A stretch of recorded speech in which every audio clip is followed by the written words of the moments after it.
welcome. Good morning.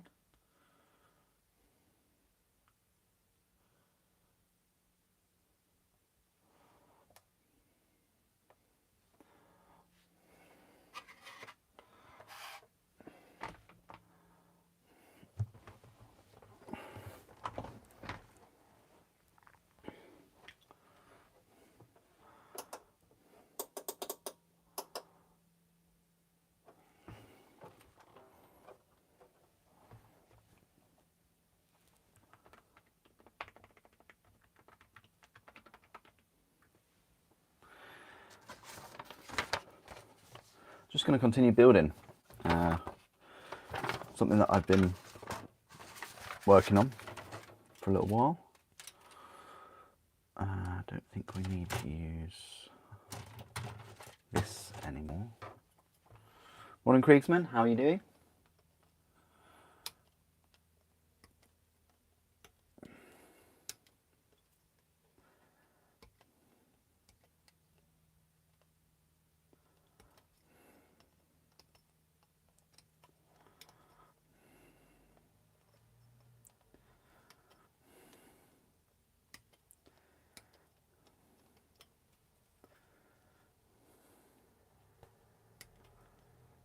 Good morning, Brandon. How are you doing?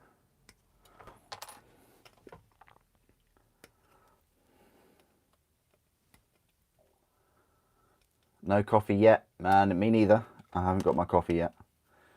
I will go and grab a coffee. About an hour. Maybe less. Yeah, I sort of labelled this live stream as nothing in particular, just because I'm not starting a project from scratch. I'm not continuing with the World Eaters this morning, at least. So yeah, it's just going to be quite a chilled out live stream compared to the usual ones.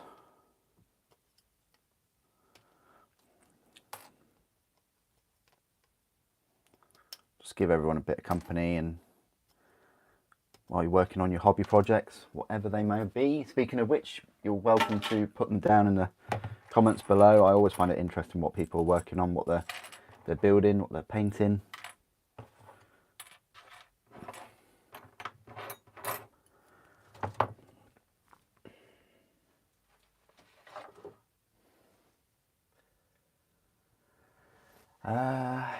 Yeah, I think that will happen. I think that will happen. I think I'd like to know like the time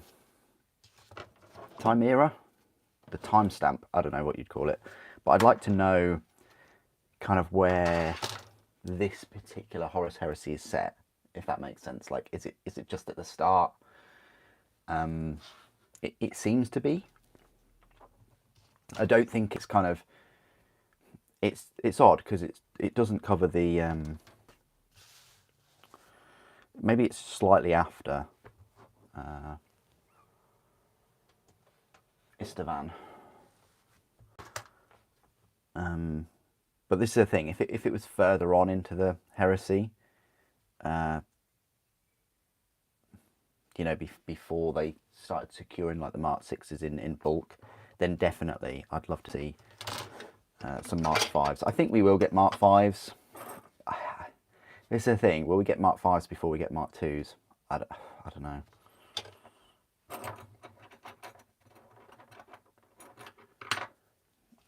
I didn't even need this thing for my Iron Warriors. Hang on. Whoa. It's a tank. That's all you need to know. If you run Iron Warriors and there is a tank that is available, you will get the tank. You've just got it for the ridiculous big gun on it. Oh, you haven't even read the rules. Well, it's story time. I just so happen to have brought the rules because I wanted to sort of go through them a little bit. People have wanted this for a while, but I think I don't know what the thirst is. I think the thirst is more towards getting a Saber tank with the neutron weapon on it. But if you didn't already know, this is a heavy support choice. You can have two in a little unit, and the Venator is it's not the most expensive, it's the second cheapest at 190, 190, 200, oh actually it's the third. It's the second most expensive, sorry. Second most expensive at a rounded off 200 points. The most expensive is the Omega tank, but the Venator is equipped with that. It's a centerline mounted neutron beam laser. So the neutron beam laser, I think, is under the las weapons. Neutron beam laser. It's 36-inch range, strength 10, AP 1, ordnance 2, concussive 3, shock pulse, and gets hot. So it's pretty beefy.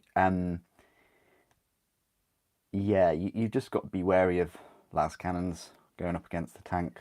But Sakarans are quite survivable anyway. You know, their front armor's 13, they've got 4 hull points. Their movement is 16 inches, that's the thing. So it'll have an effective range of, what, 52 inches or so. It's a very decent weapon. 2-shot, strength 10, AP 1 weapon. It's very good.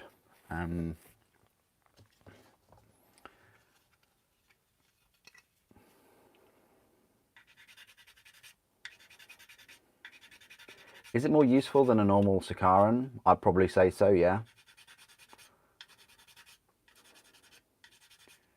You know, you can use it to effectively pop other tanks. It can do a fair amount of damage to like a Land Raider Spartan, maybe. They haven't brought that flare shield with them. It's great at popping dreadnoughts. Would I run 2 or 1? It's a big enough tank. I'd probably run 1, maybe 2 in bigger games. It's almost a shame that they can't have some kind of rule where they focus fire or something.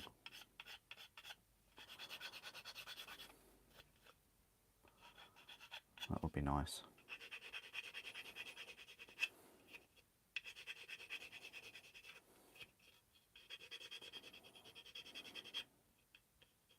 But I guess it's not a fire prism at the end of the day, is it?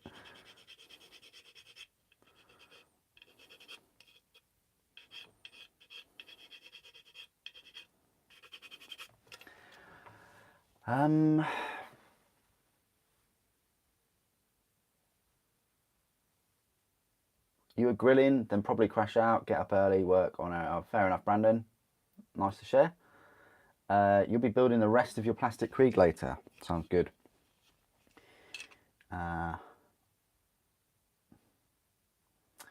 Mark 7 has been used at the Siege of Terror. I have read all the Siege of Terror books, and I can't remember them saying anything about Mark 7. I don't think it's referenced, and I've read all of the sort of 7, 8 books now. Mark 6 is referenced. I don't know. Have you read all the Siege of Terror books? I'd love a Siege of Terror box set, but part of me just thinks that that scale is just too big. Like, we are talking the biggest battle, other than something like the Titan battles. We're talking, I say other than, no, it is the biggest battle that I've ever read.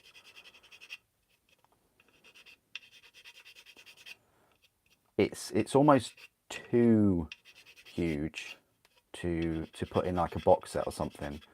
You could do certain battles of the Siege of Terror, but there's just so many characters, so many units, so many things happening that it would be an absolutely monumental task, and it would take, I'd probably say, like a decade of releases, maybe even more, to cover it. I'd like to see some of the scenery that they would produce. But it would be cool though, don't get me wrong. But you have so many tanks. Well, that's why you're an Iron Warriors player. You have so many tanks. Good. You can never have too many tanks. But maybe you can. Your World Eaters didn't have any anti-tank yet. Oh, okay. So did you get the Venator for your Iron Warriors or for your World Eaters? I mean, surely Angron, the Primarch, is all the anti-tank you need, right?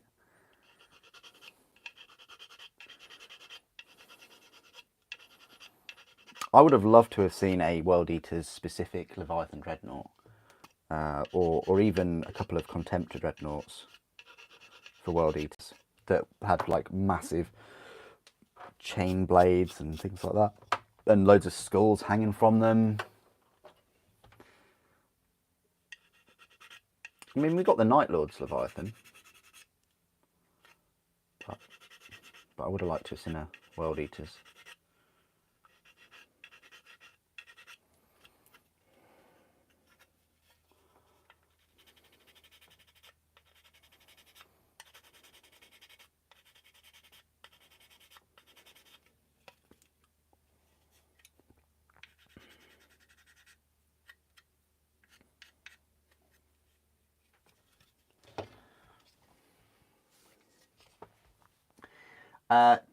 Did you get the Castigator down from the shelf?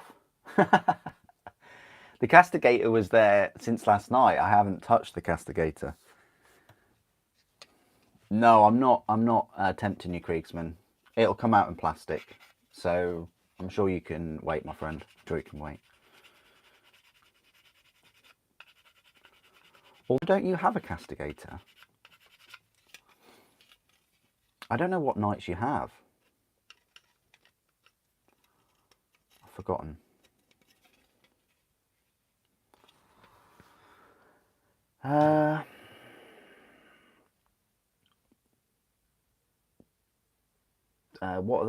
What thoughts upcoming epic? Yeah, it would be great.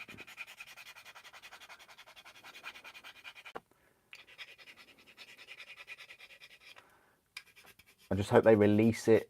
Hope it just gets a lot of support from Games Workshop, rather than an initial support and then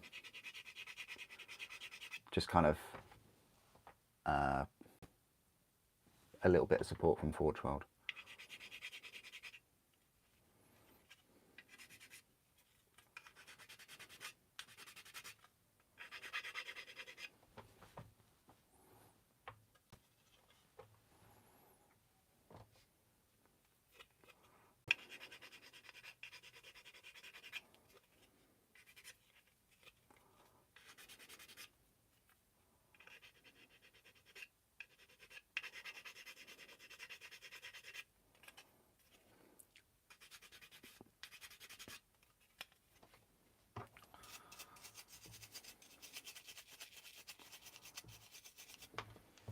Oh, you got it for the World Eaters. Nice one.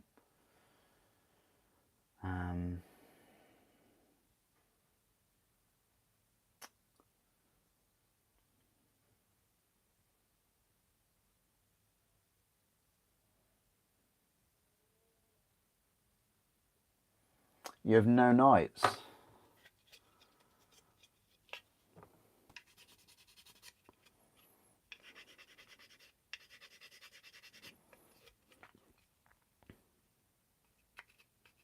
Would you like to get some knights to join your Titans?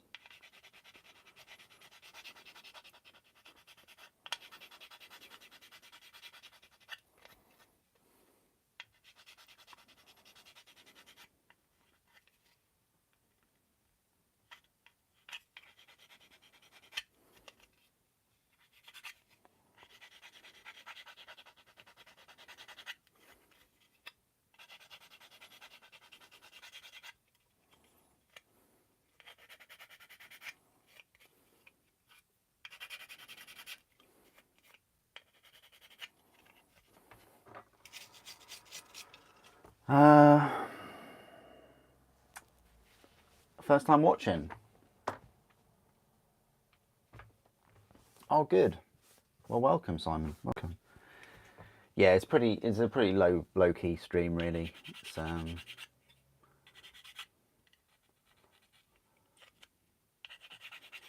yeah, I keep saying that I'd like to paint, and I will paint the Seraphon, so it won't just be building. Even though the majority is building, I really kind of just, although I'm building in these live streams, I just kind of chat to you guys, respond to comments.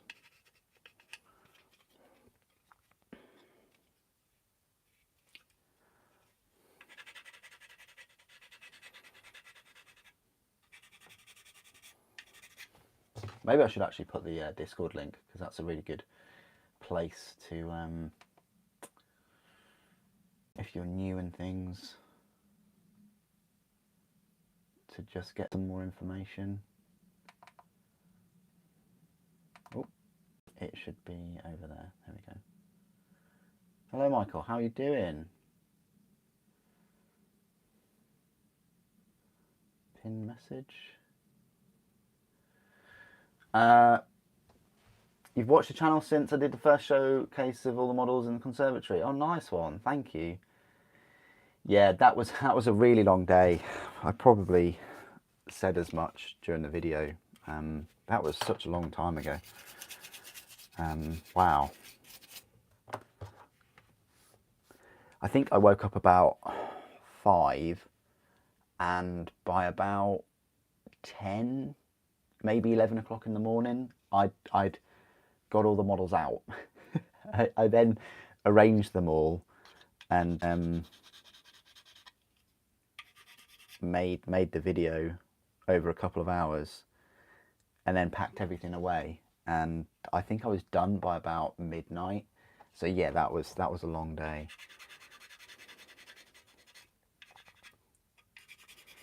And then I did it again, sort of 3 years ago. I think it was 2020.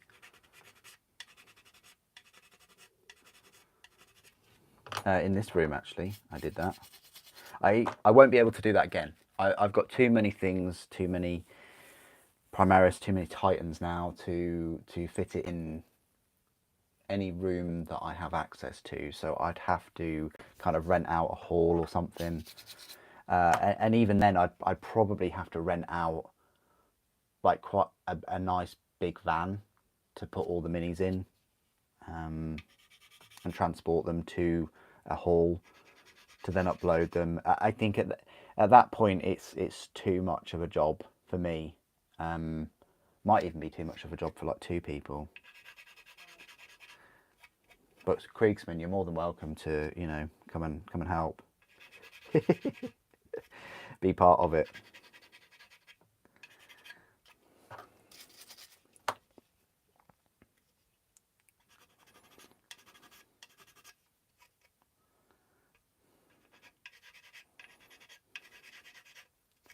The plan for that video would be to have everything, I say painted, have at least 3 colours on each model.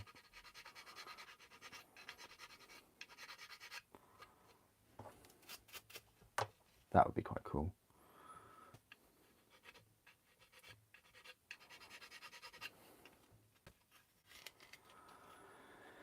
Right, they're sufficiently smoothed off, and it's worth doing because, you know, even if you extra thin glue the connection points with the Tamiya, there's still a little bit of a kind of smudge, so it's good to kind of smooth these off before you then put it together. I will be using Revell glue. I haven't got much left of it. It's one of my favourite glues, actually. Used it ever since I was a kid. This is way before Games Workshop made their own plastic glue. I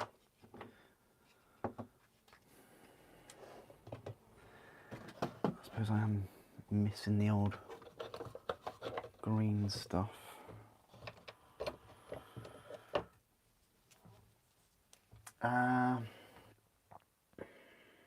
You'd like to see me get World Eater's helmet from the new upgrade set. And remove the horns or ears. Okay. Is that an Aeronautica Thunderhawk? It is. It's a. Can you see that from there? Wow. I didn't know that the camera sort of showed. Maybe it does. But yeah. That's the plastic Thunderhawk.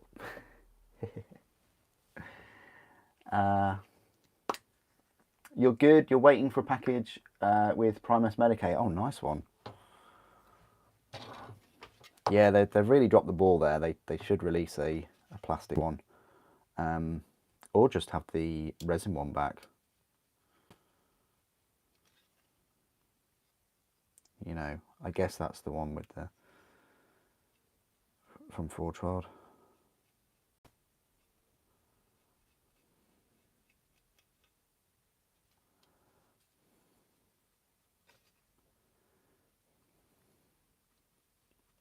I know I'm filling in some gaps here with some green stuff, but at least this tank has a bottom, has a bottom to it.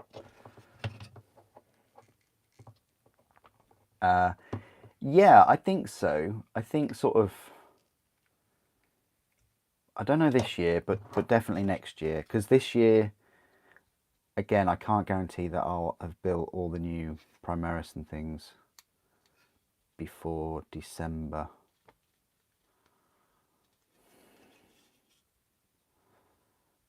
This is going to be quite a heavy year.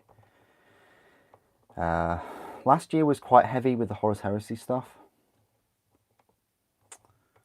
but I think this year is going to top it. I think this year I've got more to do and build and paint than I have had ever, really, I think.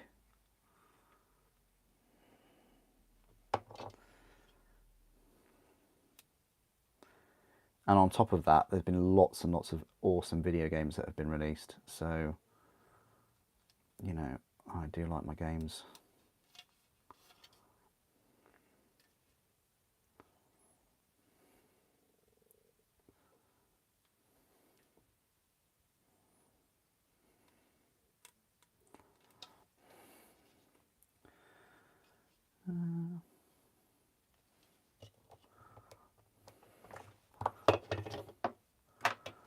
What we might do is we might just clean this up before, because these will all go on, and then this needs to be snapped on pretty quick afterwards. And we've got these two pieces as well, which go near the front.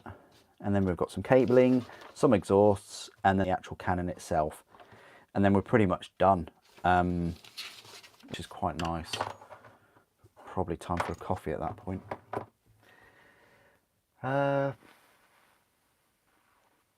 Maybe break it up in factions, then you have a Horus Heresy army. Yeah, that would be good, Simon. Have a showcase of the different legions, definitely.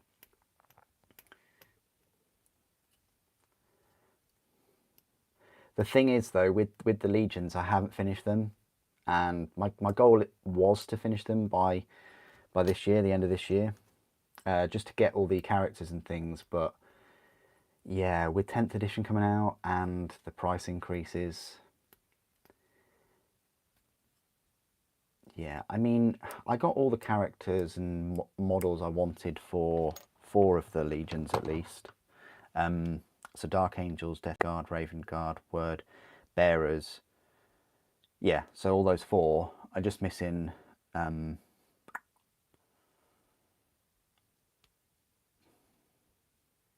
Emperor's Children and Imperial Fists.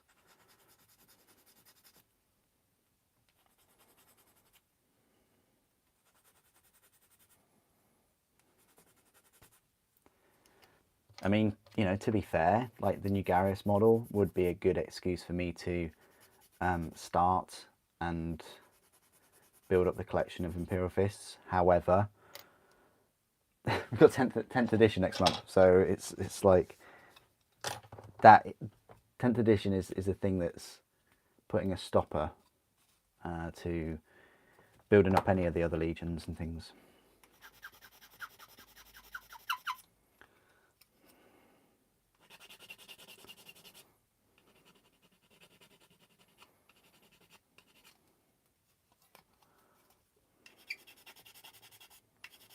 But Dark Angels reviews are on their way. Everything's built for them. And then as soon as I review every model and then show you my range showcase of them, like do a range review, which I sort of need to have the Lion for, the plastic one, kind of do a comparison, then I can start painting them.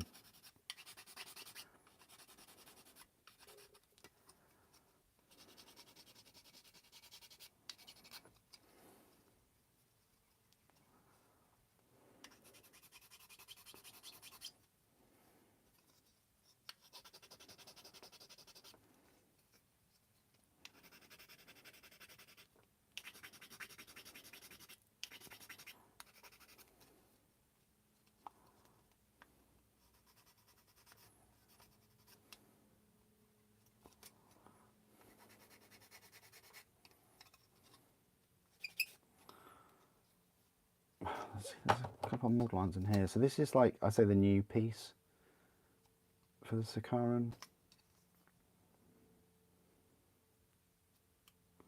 You know, if they can do a big piece like this, they can do the falchion in plastic. Right, so let's put these together. Now they want you to put these on first. So I'll do that.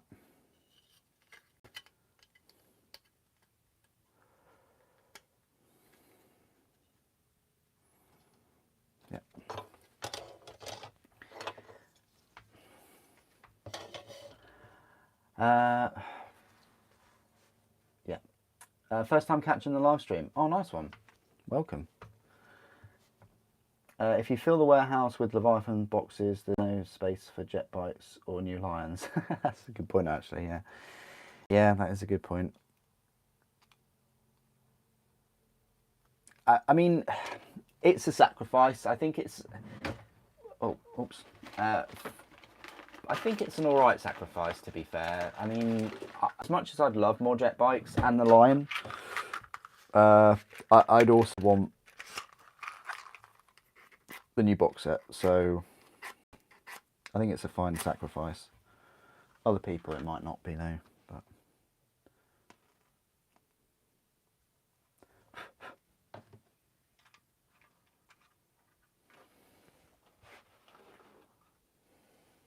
okay.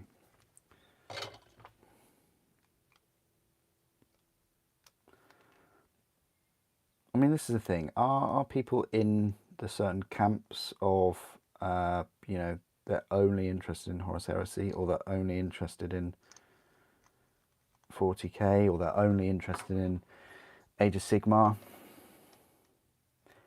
What's very interesting, I find, is different countries or regions have a preference. I think in the United States, you guys like your Age of Sigmar more than the 40k. I think in the UK we like our 40k Horus Heresy, kind of very similar, more than Age of Sigmar, but only a bit. And I think Australia, they like the Horus Heresy more than anything. I don't know. That's just from what I've kind of gathered over the years.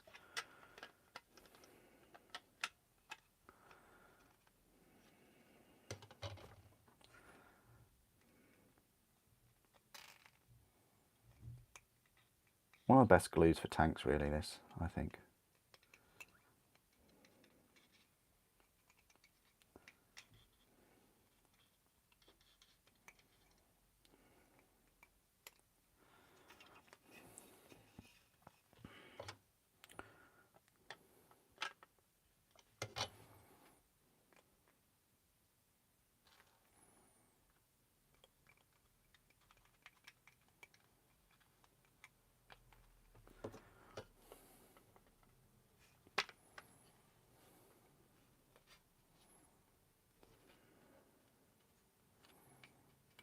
Goes together really, really nicely.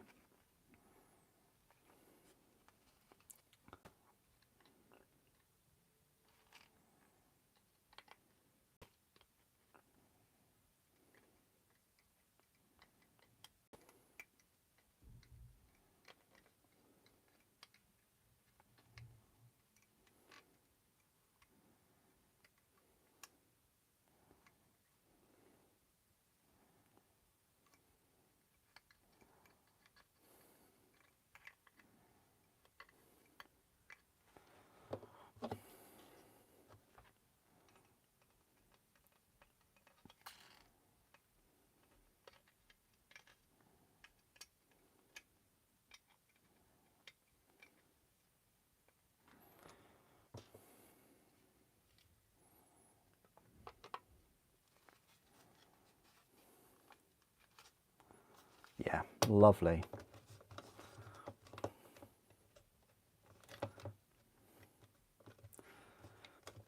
You want to have a tank that doesn't wobble, if you can help it. You started your Emperor's Children Force with your daughter doing World Eaters. Nice. Sounds good.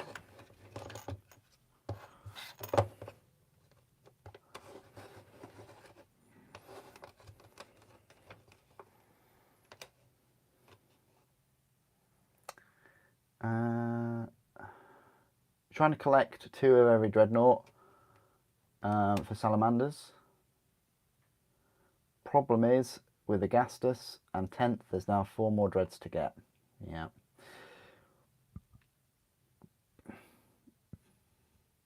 You want the librarian for your Horus Heresy. Nice. 30k mostly, a little 40k here. Okay. Wow, okay, 30k. Me played 40k up until 9th and never liked AOS, fair enough. It's a matter of money for you. What gets played at LGS? That's a fair point, Matthew. Yeah, totally. Yeah, that's fair enough. Like, you want to be buying minis and collections and things that you know are supported locally, of course.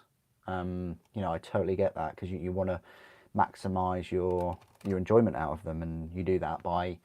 It's also a good motivating factor if they're running games at your store and things. To kind of build them and paint them and get them ready to game.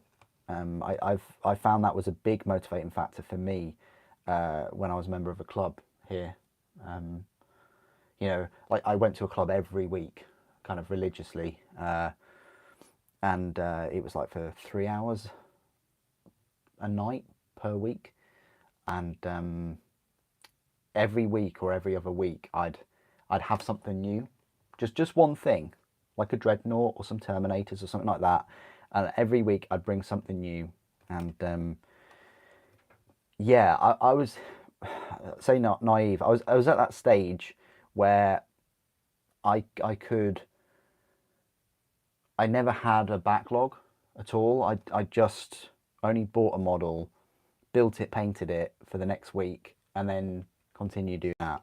The only time I really got a massive backlog of miniatures was I had a hiatus from the hobby, and then I had a bit of a backlog when they brought out like metal Guilliman back in 2008, and then I had another hiatus up until 2013. In 2013, I still did build and paint a lot. You know, got the Centurions, built and painted them, did a few other projects, then started just buying more stuff from Forge World, and then obviously doing the videos for the channel. And that definitely, it was that point, the videos for the channel and things, that increased the backlog immensely. This is looking good. I'm really happy with this.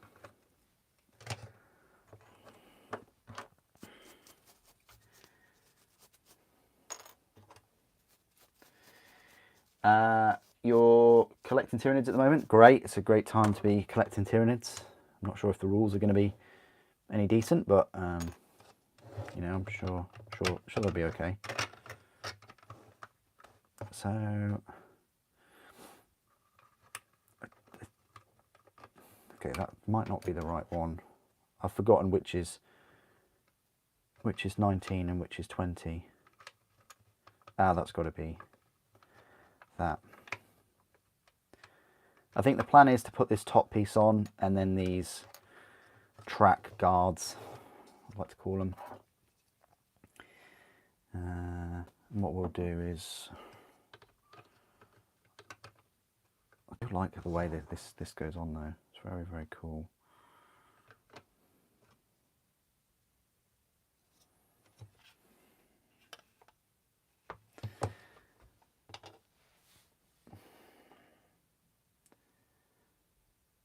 You're sticking mostly to plastic, but you're glad you got Salamander's Contemptor before the purge.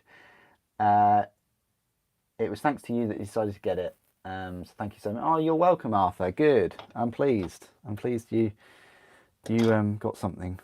And and I'm pleased that you enjoy it. I've always recommended the Forge World resin contemptors, especially now that Games Workshop have done what they've done with the plastic and the resin torsos. £62.50, whatever. I think, yeah, I think you appreciate it more. Definitely the posability and the enjoyment of working with it. I think it's fine, but also it's now rare. That's the other thing. Like your Salamanders Dreadnought is rare. I would love to have got one. Would have loved to have got one for every Legion. Would have been great.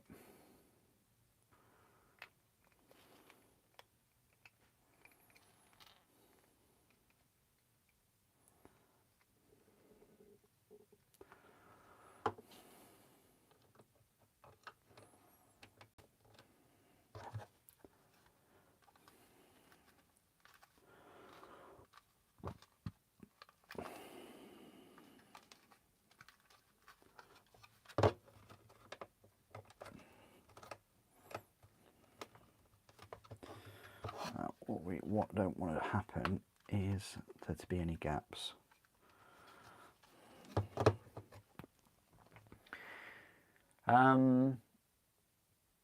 What do you think about pre-Heresy Sons of Horus? Yeah, what, Lunar Wolves? That's what they're called, Lunar Wolves.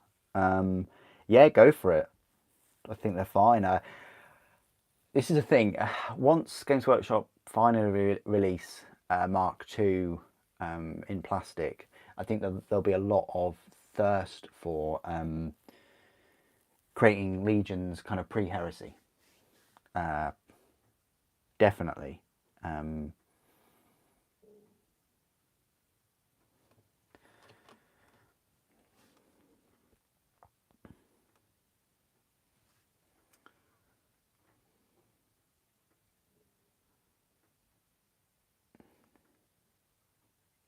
If 30k had aliens for a little more variety, yeah, I think so. I mean, Space Marines versus Space Marines, isn't it? But I think aliens, yeah, there's massive potential to have some plastic races, but they this is the thing, they wouldn't really be for Horus Heresy.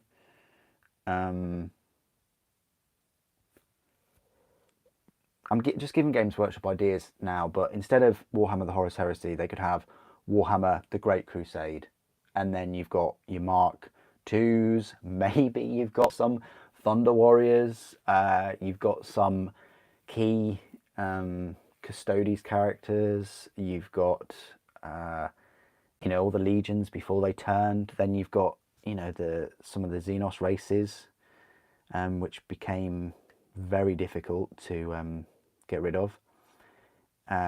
It leads the way to governors of planets that either rebel against the Imperium or they fall in line. I mean, there's so much potential, isn't there, to do the Great Crusade.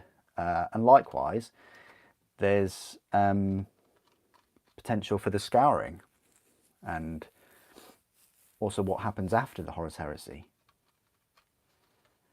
I think they would do that first, like post Heresy, rather than go back and do the Crusade. But even the Great Crusade, you could have orcs, and you could have prime orcs, and you could have massive orc armies, which you could probably use some of the 40k orcs for. But that's the thing. At the end of the day, they're a business. They say they drip feed. They want to release things. I mean, they're releasing a lot already at the moment. Let's face it. But it can be dangerous to them if they just release everything in one go, and I don't think they've got the resources to do that anyway. So we probably will get these things. And we're kind of like hoping that we would, but it will take time. It just takes time. you know, the minis and things that are coming out now for Leviathan, they were decided on, they were researched and developed 3 years ago. So can you imagine what they've got going on, you know, in 3 years' time? They're designing and making the models now for three years' time. Full grim plastic, I'm calling it right now. They have to do it right. They have to.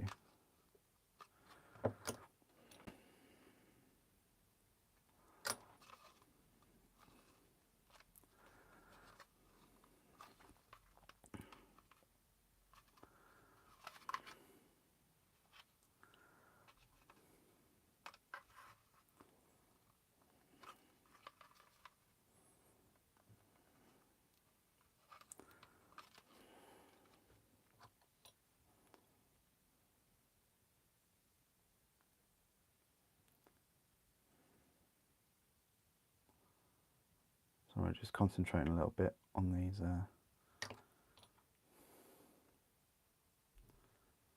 gaps.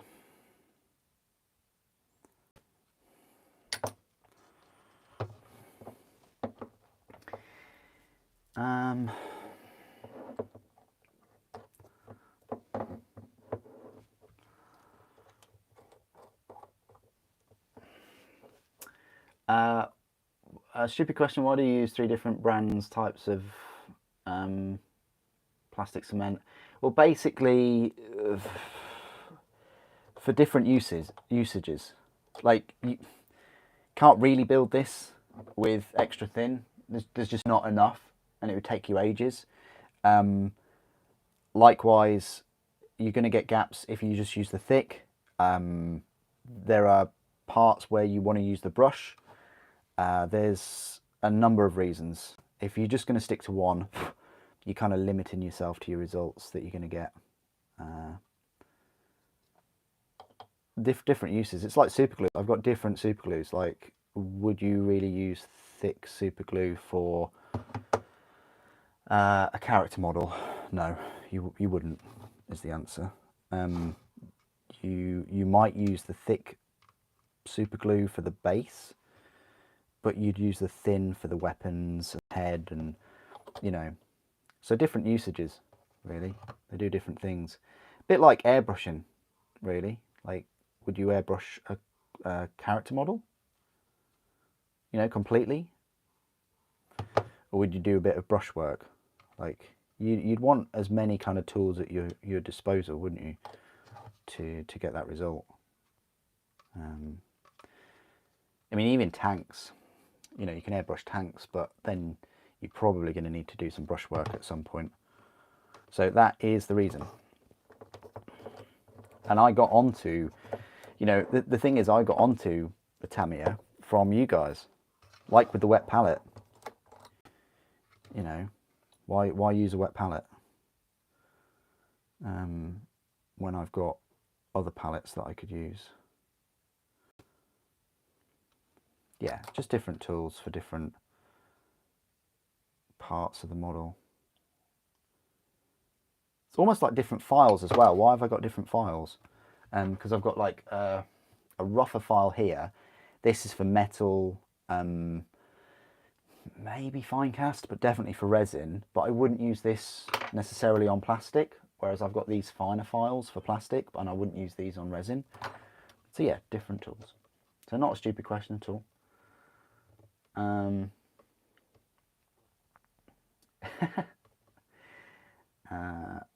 Plastic traitor guard. Oh yeah, definitely, Simon. Totally agree. Yeah.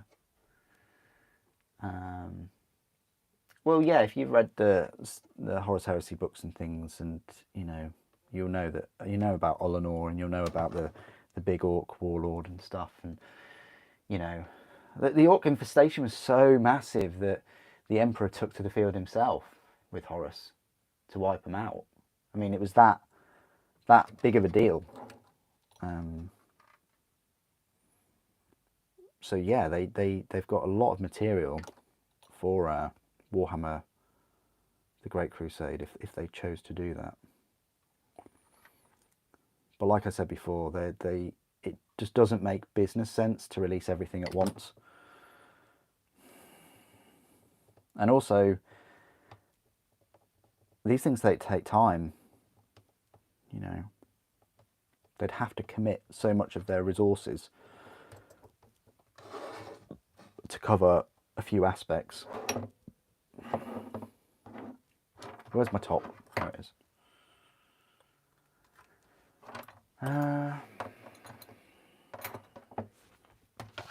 Okay, right. So we'll take some of these pieces off. 33 and 34.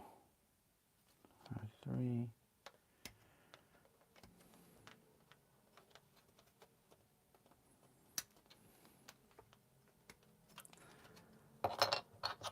And 34.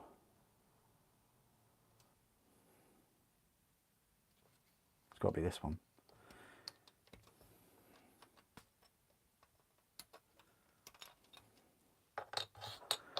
And then all the cables are 35s, so they're all dotted about, they're all numbered the same, which is quite convenient.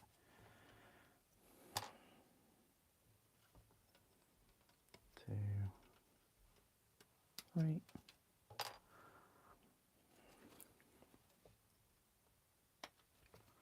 4, 5. Okay, and then the exhausts, which is V1 and V2.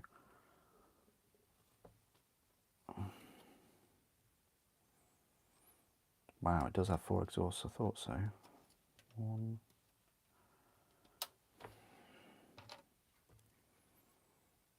2.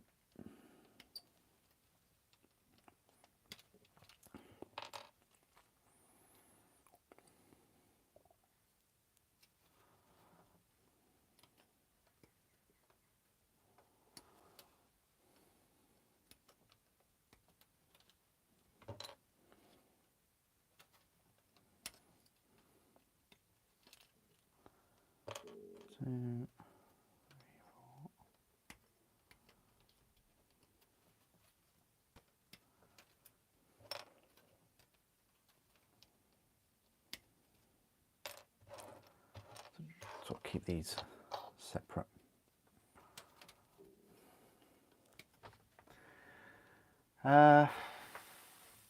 Apologise for your poor English. It's fine. What do you think about the announced infantry rescale? Full stop Mark III, full stop. And will GW release the rescaled Mark II? I don't know. I mean, announced infantry rescale. If you put a link here, you can put links in the comments, I think. If you can put a link to that, that would be great. And then I can give you an opinion on it. But as to what will GW release the rescale Mark II, they don't have Mark II in plastic. So at the moment, there is nothing to rescale. If you're talking about resin Mark II, fortunately, I haven't resin Mark II for quite a while. So again, because it's not currently available, I wouldn't classify it as that. That would be like saying, how do you feel about the rescale of the Thunderhawk before the Thunderhawk was released and they'd already pulled the Thunderhawk from the store? Yeah, it would be that kind of question. It's odd. I mean, at the end of the day, rescale sizes, I've talked to the developers and the sculptors. I don't know if you have, but I have. And the scale is all over the place, I said. And this is coming from the people that make it. So I share their views on it. Of course I share their views on it. Their scale is not, you know, at the end of the day, they have to make a game system from it. So even if there was a size increase and they made everything bigger and they kept making everything bigger, what point does it not become a 28mm game? This is the thing. It still has to be a game that's on board of a certain size. You are going to get size discrepancies. It's going to be less of a thing it's going to be less noticeable because of their release schedule. But before, there used to be a big, you know, discrepancy between like the Xenos units and things like that. But it's odd when it's Xenos units, people just don't care. That's what I've seen. That's what I've read. Like, oh, my orc is really small, or my Tyranid is really tiny compared to this Primaris or whatever. People just don't care. But when it comes to making things, you know, making limbs or, well, it's essentially limbs or torsos a little bit longer, a little bit more in proportion, people just, they just go crazy. And also for people that really, for some reason, really dislike the scale, if you dislike it so much, you will go out, you will buy a PC, you'll buy a, you know, other means to make models bigger. I've seen hobbyists make Terminators bigger, and they look really cool. Like, don't get me wrong,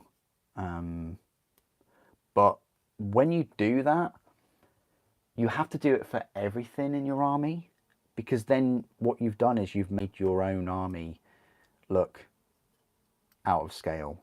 So in the pursuit of increasing your own scale, you've, I say caused more damage. You know what I mean? You've caused more disparity, because it's all right making massive Terminators that are as big as you'd think in lore, and they are big in lore. You know, don't get me wrong. It's tactical dreadnought armor at the end of the day. But when you're doing that, you need to also, you know, increase your tank sizes, because it just then looks silly when you've got these big Terminators next to a normal sized Land Raider, or you've got Primaris sized Space Marines for Horus Heresy, and then you've got a Vindicator. It just looks silly. So yeah, no, I don't think they're suddenly gonna increase like Mark 3s to Primaris size. I don't think they're going to do that. They've only just released Mark 6s like a year ago, and Mark 6s weren't bigger. So, am I saying Mark 6s? Yeah, I do mean Mark 6s. But yeah, that's my sort of thoughts on that anyway. Any plans to do some more bike videos? Yeah, that would be nice. Yeah, that would be cool. I might... I don't know, this is a thing, like talking points. I'd like to have some bike videos where I talk about some Warhammer as I'm riding around. One big release every few years, definitely. And also, Kriegsman, like, if you collect all three, or if you want to cover all three systems, that's a lot. I mean, some of the other miniature manufacturers, creators, don't they have like 1 or 2 systems maybe? But Games Workshop have so many. Like, it's not even funny anymore. You've got Blood Bowl, you've got Necromunda, you've got Adeptus Titanicus, you've got Aeronautica, you've got Horus Heresy, you've got Age of Sigmar, 40k, Warcry, Underworlds, soon to have Warhammer Fantasy again. So that's at least 10 that I can just think of. That's a fair amount. Curse City, you know, that's 11.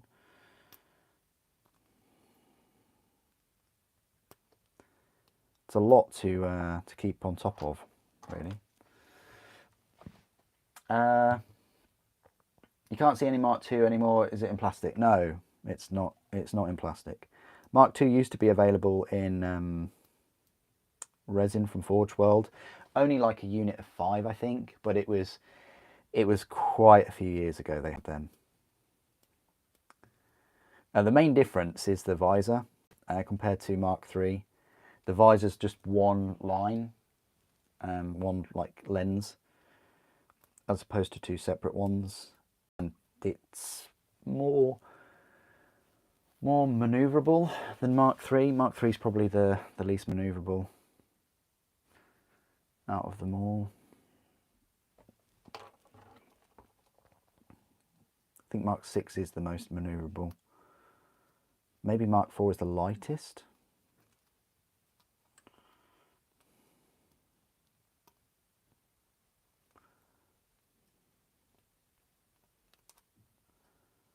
But yeah.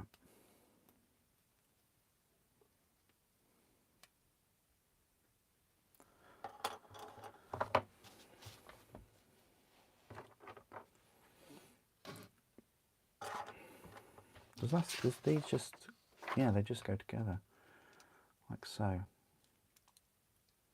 Or do they? There's actually 3 pieces to this laser. Might as well take this piece off while we're here.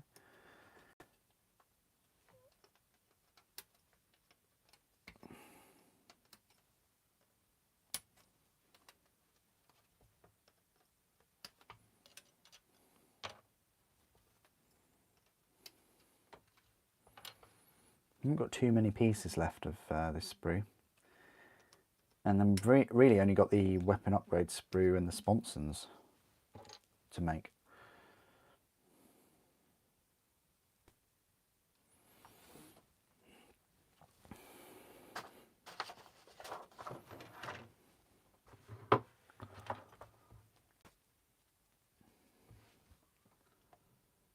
Have I seen the Sternguard Firstborn being dropped? Yeah, they're no longer making those.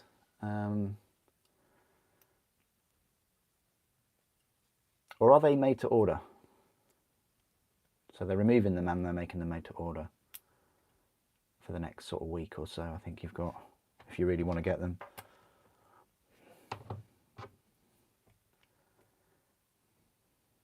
It's odd. It really is odd that they're removing them, because does that mean they're all dead? Like, see what I mean? Yeah, you're getting kind of Primaris versions, I'd say, but these are kind of, are they Sternguard, did you say? Or oh, it's actually the Sternguard, not the Tyrannic War. The Tyrannic War veterans are getting dropped, but the Sternguard too, they're being replaced by like the Primaris kind of Sternguard, which again baffles me, because Sternguard are kind of like the elite of the elite, and I would have expected them to always kind of be around. So does this mean they're all dead? I mean, from a lore point of view, that's what they've done throughout all of this, is they've tried to explain things through the lore. The size increases, I guess. And I've always said, you know, from the very start, they should have just gone, look, we're making Space Marines bigger. That's it, you know. But then they had to kind of just, and then like the Primaris not going into Land Raiders and Space Marines not going into Primaris tanks. It's just, can't really explain that.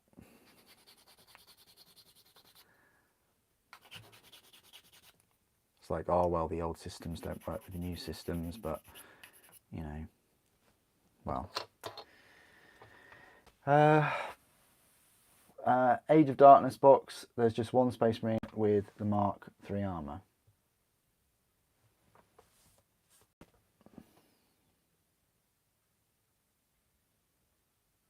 Okay. Well, that's because they're pushing Mark VIs. Like, why would you put all Mark IIIs in a brand new box set when you've just spent hundreds of thousands of pounds on new molds for Mark VIs? Seems a bit... Well, I know what I'd do. I'd put Mark VIs in them, of course. Why would you not? Why would you put Mark IIIs? And also, Mark IIIs sell like hotcakes. I'd probably say Mark IIIs are the most popular armor set that people buy. I always see them sold out. So I think they sell well on their own, really. Mark IV probably sells the least.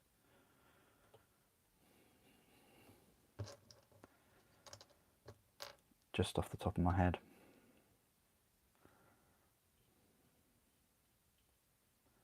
I mean, what legions would you put in Mark IV? Maybe Emperor's Children, Word Bearers.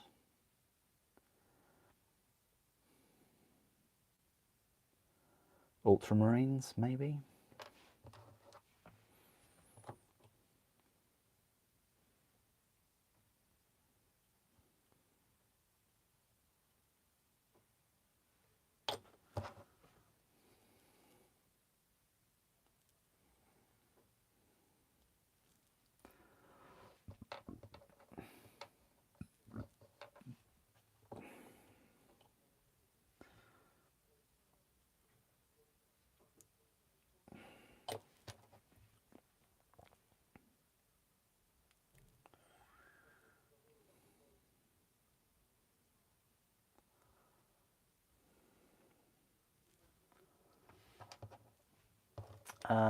You're actually, you're just about to start Alpha Legion. You're thinking, yeah, Mark IV for Alpha Legion works well. I like the sniper that they have on Forge World, but he is pretty pricey. And then when you get the Primarch Alfarius, he is very pricey for what he is now. He didn't used to be too bad price-wise, but now he is, yeah, it'd be hard for me to justify purchasing him if I did do a Alpha Legion force. I don't think I would, but if I ever did.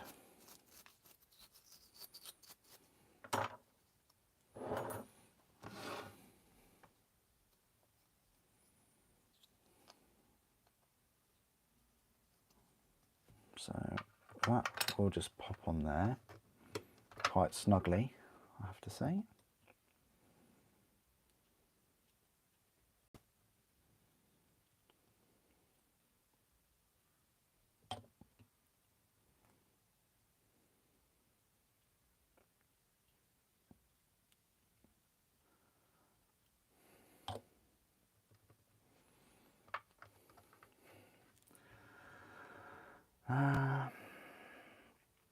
Bike road trip to Warhammer World. Then you could make one video with 2 contents. Well, yeah, I've done that before, haven't I? I've done a video to Warhammer World before on the bike. It's on the channel.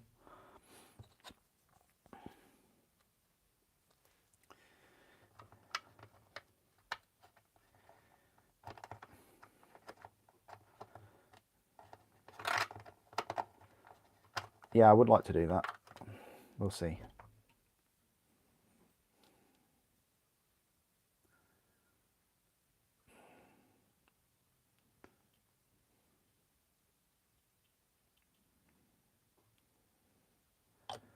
Making good progress with this tank today. Quite happy with that. I just want to make sure that gets enough attention though. There. Fantastic. So yeah, as you can see, this will go. It's a nice cannon. It's in 3 pieces though, but the least pieces the better. 2's good. 3 can be tricky. But if we just give you like a little preview. So this cannon will go. That's quite cool. They've done it so that the gaps are, you can't really see them. You won't really see them as much. You might see one gap. But that's sort of what it will look like. Quite a beefy main gun.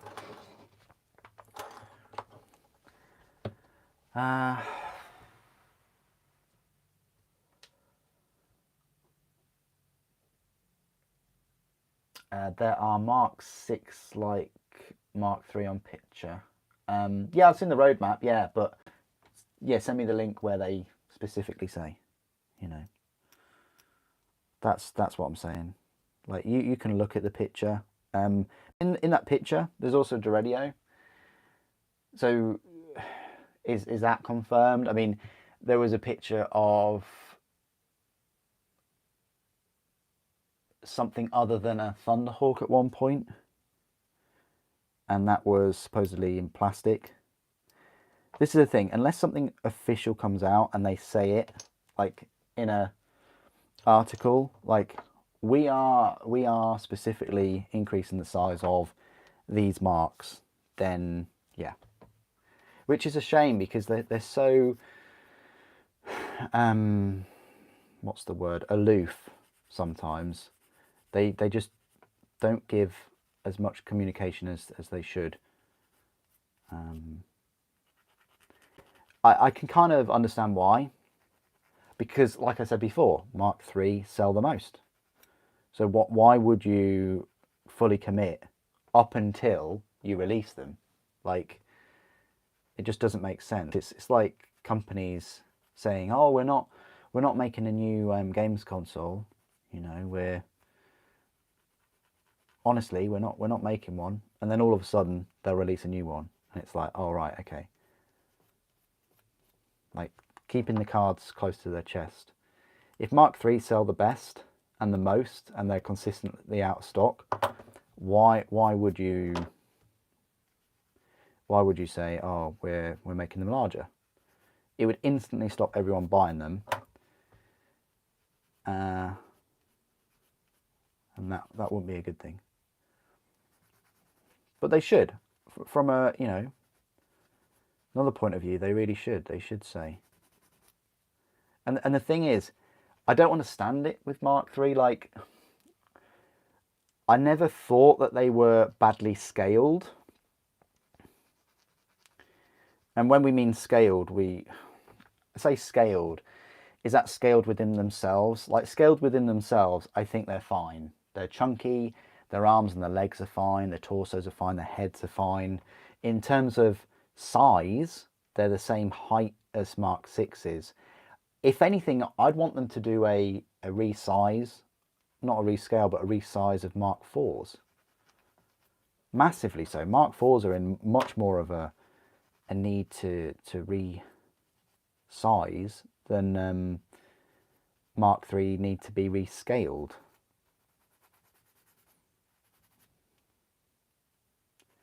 Mark 3s and Mark 6s look fine together. Again, I'm not sure why you would, but and actually, I'd say Tartarus Terminators need to be rescaled more, and maybe even Cataphracti. They are tiny.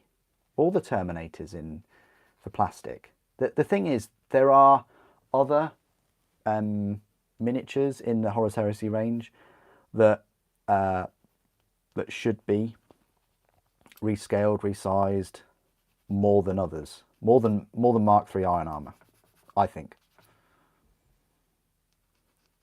I mean, if this rescale brings about plastic breacher squads, yeah, I'm all for that. But if it just brings the same box set that is, the arms and the legs and the torsos are a bit different, then what's the point? It's just money for old rag, I think. It's just, you're paying, you'll probably actually be paying more for the privilege, and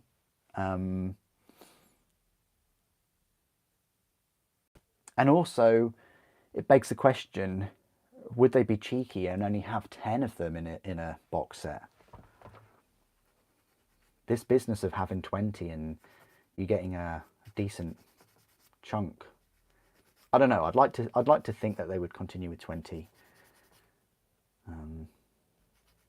for the unit sizes as well. But have I considered building terrain, mats, tables on camera? Yeah, it's just storage though. That's a really good question, Genesis. Thank you. It's just storage. I did do a couple of videos when I was painting, spraying, preparing my board, my gaming board, the tiles, way back in 2013. So they are on the channel somewhere, but yeah, that would be, I'd be up for that if I had the space and the storage. I'm just not a fan of building and painting things and not having them on display, you know, putting them back in the boxes or putting them in the attic, or, you know, it just doesn't feel right. If I want to build things and paint things, I want to showcase them. I want to have them out rather than collecting dust or terrain for spiders, you might say.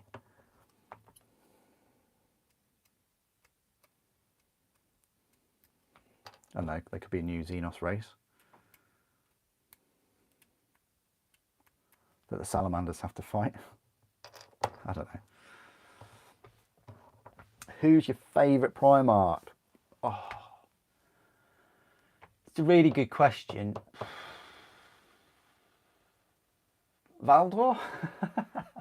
No, Valdor's mean as. He's clever, and yeah, he's got a very nice blade and stuff, but I don't know, like I do like Valdor, but he's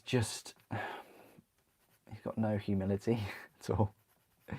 He's very singular minded, and which is great, but I don't know. I do like Sanguinius, bless him. You know, I hope they release an ascended model of Sanguinius, you know, after the Horus Heresy, you know. I like Alfarius. If you've read the Alfarius novel by Mike Brooks, it's probably one of the best Primarch novels.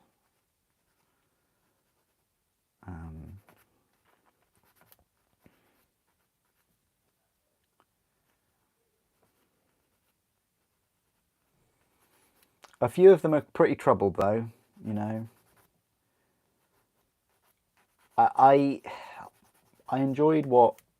I enjoyed, that's a bit macabre. I found Mortarian's kind of backstory very interesting. And you can see why he is the way he is. Like, you know, you can get that.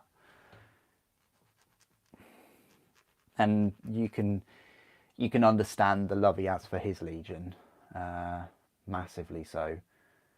It's just been challenge after challenge after challenge for him.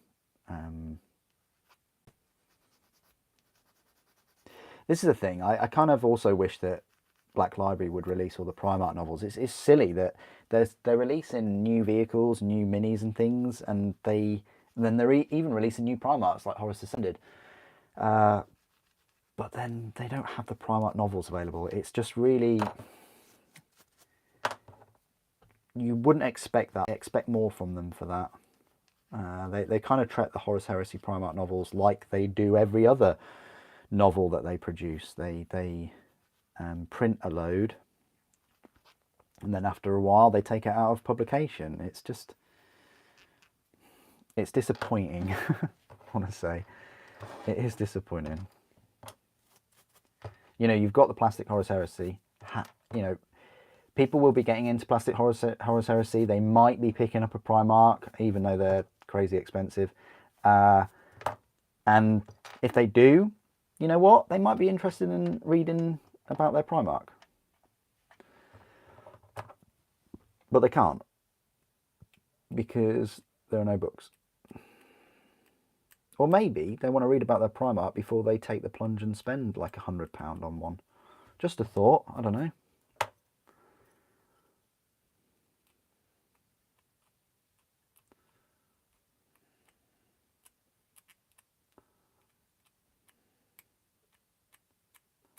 Yeah, I don't like the way that Black Library and Games Workshop have kind of had their books of late, with the FOMO and the, you know, people missing out on hardbacks.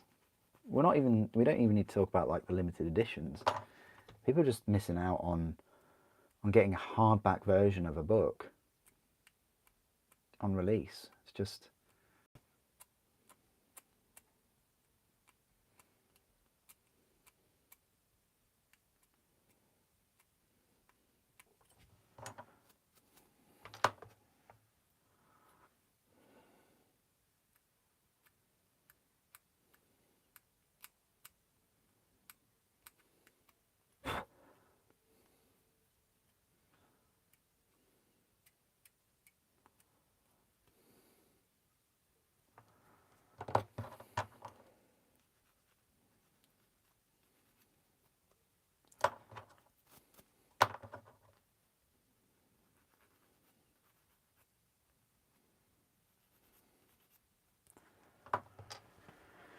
Uh,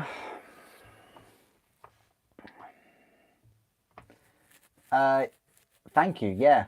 Yeah, it will be released in plastic, and it'll have a worse pose. Put it that way. Yeah, I will pick another one up, definitely. With the Lancer, a Trapos. I don't know if I'll pick up another one.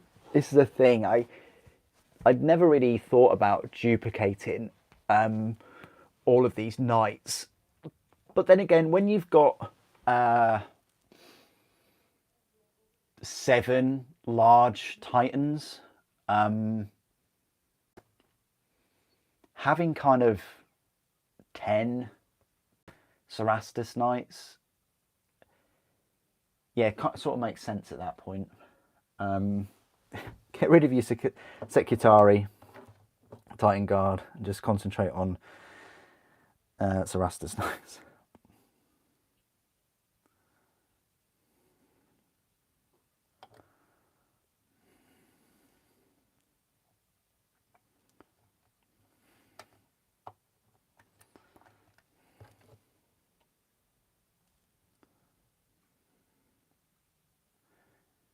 Yeah, the one thing I'm going to try and do with the Lancer though is have the pose I've always wanted, because I do have a Lancer nearby that I went for a very ambitious pose, and the weight of it just doesn't support it. You need to pin, you need to, you know, really work on it to get that to work. Sort of, what's the word I'm looking for? Manipulate the resin in such a way.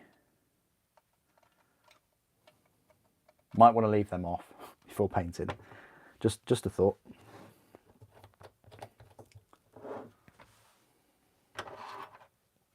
Right, probably time for me to go grab a coffee, because it has been about an hour or so. So I'll just grab a coffee, and then we can work on the exhausts and the main gun. And might do the sponsons. I do like the top pintle mounted heavy bolter. I think it's really cool. But this one is going to have las cannons on it. I don't know why I've got the Volkite for the Sakaran there, but I have. I don't think it's from another tank. I haven't borrowed it from another tank, but I'm just going to go grab a cup of coffee. Yeah, that seems fair. Like, just reading your comic, Kriegsman. 5 Cerastus Knights. Yeah, that seems fair. 3 Lancers, Castigator, and an Acheron. So I mean, that's what I'll have if I get the plastic one. I'll have 3 Lancers. If they release the others in plastic, I will go for them. So that's 3 Lancers, 2 Castigators, 2 Acherons. I don't know whether they'll do the Atrapos. This is a thing. I don't know whether they'll invest in the Mechanicus kind of armor sprue thing. We'll see. But if they don't, and they just make 3 knights out of it, it's still going to be cool. They might even make a knight that we haven't heard of before. But anyway, I'll be back in a moment. Just going to grab a coffee.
Okay, so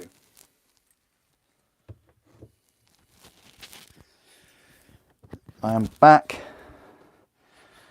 once again.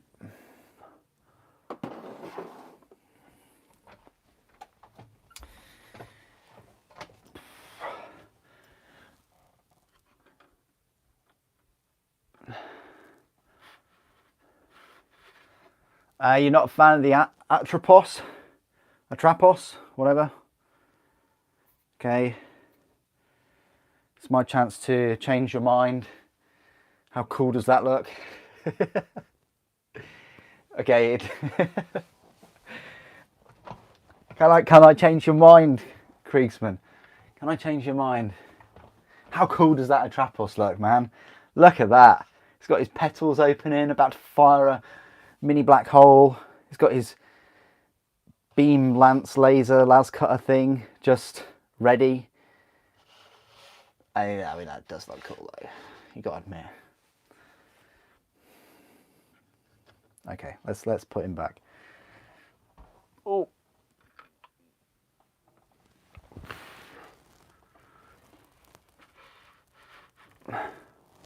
But of course, it doesn't look as cool as a Lancer.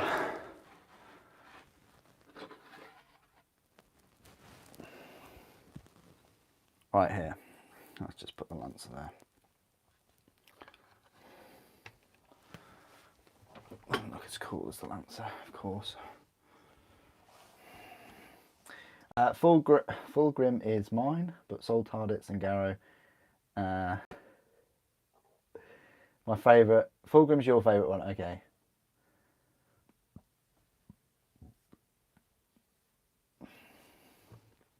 Soul Tardits. What about Loken? What about Garviel Loken?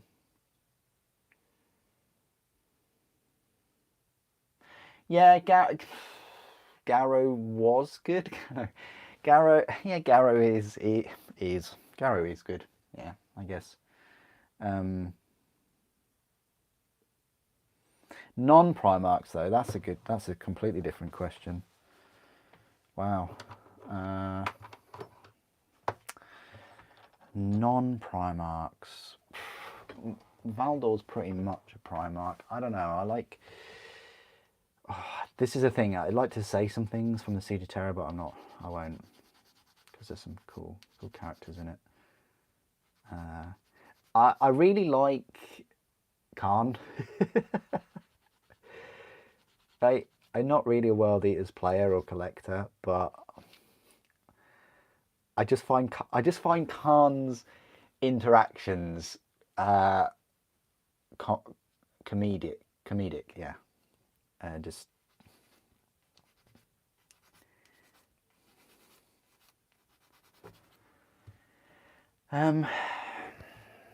Will I buy new Sponson Lords of War? New Sponson Lords of War. Yeah, with the key words there in commas. New Sponson. Retooled, I think. That's the word that they're using. Retooled. I don't see the point. My as in minis are magnetized, the Sponsons, so I can swap them about anyway, and I think I've done a good job with the magnetization, so I see no point really. I mean, if I was to get one, I'd probably get the Land Speeder, and that's just to kind of to get it to say bad things about it. No, to kind of highlight its issues. That's one way of putting it. I'm not a big fan of having tank sponsons on a Land Speeder. I just don't think it works. I think it looks silly. And then we don't even need to talk about the price, do we? Almost £80 for a Land Speeder. Just that's a model that I had really wished they'd made plastic. You know, I've got a feeling that they will make the radio plastic, but kind of what variant we'll get and what weapon options in the box is another thing. But no, I don't see the point. All of those models, with the exception of the Mastodon, should be in plastic. They do plastic bane blades. They do plastic shadow swords. There's no reason really, and they do. If they can make this plastic, the top part, they can just have that in a couple of pieces or a few pieces for a falchion, and have the cannons in 3 pieces each, or maybe 6 pieces each. Yeah, all those tanks except for the Mastodon, I think they could have made in plastic. That's not saying that they won't. Maybe that's their plan, is to do that. But as a stopgap, they've retooled the where the sponsons go on.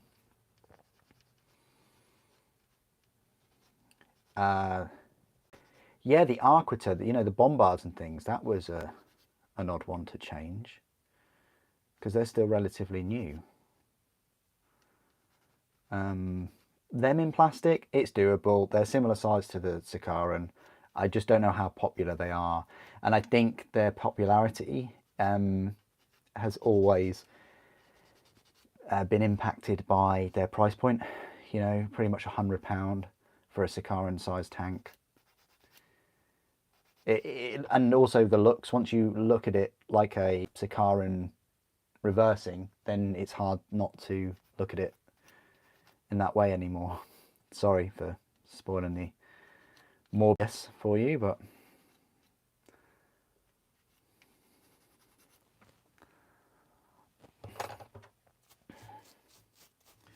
you find anything to do with Istvan amazing lore-wise? What brought you back to the hobby? Plan on building Istvan 3 6x4 display board? Oh, that sounds awesome, Simon. Yeah, please do post your progress in the Discord server. There'll be there's a Horus Heresy, say, channel in there. It'd be really, really cool to see your progress, even if you were kind of, bought the board today, or bought the paints, or bought the terrain features. This is what I'm going to do. Could probably even make videos on it if you had all the equipment and things.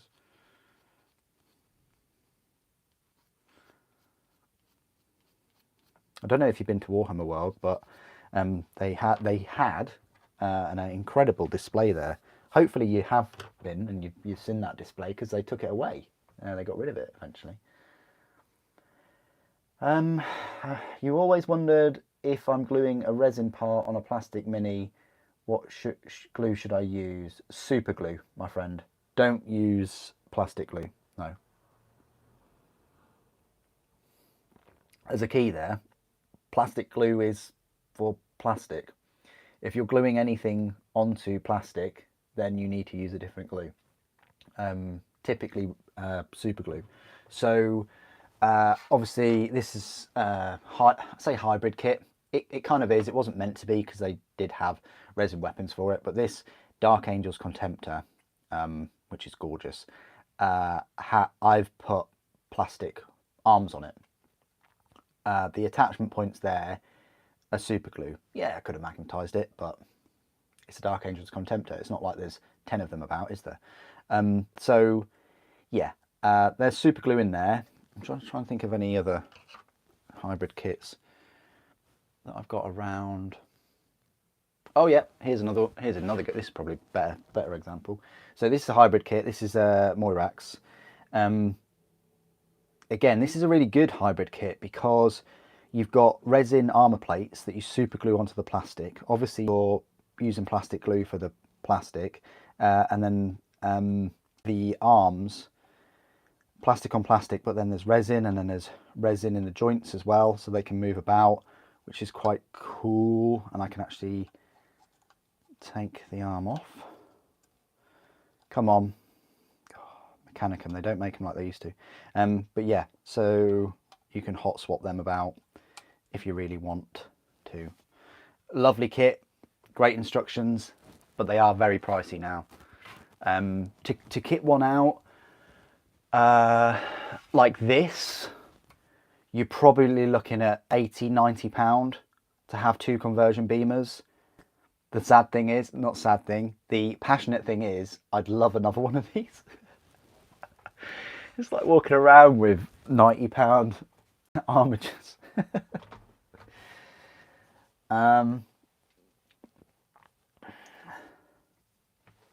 Yeah, definitely. Yeah, I'd love a plastic Dredio, yeah.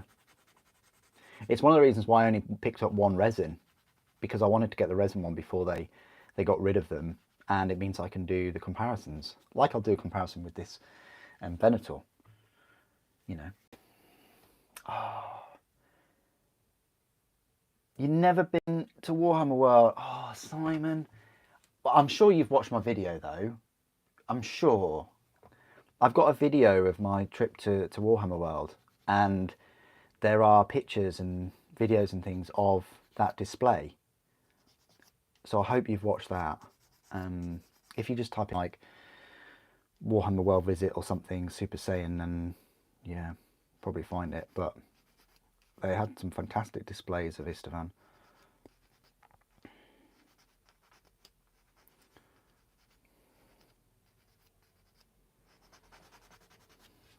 Oh, okay, fair enough. Oh, that's good. Good. Well, at least you haven't missed out, really, then. Phew. But this is the thing. Many people that are getting into Horus Heresy plastic from last year will now have missed out on that display, unless they've watched my videos, which is sad.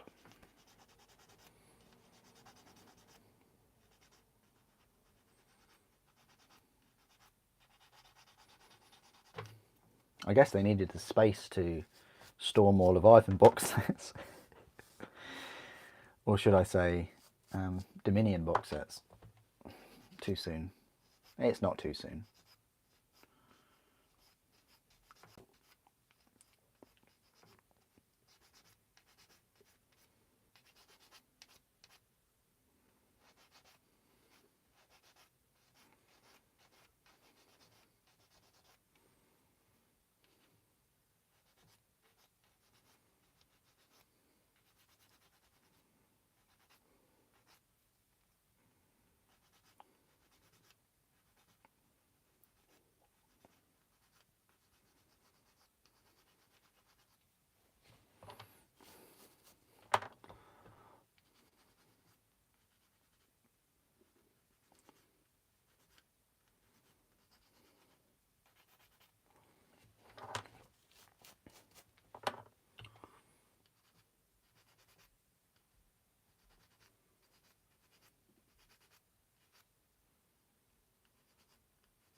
I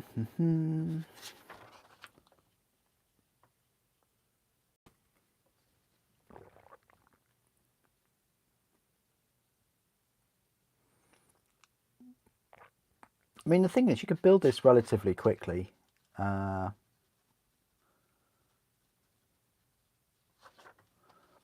It's still a little bit of a project, but I mean, how many would you have, Venators? One, maybe two at a push.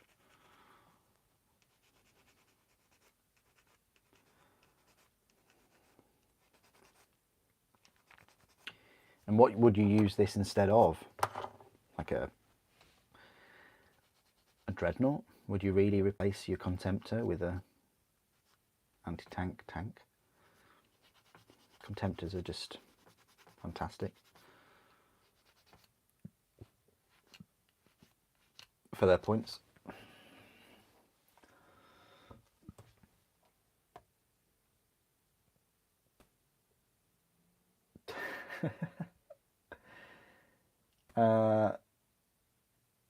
That's fine. You can blame me, Simon. You can blame me, because the thing is, like, I see that as double-edged.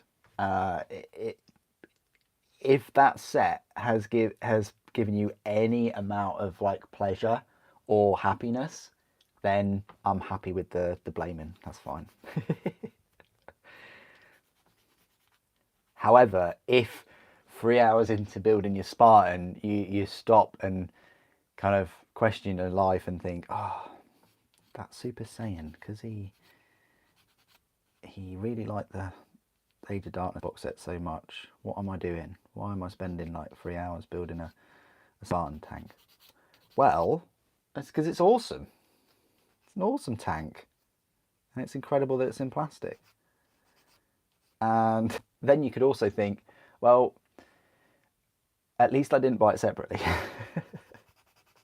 The amount of money that you saved getting that Age of Darkness set.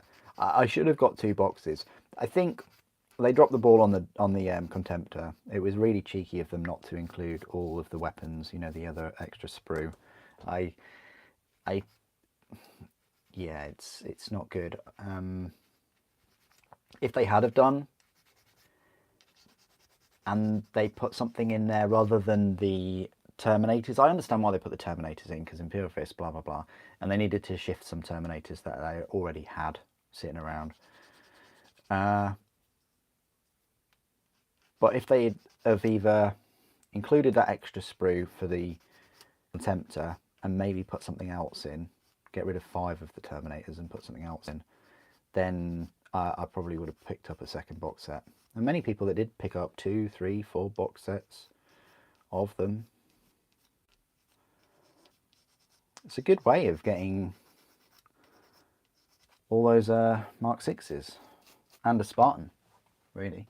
It's a full Spartan box set in there.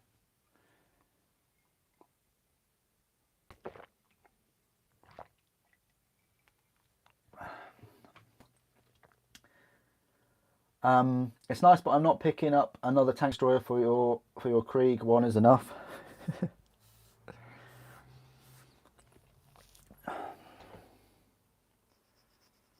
Are you talking about the Atrapos, or sorry, or are you talking about a tank? The Venator.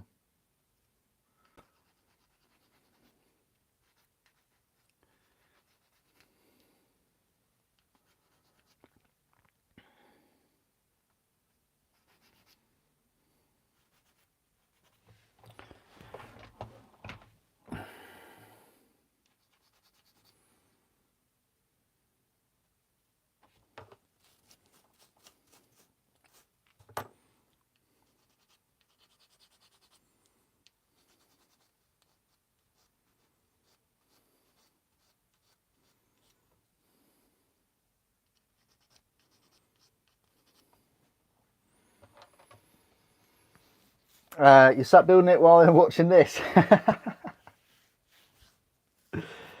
Nice one. Good, good. Oh dear, you've got it bad then. You already have 3 Contemptors. And you're picking up another 2 sets. Oh, you've got it bad. You have got it bad. Aaron, you're building at the moment. Nice. Good to hear. Oh, the Venator. The Guard one is cool, but you only need 1 yet. Fair enough. This is very true.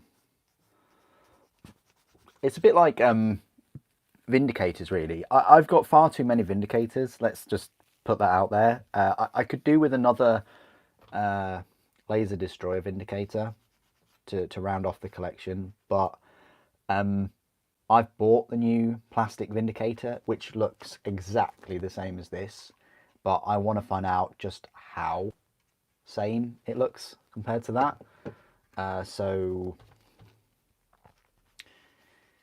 And I got it for the channel as well, so I can you know, show you that.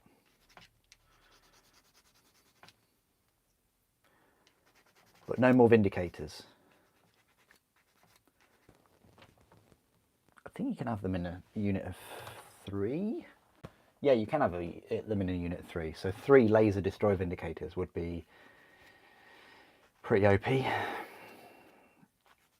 probably would pick up a 3rd one at some point. Again, I'm at the position where, because I'm getting multiples of different units and things, where do I put them? Do I allocate them to different legions now, or do I have the Dark Angels have access to, you know, some amazing pieces of equipment? which is lore accurate. You know, they were the first. They were the Legion that were given the best technology and the best weapons and all the secret weaponry, and you know, they were given a lot. So it's quite lore accurate, I guess.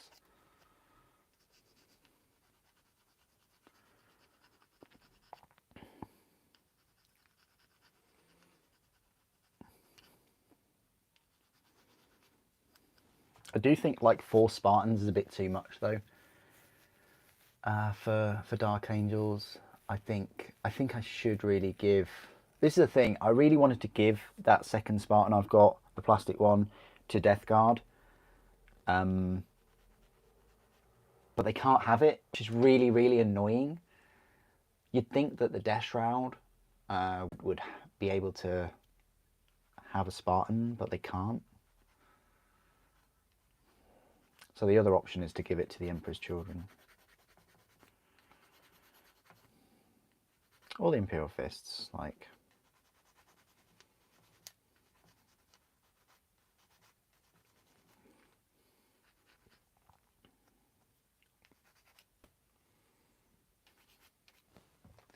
Revan, how are you doing?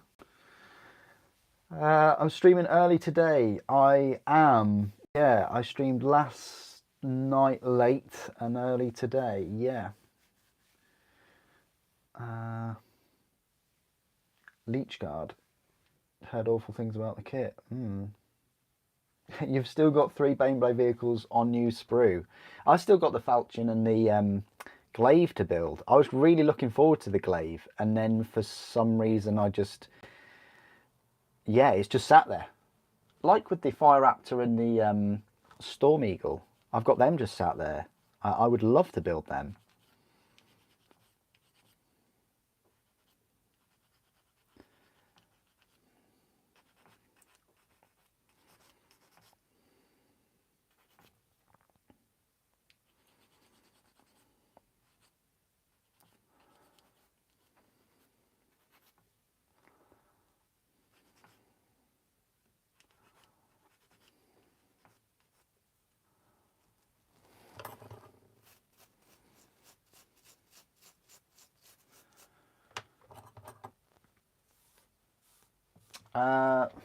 You'll be doing a Knight and Skitarii force and a huge Traitor Guard force at some point. Sounds good. Sounds good. Yeah, Knight forces are good. I've got a Porphyrion just sat there that I haven't built. That's another thing. I think I'll get back into Knights when they release the Plastic Lancer next week. No. We'll see. We'll find out at 6 o'clock this evening.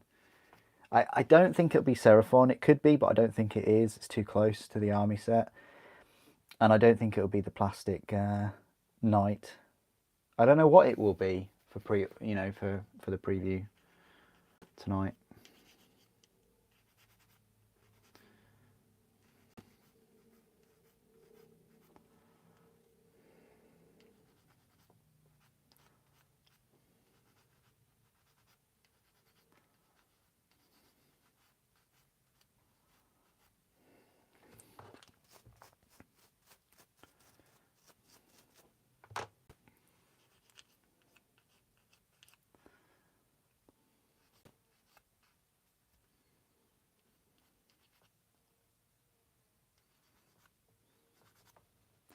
Yeah, now we can glue these exhausts on.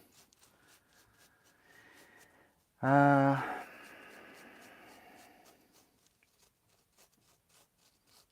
I don't think they will do that, Revan. So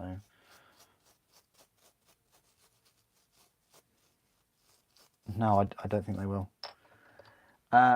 You own 8 Vindicators at the moment, and you're going to buy 4 of the new Deimos. Oh, Soren, you are the voice of reason. Thank you, sir. Thank you.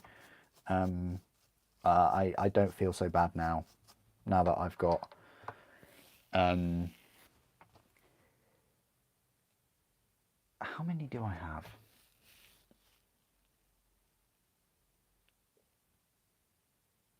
I've got 4 normal, so I've got 3 40k ones, Or do I have 5?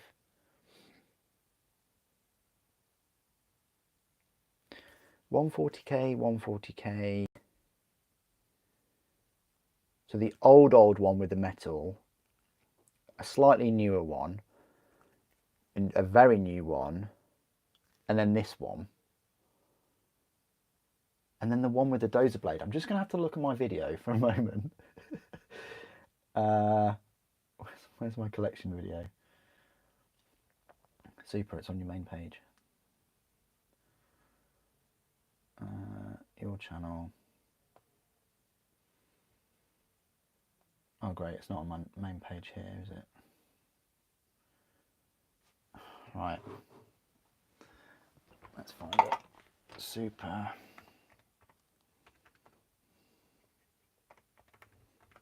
Full collection. Let's just type that in, see what happens. Here we go, here we go, here we go. Right.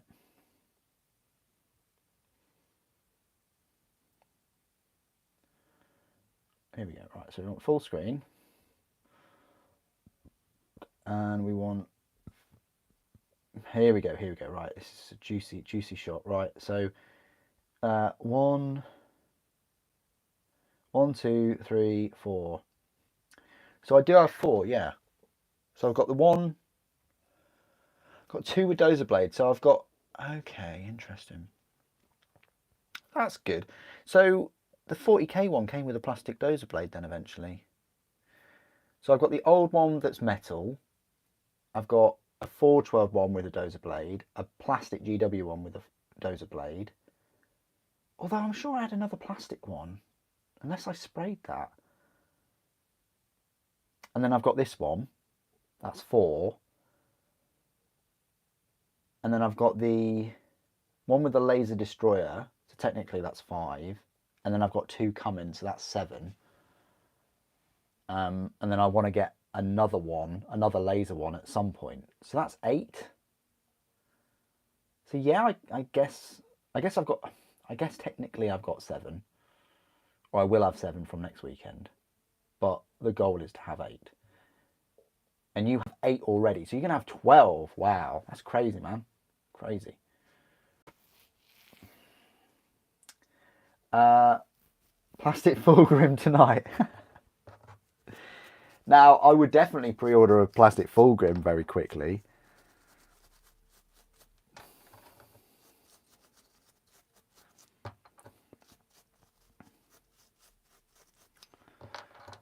But would I get a plastic Warhound? Yeah, damn right. I get 5 of them. Be like Horus, just unleashing 20 of them. Go and have fun.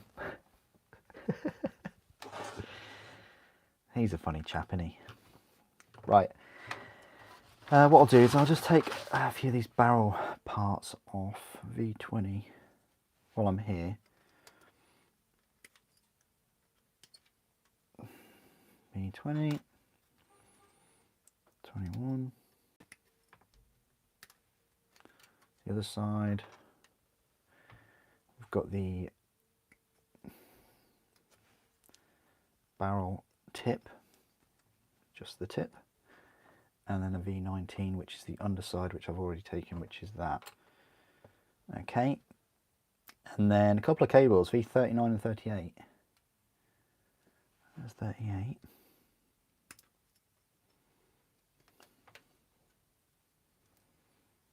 And there's 39.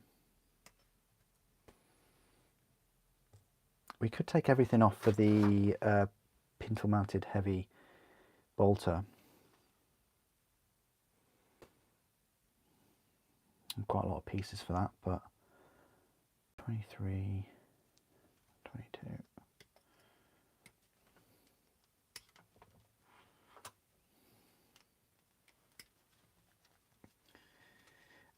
New starter set of the Underworlds. Yeah, quite possibly.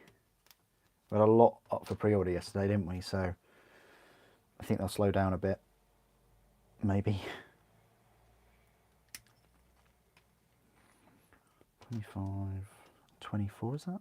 Yeah. I just want everything off this sprue, so we've only got the sponsons and the vehicle accessory sprue to kind of think about at this point.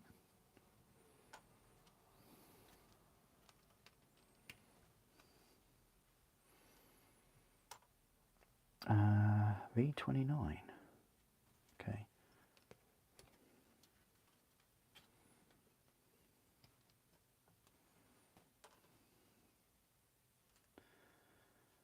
Okay. V30 is all the way down here.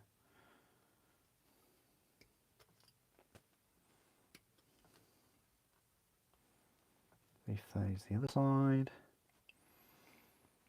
V28 is up top.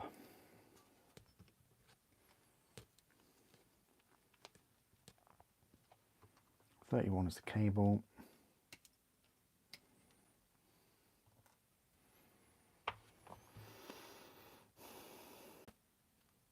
Ah, 37 and 36.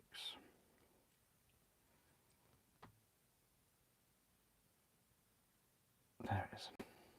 So these are targeting lenses that will go on the main tank towards the end.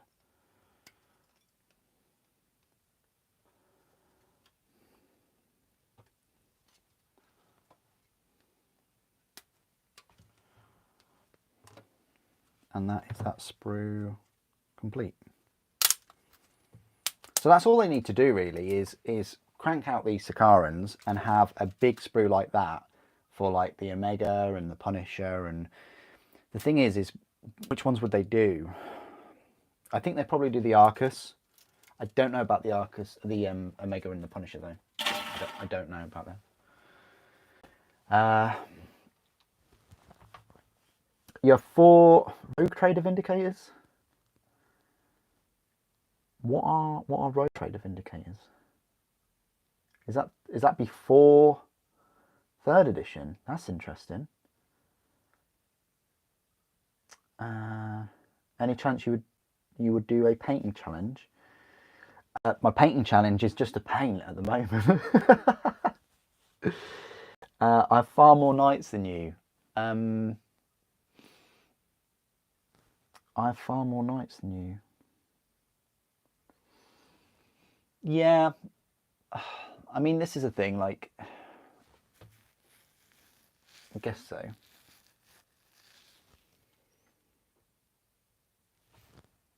Have I reviewed the Tyranids, Termagants and Hormagaunts? Love the spell in Revan. Perfect, my friend. I scour the YouTube and don't find any of them. I don't own any Hormagaunts. And I don't own any Termagants. I don't think. So I've never owned them. So I've never reviewed them. But I've got a funny feeling I might in the next month. Put it that way.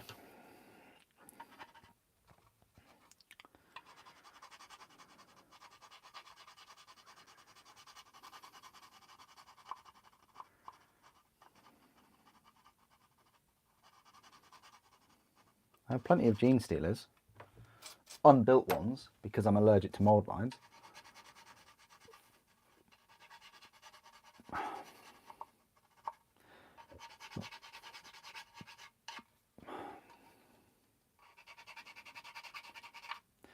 Yeah, 12 indicators actually sounds really cool. And I'm happy you've said that, because it makes my kind of potential 8, 7 at the moment, it makes that a bit more reasonable.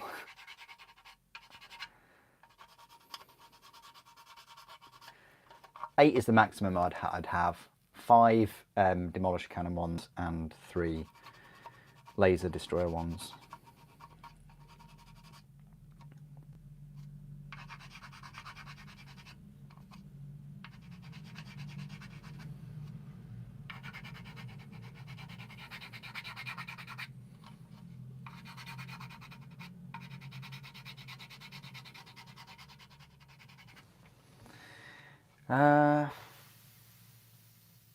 How about the Tyranids Battle Force? I still have them. The Tyranids Battle Force. Were they in the Tyranids Battle Force? I honestly can't remember.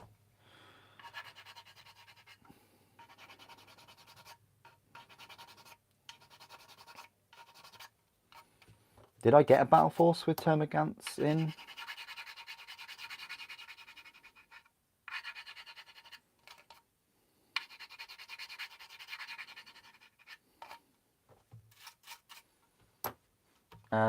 Paying Emperor's Children in live streams for each Sunday for like a month. I would do. In celebration for Plastic Fulgrim, I certainly would.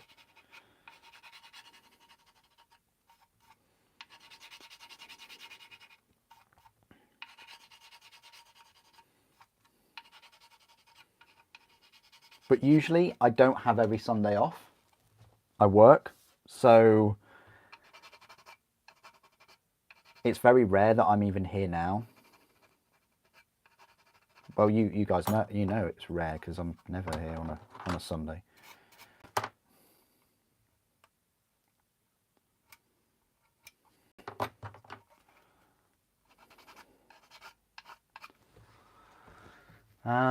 You thought 2 monoliths was cool.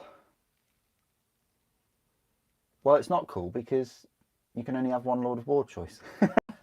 No, it does look cool. 2 monoliths definitely do look cool. Don't get me wrong. It's silly. They shouldn't be Lord of War choices. As someone who owns a fair few Necrons now, with the exception of the Knights Rad Bomber, may it rest in peace. Yeah,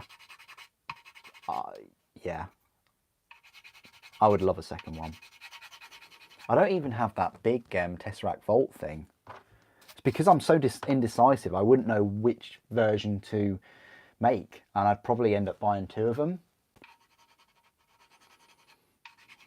And also there's the fragility side of things. Like, if you build it with the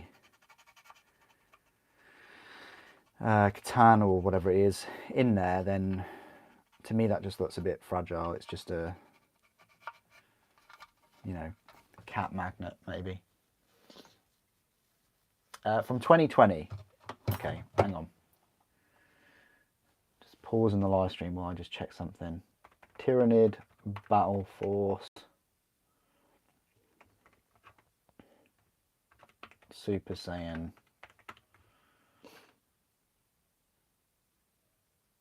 Tyranids Battle Force unboxing 2 years ago.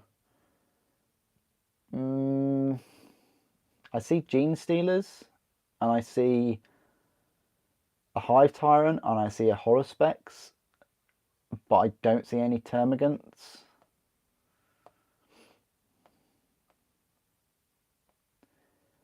I mean, you might have wished me to have it, which is quite cool. I like how you're wishing me to have minis and box sets, Revan. That's cool, but no, I don't have that one. We hold you to that when it's released. Okay, that's fine. I don't mind that.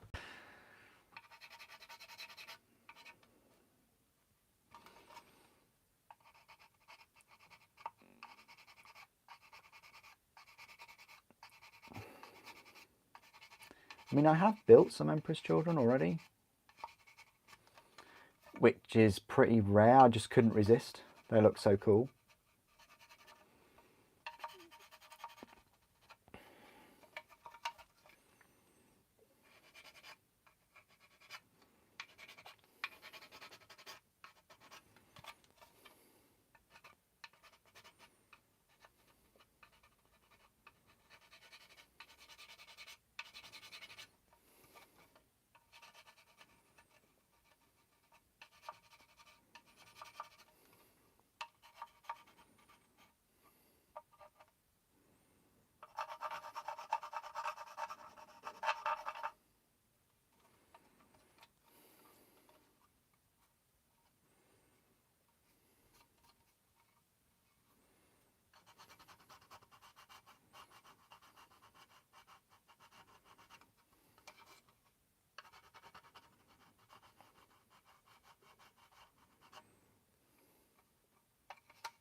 You finished painting your second monolith yesterday. Nice one. Nice one. Not sure how I'll move them around though. Carefully. Yeah. You're going a bit crazy on buying models. Well, hey, you know, if you enjoy it, my friend, and whenever I speak to you and things, you sound like you are enjoying it. It's all good. It's, you know, it's your hobby, isn't it? So, and when you have a lot of models, I think, like, if you haven't built them and stuff, it affects you less. Well, it affects me less. Maybe because I get them for the channel. Because, if I didn't do the channel, there's no way I'd have all of these minis. I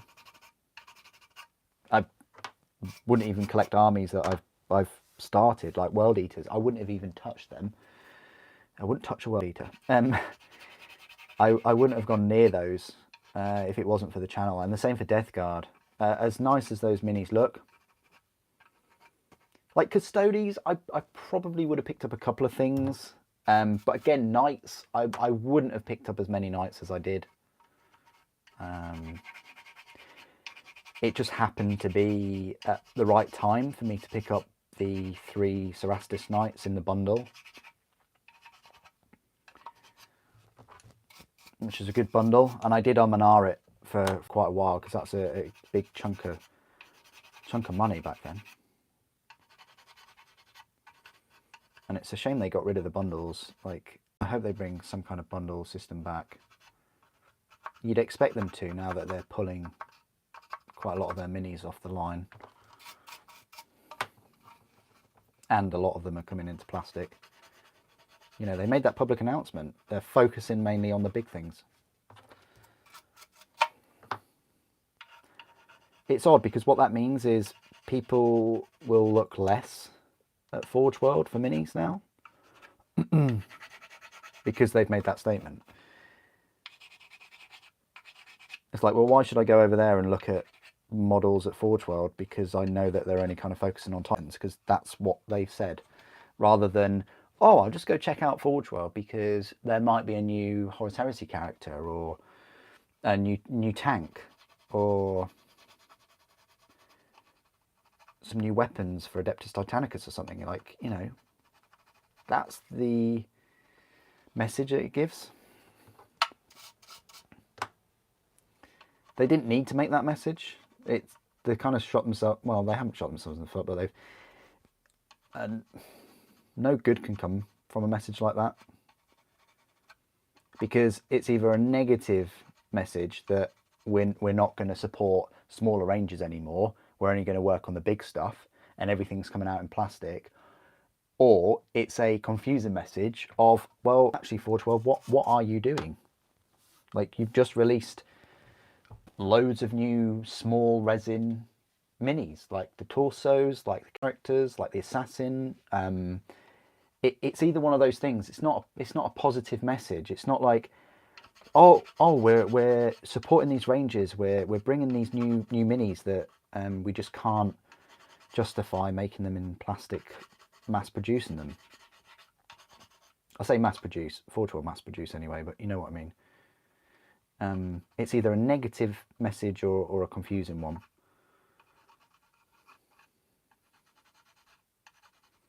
Did they really need to say that? I mean, no, they could have just said that they're removing minis from the line because they're not as popular. They could have just stuck with that dialogue.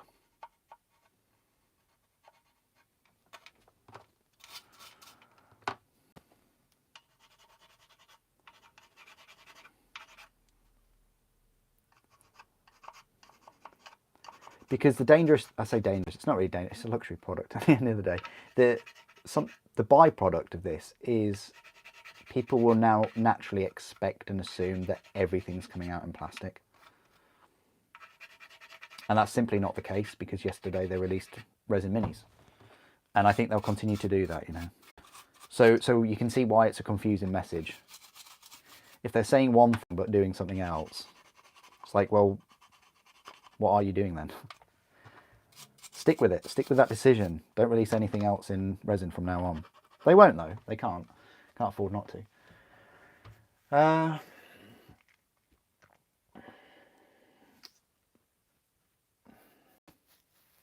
How many Predators do you own? How many Predators do I own? Ooh. I own less Predators than Land Raiders. I think I own probably 20-something Land Raiders. In terms of Predators though,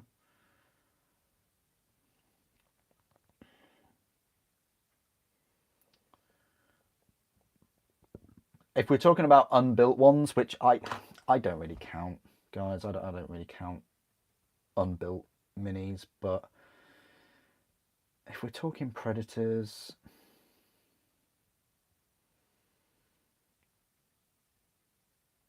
you probably know how many Predators I've got more than I do, including unbuilt. Let's just say unbuilt.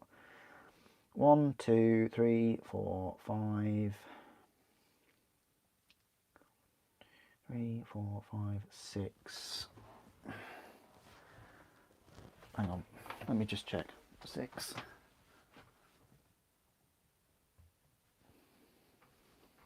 7.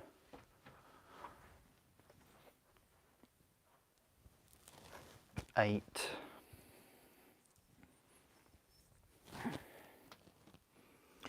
9.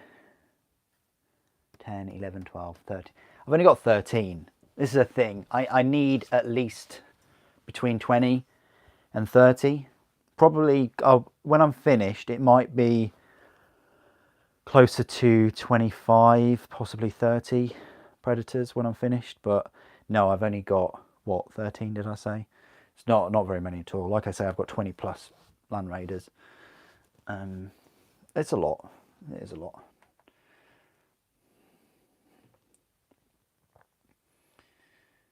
But no, it's not a lot of Predators at all. I need to bump them up. There was a time when they did a deal on Predators not that long ago. They were really quite a cheaper price, and I picked up like 5. Was it 4? No, 4 I picked up. But anyway. You're building a man cave now. Okay, that's fair enough. You're thinking 4 to 5 years, Forge World will be gone. Well, it's up to Games Workshop, isn't it? I mean, I don't know, like, even if they kept 10% of what they make, that it'd still be viable. Like, they made a lot back in the early 2000s, and they weren't really seen as kind of, I say, mainstream as much. I don't think so. I don't think they're going to be releasing plastic Bellicosa Volcano Cannons or plastic War Master Titans at that scale. Games Workshop, I just don't think they will.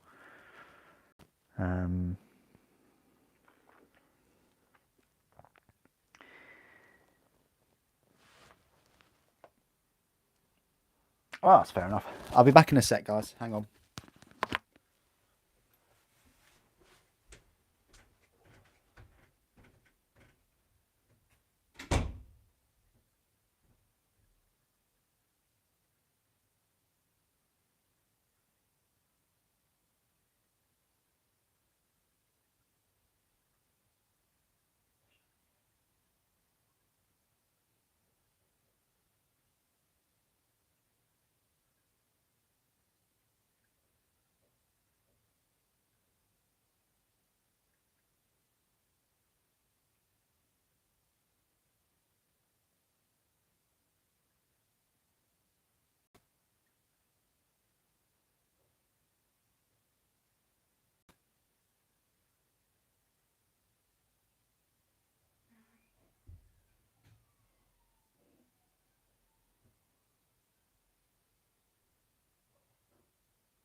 Okay, I am back.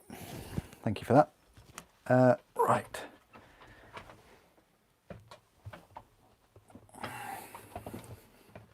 So I think the plan was to clean up these a little bit more.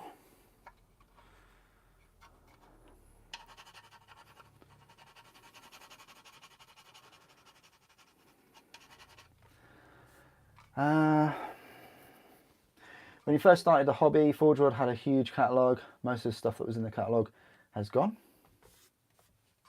Really?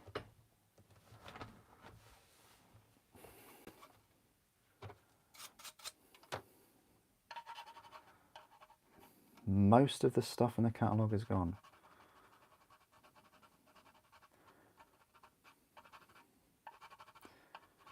When was that though?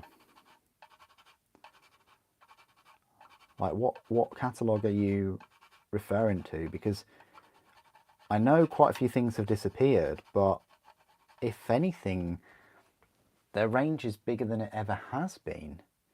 Because you've got the entire, I mean, if I'm just comparing, like, I might have, no,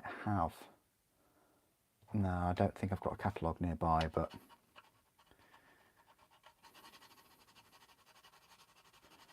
I think some has gone, but there's a lot more than there ever has been. Because, like, if you're looking at it from a Horus Heresy point of view, there's so much in that Horus Heresy range.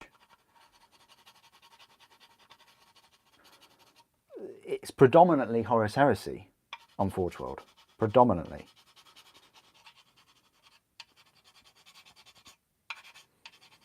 And it never used to be the case. It used to be 40k.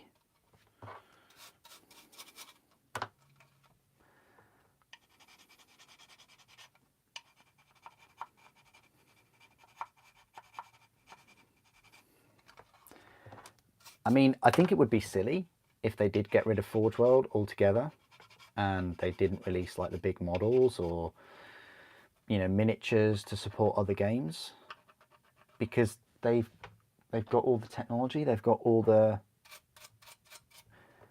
skilled people like Will Hayes and Darren Parwood, and, you know, and the painting as well. Some of the paint jobs are just better than the 40k, I think. More grim dark, more gritty.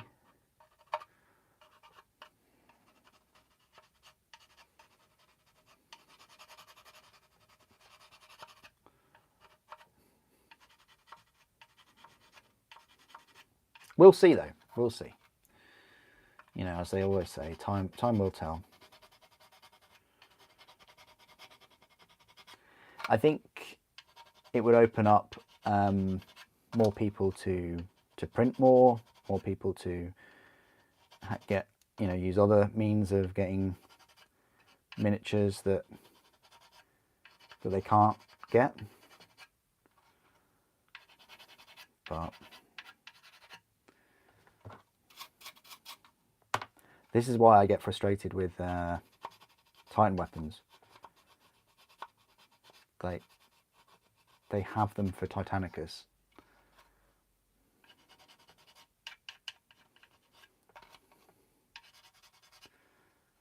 They could put them into 28mm scale.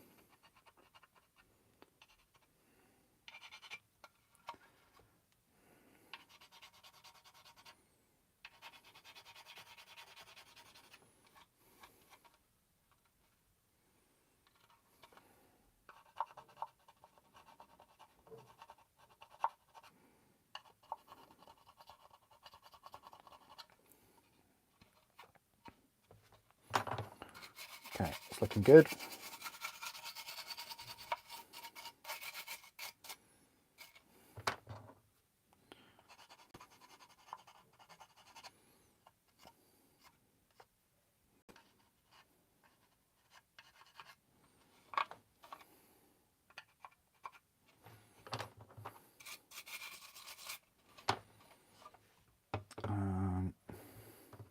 Tidy up these, I guess.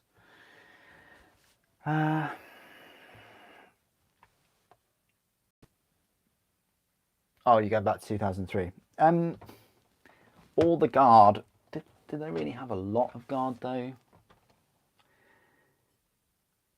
Like, I guess they had all the tanks and things. And obviously the Baneblade and the Shadow Sword. But compared to 2003, nah, Forge World have got a huge number of things. I do find it... They're taking away a lot of their Age of Sigmar stuff, which is really quite annoying.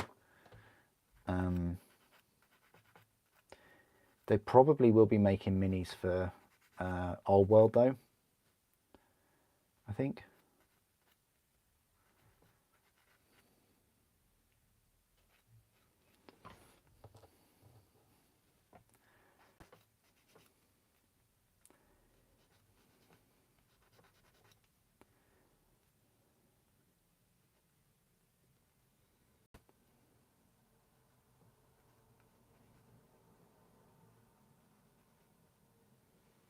And it is a shame because the past 2 years I've had nothing but praise for Forge World and their minis and the quality control and the casting.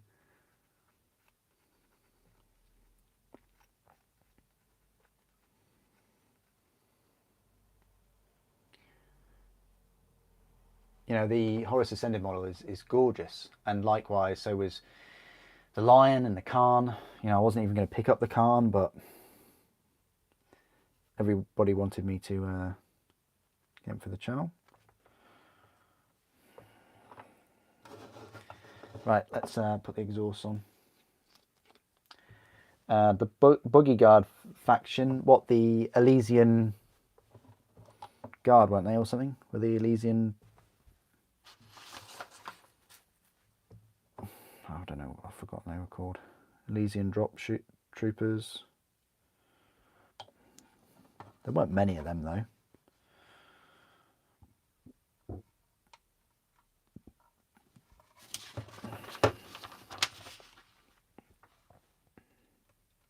Yeah, Elysian, yeah.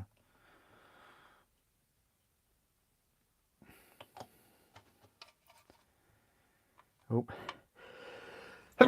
Oh, sorry about that. Oh, God. What am I doing? Focus.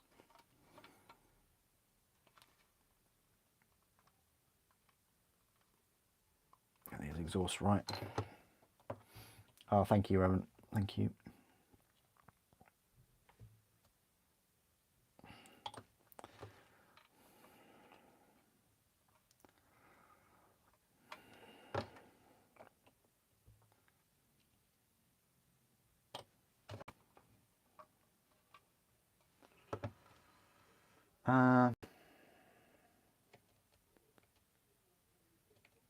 Traitor Guard.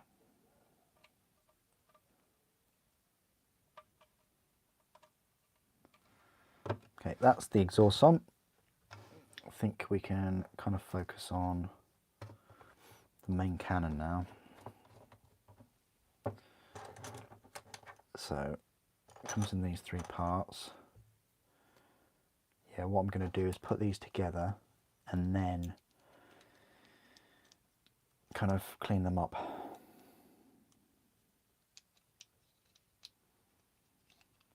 Nice weapon though.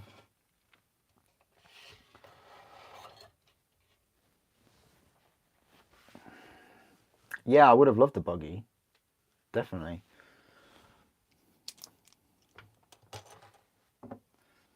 Would have been nice to have got some of those minis.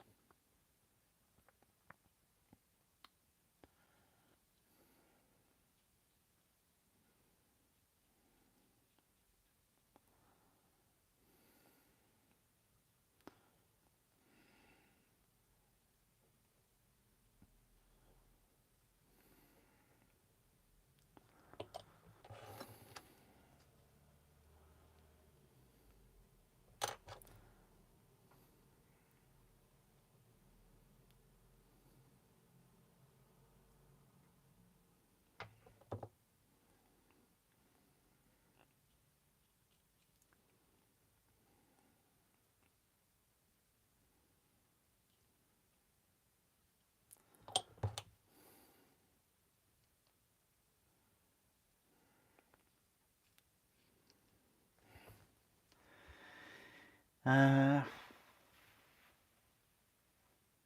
what's your favourite? Yeah, the Forge World gaming tiles were very, very cool. I always wanted to pick up a few of them. I really like the Crash Thunderhawk one, but I don't know what it was. Just I never like the Castellan Stronghold. That was a very, very cool one. I think it wasn't that pricey either, like 70 or 80 pounds or so. It wasn't too pricey. And yeah, I always wanted one of those just to showcase some Space Marines and things when I've completed building them and, you know, set them up. But I just never really got around to getting one. There was one with the turbo laser that you could then use on a Reaver. That was cool.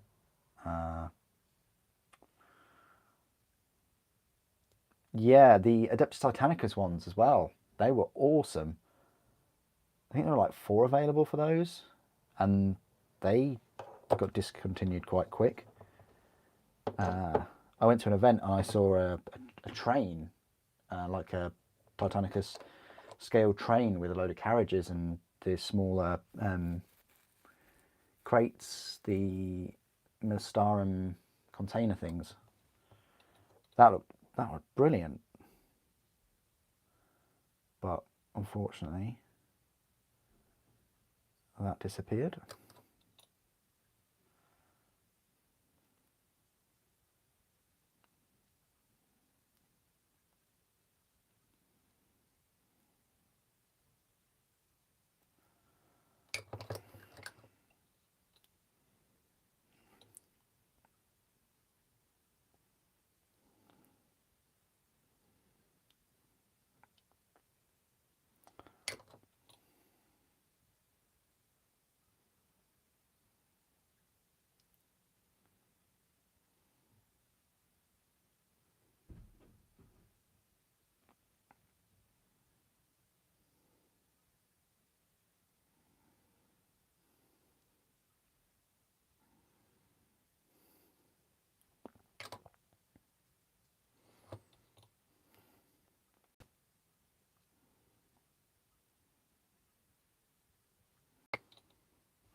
Yeah, the Forge. Thank you, Soren. Forge World. What's your favourite Forge World model? Oh, okay. Well, favourite, Thunderhawk, obviously, with the Warlord, second. Oh, actually, no. This is my favourite. Oh, sorry, I completely forgot my bay. But you didn't think you'd see this gorgeous girl on a Sunday afternoon, did you? But yeah, this is my favourite model. She's just more rolls than Greg's. Lovely. No, I'm joking. Fortress Walls, your favourite. You can afford them at the time.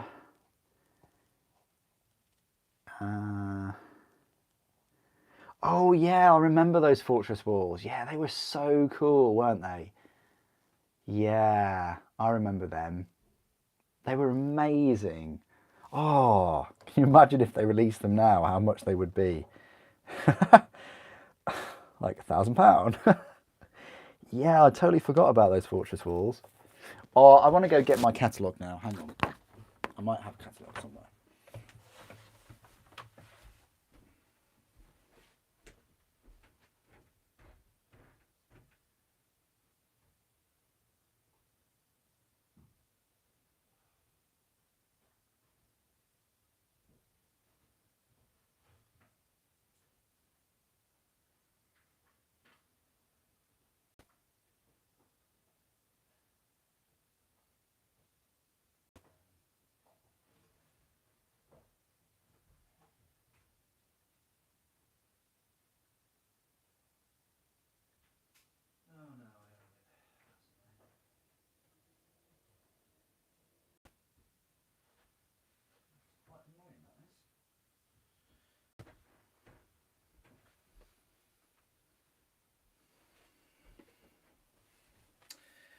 Well, apologies. I thought I had it nearby, but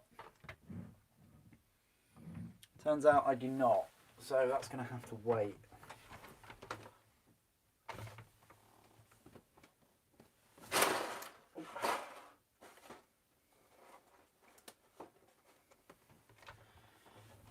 Yeah, it's going to have to wait. Sorry, guys. It's going to have to wait.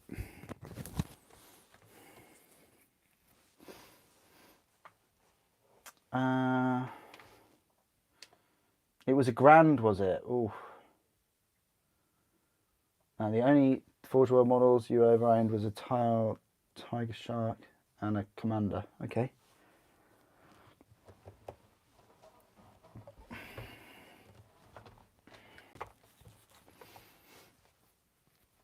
No, it's not incoming. I couldn't find it. Sorry. Apologies.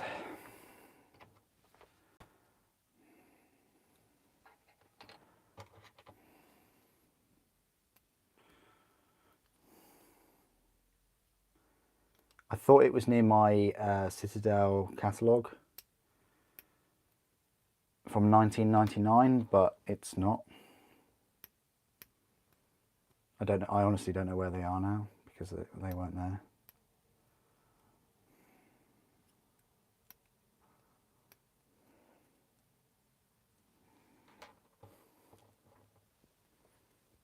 Next week's live stream. I know I talk a lot, but I don't think I could talk for 3 hours about a catalogue.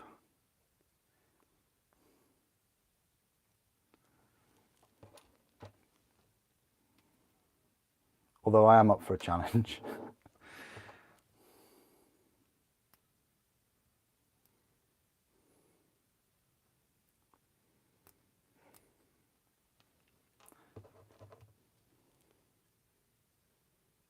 A 1 hour stream. Oh yeah, I could definitely talk for an hour about them.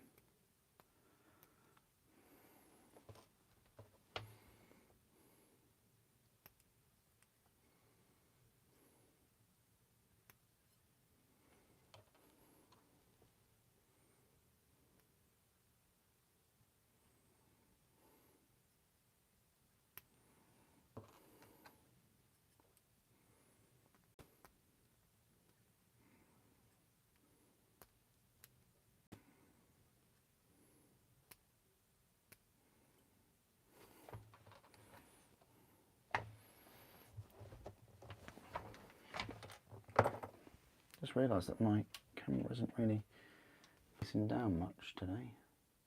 It's better.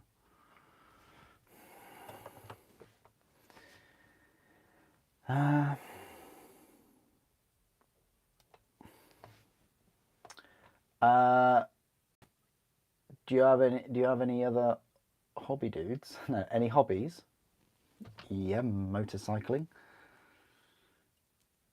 I've got a few fitness hobbies as well that I do. I do like my swimming, and I do like my gym.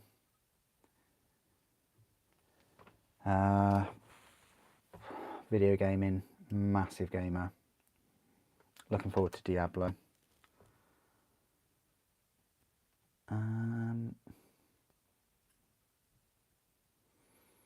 do like my cycling, and I have got a. I don't have a race bike though. Like, I haven't made that transition. I probably should get one, but it's Norfolk, so potholes everywhere, and drivers are just, well, only a very select few. It's not the majority, is it?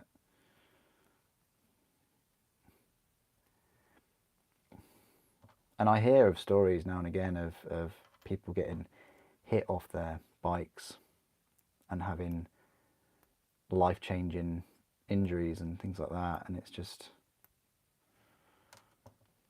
I just, yeah, I don't know how I would deal with that, but I don't love it as much. Like, I I wouldn't go out every. This is the thing. It's when I look at things to get, and whether I'd get a race bike or something. I almost think, well, how much would I use it? And I'd want to use it a lot to justify one. So, and the more you use something like that, the more a risk you're taking. I know like at least 4 people that have had life-changing injuries due to cycling. I mean, that's not insignificant. I mean, I knew them quite well. So, or I know that, I should say, I know them. They didn't pass away, but yeah, it certainly changes your perspective. It depends where you live, doesn't it? If you live in a place where cyclists or whatever you're doing is well promoted and it's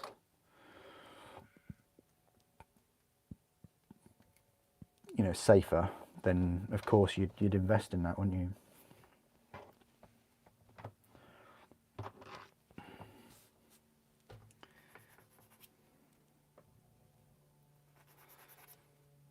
I mean, this is the thing, like motorcycling, it can be, as a hobby, it can be expensive. Like the initial startup with motorcycling is very expensive. Getting a bike, yeah, you don't need to get a new bike, but getting a bike, getting the gear, going through all the lessons and things. But it's something that I really wanted to do. I learned late in life. I had no real interest in it when I was younger, when I was growing up.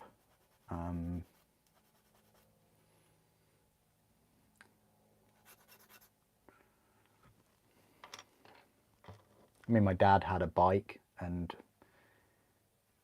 but he didn't go on it all the time.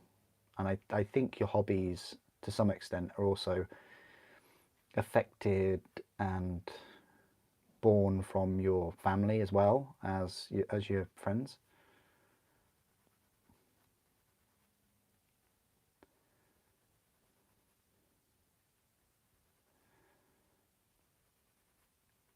And that's probably why, like, I was aware he had a bike, but I only kind of got into it when I started kind of riding to work. Like, I wanted a sort of cheap mode of transport.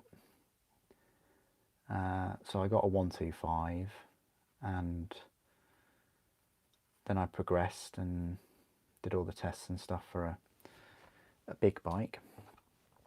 I just went from there, really.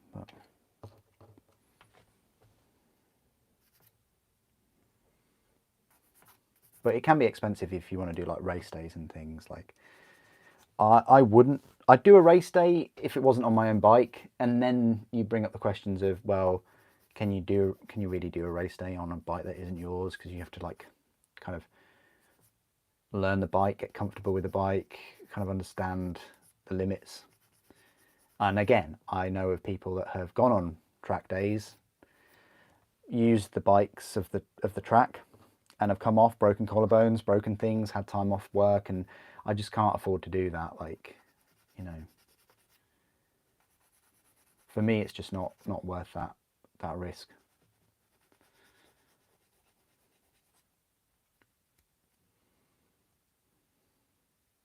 I mean, yeah, you're in I say safer environment. I say it's a controlled environment, but also the limits are off as well. That you're doing lap times, and you want to go as fast as you possibly can. You're just increasing that risk all the time. But then again, on the road, you've got quite high risk because of other drivers. Like, you could be a really excellent motorcyclist, and it doesn't stop that person that is pulling out on the corner to see you, or their ability to drive. You know. Anyway, I could go on and on about that, possibly. Uh,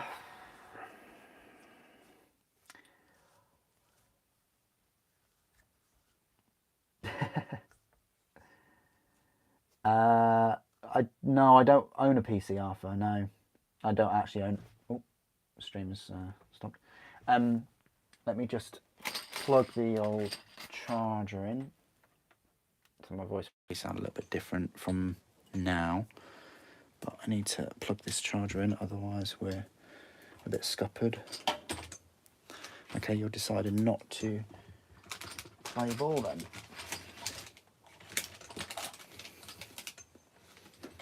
It's because it's resting on the book.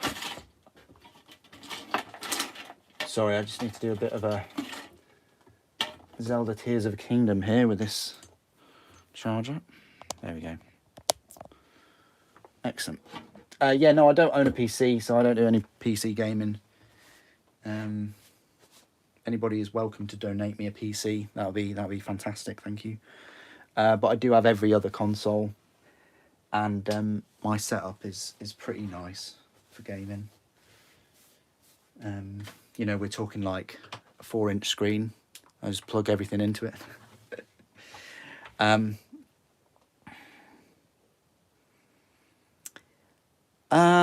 don't know. Yeah. You know, you're a former cyclist, Revan. So, as you say, as you just pointed out, I mean, yeah, like if you said, "Oh, super, what do you want to do today?" You can either motorcycle or ride a push bike and increase your fitness. I'd say I'd ride a motorbike and then I'd go to the gym. You know, have I ever rode a motorbike to the gym? No, because when I'm in the gym, you see some people in the gym and they're just like, they're just there to justify their gym membership, which is just, I mean, seriously. But when I go to the gym, I really go to the gym, so I probably go a bit overboard. I don't really go for like a gentle workout, like, oh, I'm slightly perspiring, or I've started to perspire, let me get out of the gym, I've worked too hard. No. So it's the whole, yeah. I just feel really hot after the gym, after a workout, and putting on a helmet after a workout is or if you've been running, or is just rank. Even if you have a shower, even if you get clean, and you know, it's just, I if I can avoid that, I will. So your other hobby is fishing. Oh, nice. I've fished before. I hear that can be expensive too. You know, all the gear and things. I mean, but again, it's that justification, isn't it? You buy all the gear, those initial costs, and then you want to kind of justify it. You want to have your fishing license. You want to pay to go to some of the lakes. There's a lot of good fishing spots in Norfolk. And then do you do night fishing? Do you camp? Do you, you know? But yeah, no, I've done some fishing before.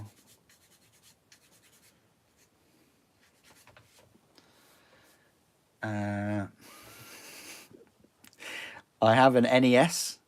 Yeah, technically I do. Yeah. Technically I do have an NES, yeah. I have an N64. Yeah.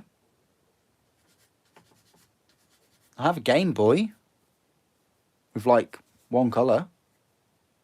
Does that count? Am I a gamer now?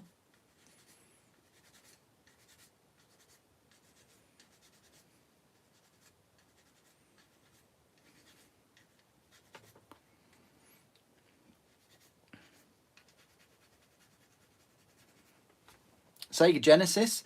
I never really got into the Genesis name. Like Genesis, I think, is what they called it in America, and for us in the UK, it was always the Mega Drive, the Sega Mega Drive. Yeah, I had a original. I say original. I had a Sega Mega Drive from, I say Japan, actually from Hong Kong, and then and I had that for so many years, and some games in the UK worked with it and some didn't because the actual slot was a slightly different shape, and the game cartridges were a slightly different shape. But then I got a Mega Drive 2, and then I could play all the sort of UK games, which is great.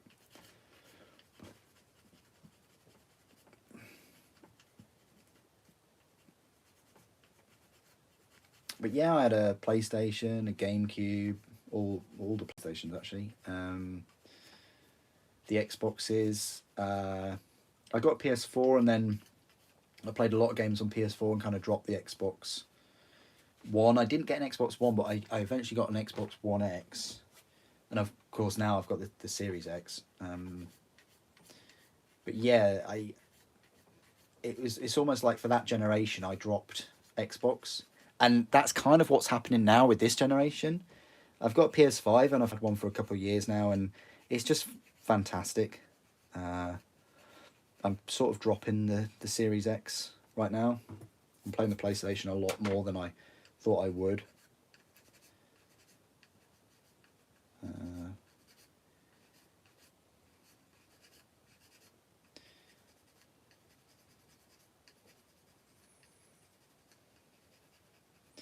You know, Diablo, I think I'll get that on the PS5, but I was, seriously contemplating getting it on the Series X, mainly for achievements and also the sound.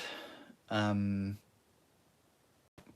live streaming it and the controller, like, that's what's better on the PlayStation for me. And I did play the beta that came out. I really enjoyed that. Something just clicked for me for that.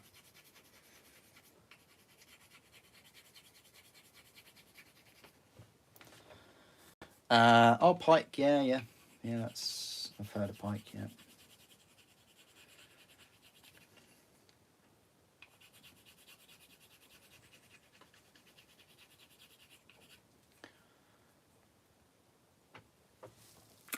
Lures can cost, yeah, definitely. Do you have the VR device for the PS5? No. It's pretty pricey. I'd rather buy a Titan. I'd rather buy a Titan than look at Aloy in VR. It seems a bit strange being that close to like a digital person.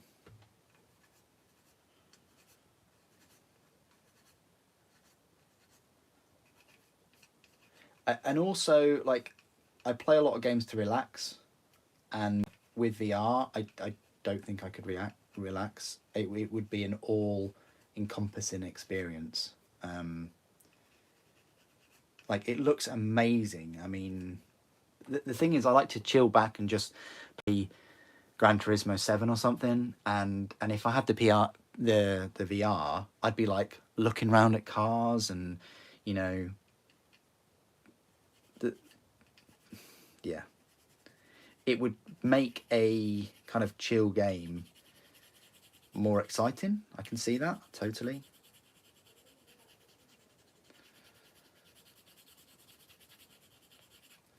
Definitely with like Resident Evil.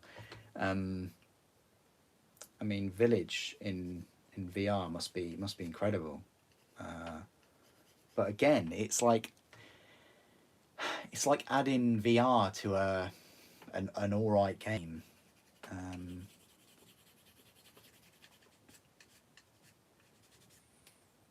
I mean, what game is really like eye opening on VR? Because they don't. I'd like to play the Half-Life, the Alex game in VR, but I don't think that's on PlayStation.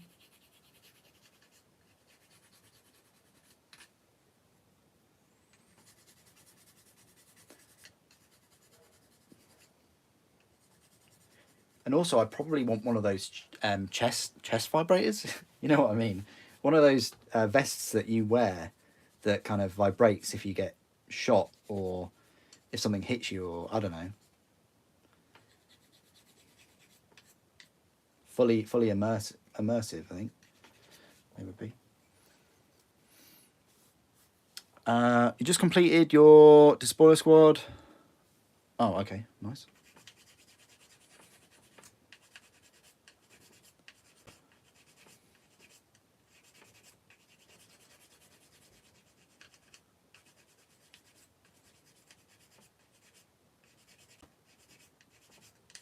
Post it in the Discord, man. You know, be good to see him.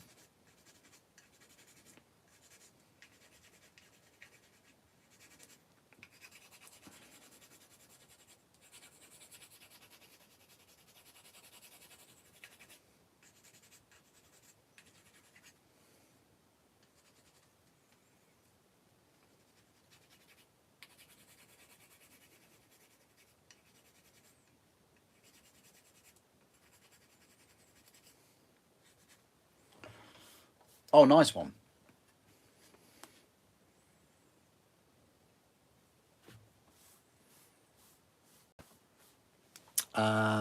Cool. Into the Radius. Okay, that sounds... What's that about, Into the Radius? I'll have to Google that now.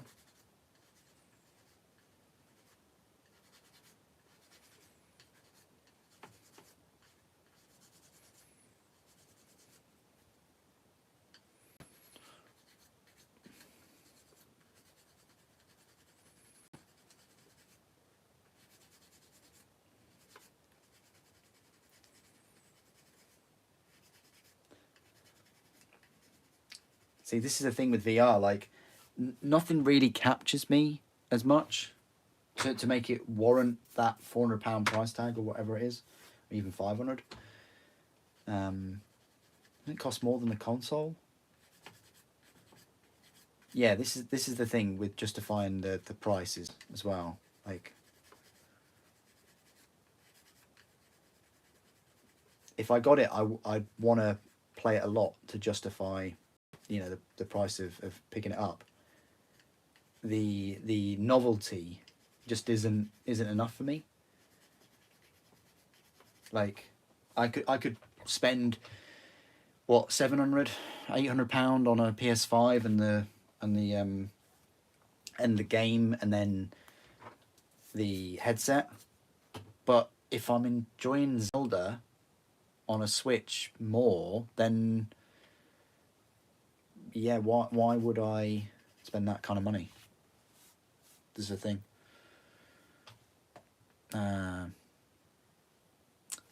You're getting sick every time you use it. Oh dear. See, that's another thing. I don't know how it would affect me if I'd get motion sickness from it. The effect on your eyes as well, having a screen that close to your eyes. I don't know about that.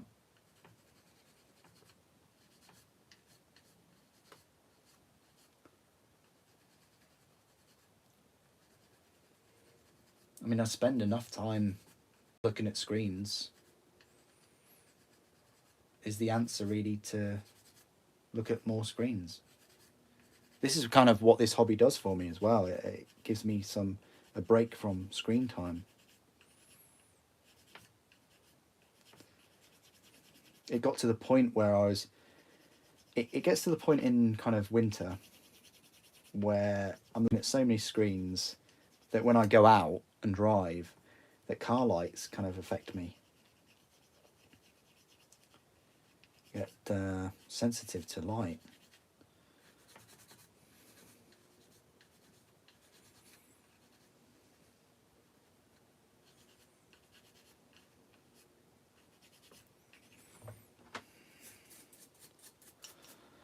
Oh, thank you, Simon. Thank you. I'll have a look at them. You get motion sickness from playing some games, but you get the FOV. Yeah, I always increase my FOV. I do that in Halo and Call of Duty and Doom as well. Just increase the FOV, yeah.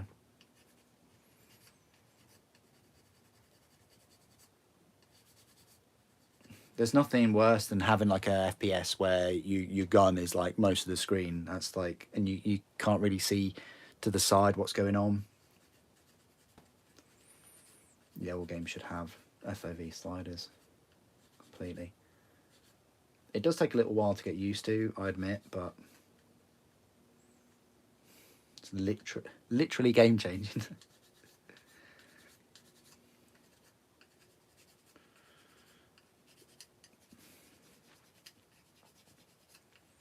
See, I'm finding these gaps.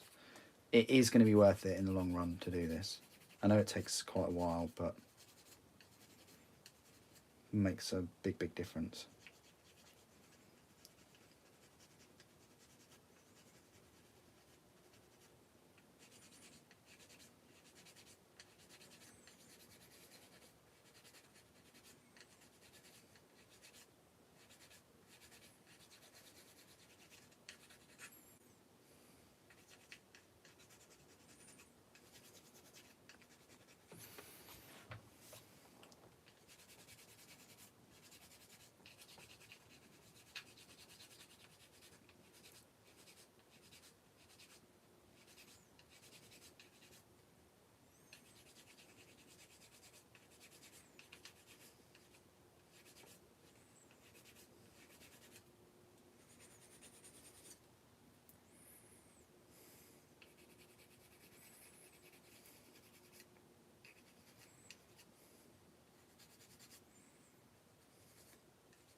Another good game that I'd like to pick up and play is Street Fighter, but yeah, that's another sort of £60 game that I'll just wait for a discount for that one.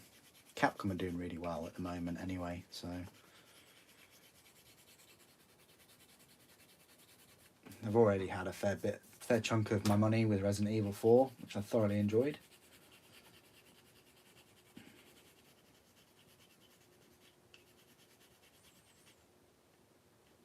So I will pick up Street Fighter, but eventually.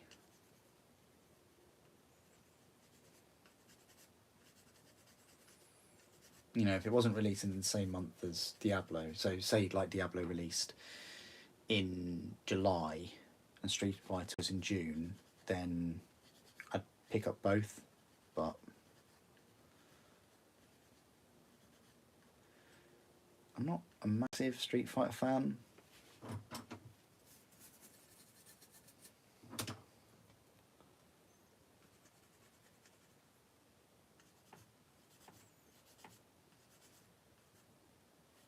But it probably is my favourite fighting game.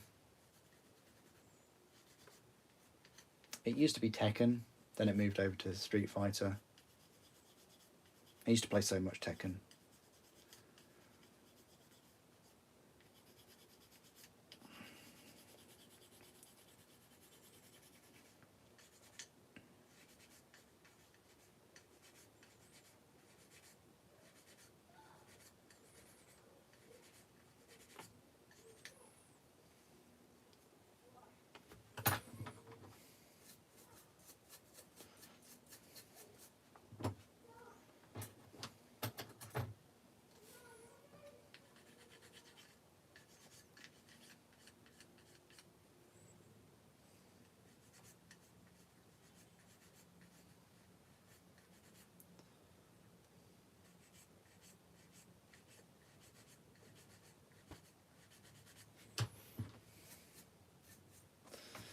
I mean, what you could also do, you could take it one step further and kind of scrape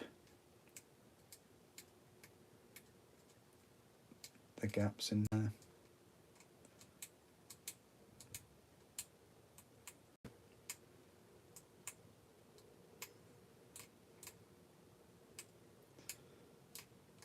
I mean, it is the focal point of the tank.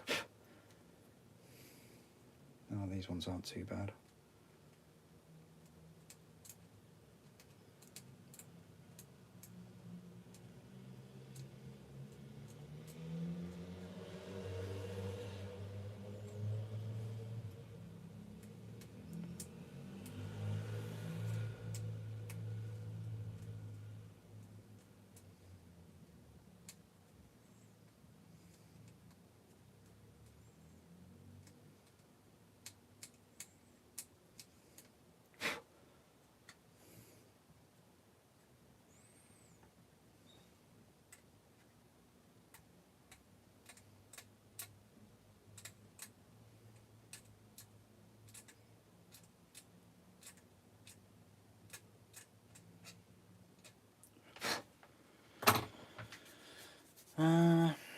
Am I getting Space Marine 2? What a silly question. Of course I am.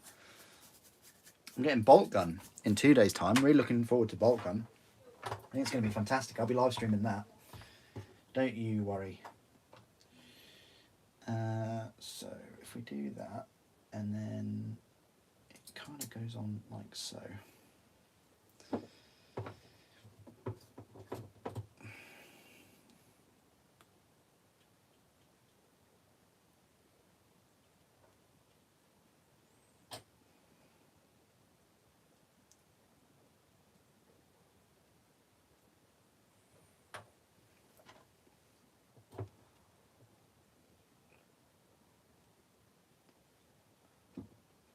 Yeah, I got Space Marine 1 when that came out.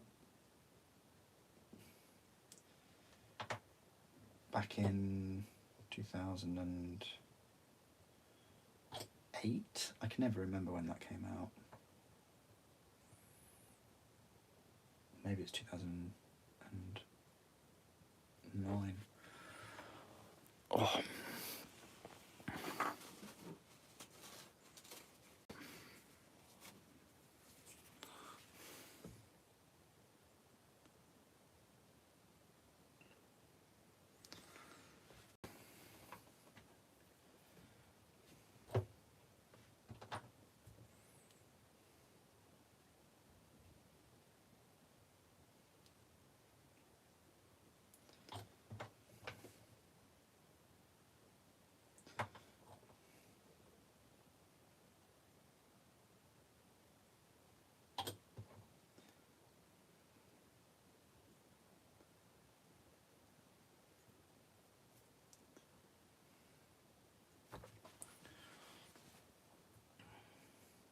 Yeah, I'll live stream Space Marine 2 as well, of course.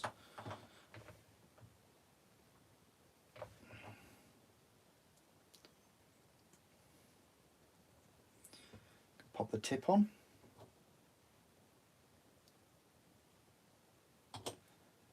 And it goes on one way there, like that. And then I think we can actually put the cannon on. It's up to you if you want to leave it off and then paint it separate, but I'm not.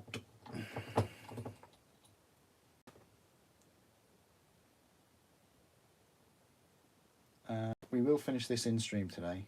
I've already made my decision. I need to do the review video of it. I'm kind of counting this live stream as the video for today. So that means this review will be tomorrow.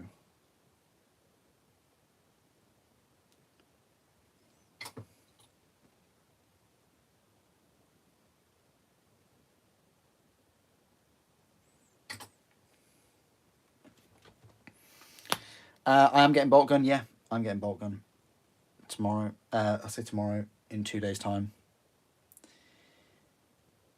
Yeah, it's a shame they didn't release Space Marine on like the PS5 or the Series X or something. Like, even if they just upscaled the resolution or they put a 60 FPS mode, or, you know, just something. Because I'd play it. I'd buy it in a heartbeat. They had it on 360. And you can get it on Steam, obviously. I think I actually own it on Steam. And I was trying to show gameplay. I was trying to do a live stream with gameplay on Twitch on it. But that was on a different computer that it was difficult to do both. To live stream it and to play it at a suitable kind of frame and quality.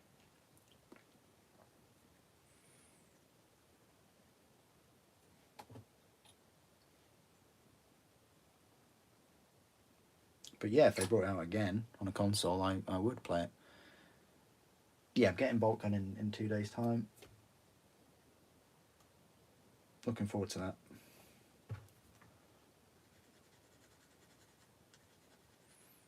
Boomer shooter, they call it themselves.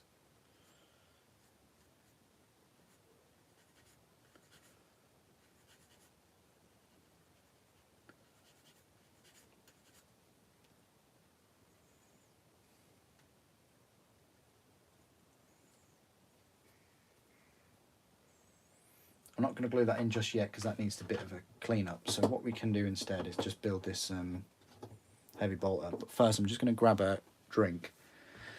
Be back in a couple of minutes.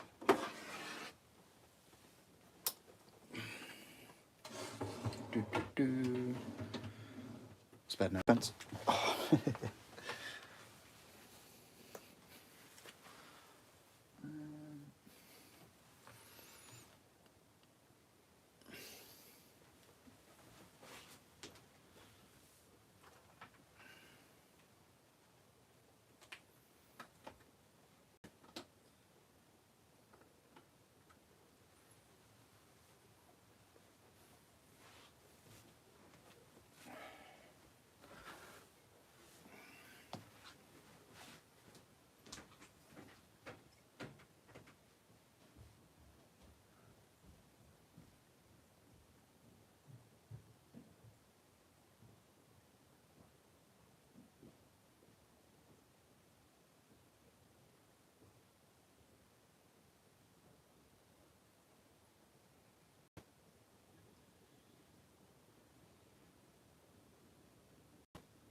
Okay,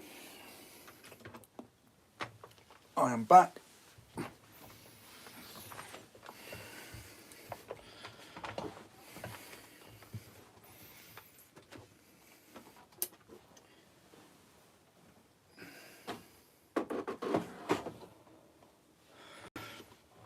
Okay, right, let's continue. Let's build this heavy bolter, a pintle mount heavy bolter, and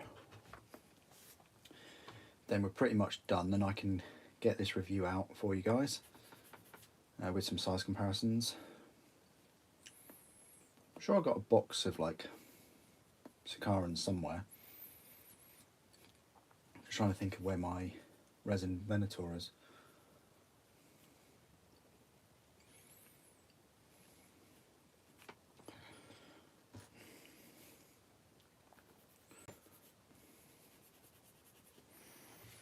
Oh, I don't know why that's showing an emoji.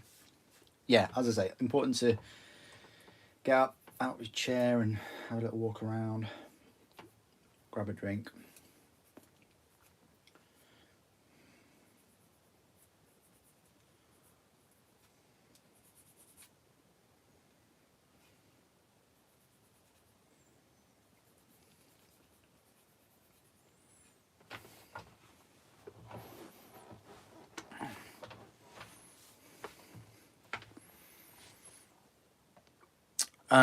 Yeah, yeah. They definitely do allow it. And you know what? You've really got to kind of ask yourself if you want to be with someone that doesn't appreciate or support things that make you happy as an individual. Like, you really need to have a good sort of chat with yourself about that. Because, well, in my world, I don't think that's a good thing. Like, if someone that means the world to you can't support you in your kind of pursuit of happiness and the things that you enjoy, like, what kind of person is that? I just, I couldn't see myself with anyone that didn't support it. Like, if they don't have hobbies, then that's a them issue, and they should really get hobbies. Like, this is why I find it really sus when someone doesn't have a hobby, like just playing on your phone or things like that isn't really hobby, if you know what I mean. It's just the day-to-day stuff. Like, if you've got a hobby like fitness or swimming or reading books, you know, massive, you like all kinds of different books, fiction, whatever, science fiction even, that'd be great. Then that's great. But if you haven't got a hobby and then you beat up on someone because of their hobby, like something that they enjoy, then that's toxic, you know. Not good.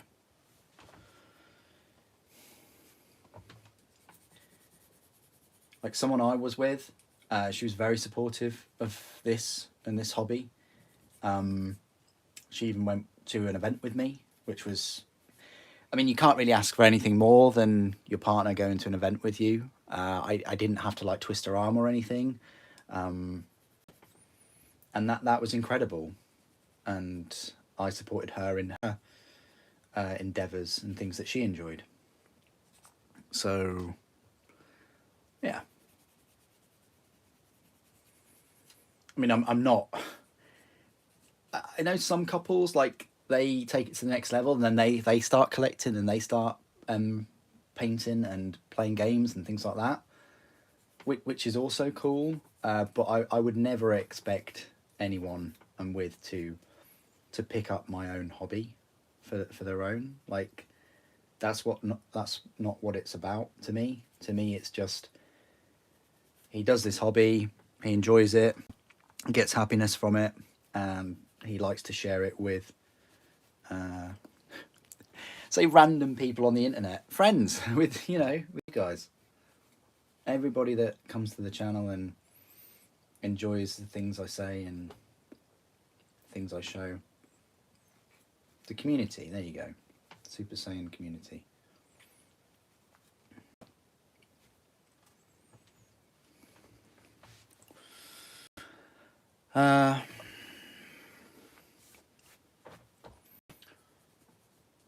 Yeah, definitely. I think it's incredibly important when you're with someone to continue being yourself and continue to enjoy the things you enjoy. Obviously, relationships about sacrifice and, give and take, but at the same time, I'd say my advice is try not to let anybody else, not just a relationship, but anybody else, kind of affect your enjoyment of things that you really like to do.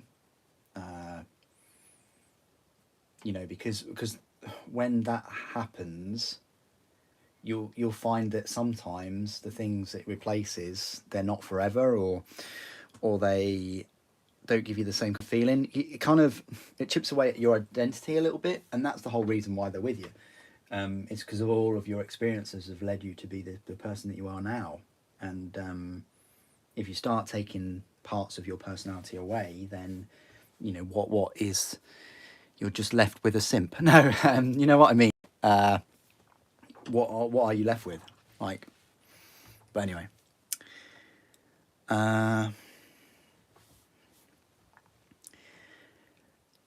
Yeah, and I think some of it is jealousy, and some of it is attention. Jealousy that you're spending time on something that you love and brings you so much enjoyment, and I think sometimes partners, unless they have that hobby, it's hard for them to feel the same way as you do about your hobby. Like, they just don't get it, I think. Some do, like, and some will support. I'm not saying everybody doesn't get it at all. I'm just saying some will never reach that point, and you could say that about yourself in a way. Like, some things that interest your partner, you might not have that interest. But if you support each other through the hobby and the things that you love, then that's cool. But yeah, I don't think you should settle for getting knocked down for doing the things that you enjoy. You know.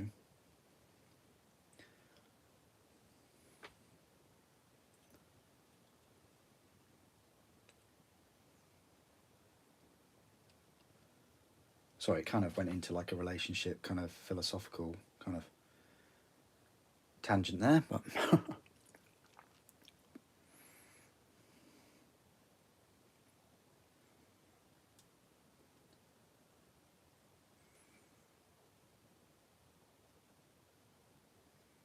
sorry, I don't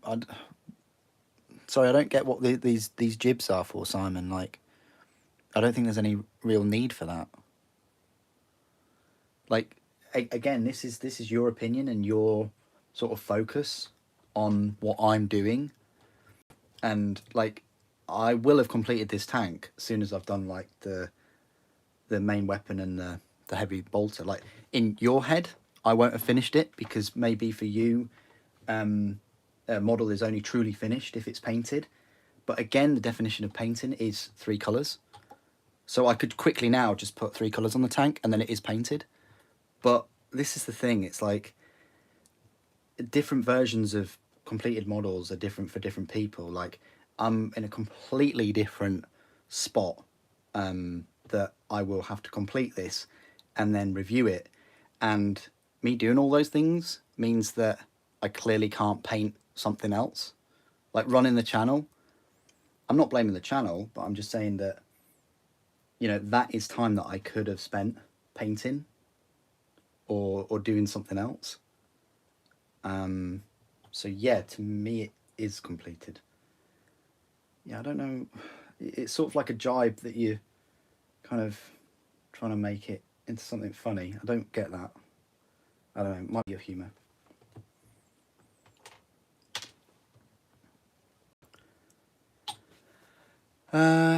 Yeah, definitely, Krieg. Yeah, definitely. Yeah, I wish we lived closer. That would be a good, interesting conversation. We'll need to start charging this pad soon, though. Right, put this pintle mounted heavy bolter on.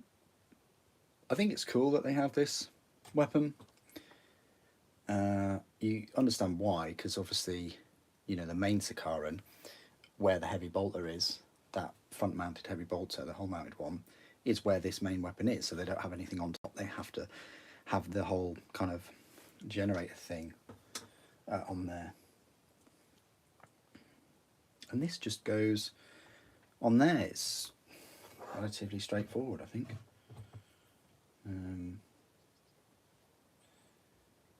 Yeah, we'll put that there.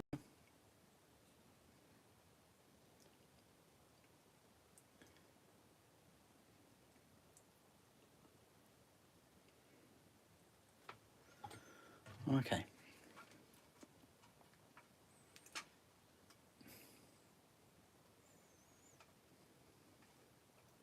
Yeah, I want to know kind of like what will come first.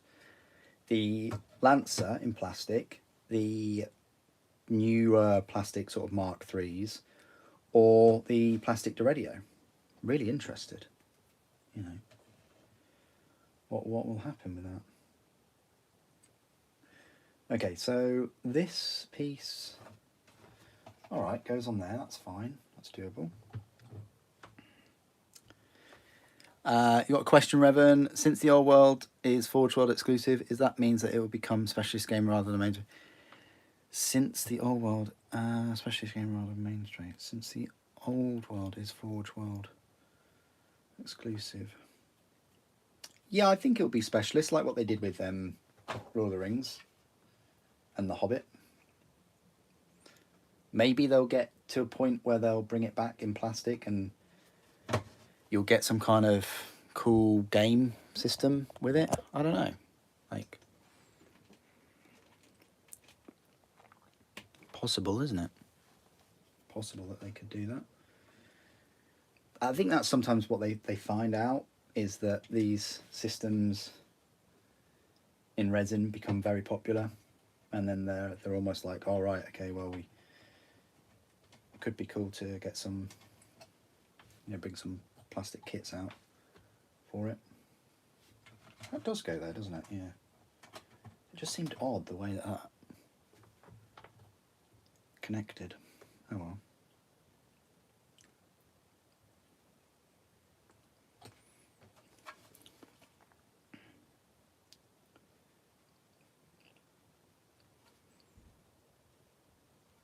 Oh.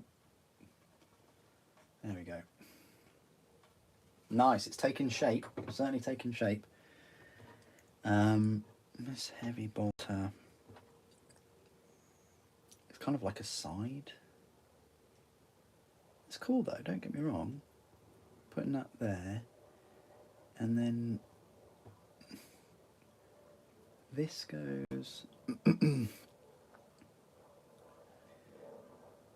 like that. Very interested to see how this sort of connects. They're saying that you do glue that in. Well, that makes sense. But I think you only glue the tip.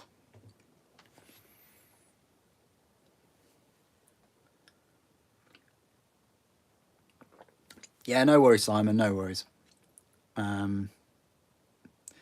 Yeah, you say that you watch my channel and videos for years and things. You'll know I'll rarely paint, and I'll rarely paint on screen. So I think people would rather watch me paint like Sisters or Seraphon more than tanks. I mean, yeah. Titans though. It's probably because I don't use that many colours. Like for me to paint this tank, I don't think it'd be that interesting. I'd just spray it black, paint the tracks metal. I don't think I'd even put any mud on the tracks and things. I wouldn't go that far into it. I don't know.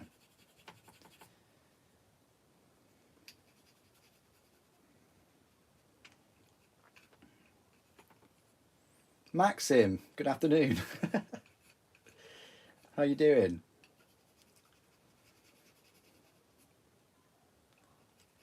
Have you been hardly lurking or lurking hardly, or have you just got in from a night out on Saturday night? That's most likely it, isn't it?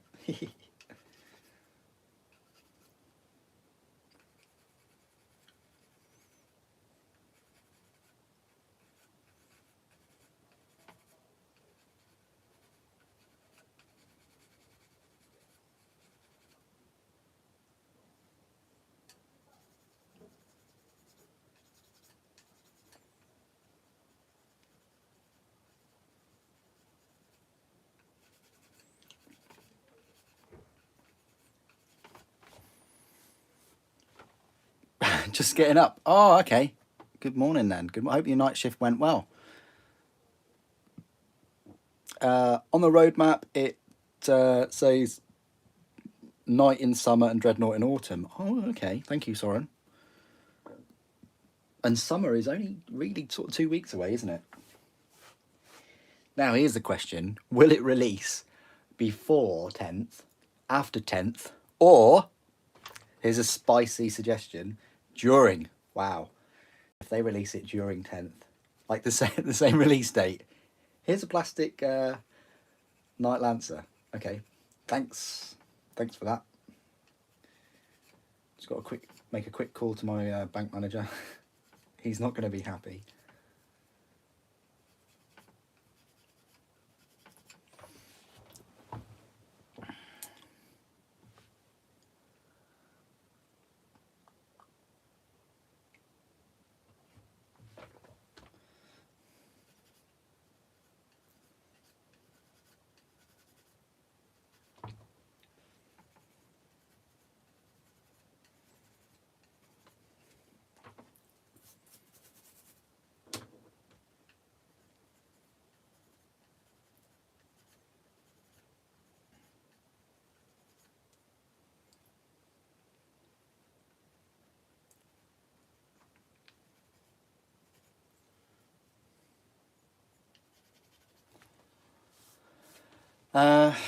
Which will get new plastic sponsors next?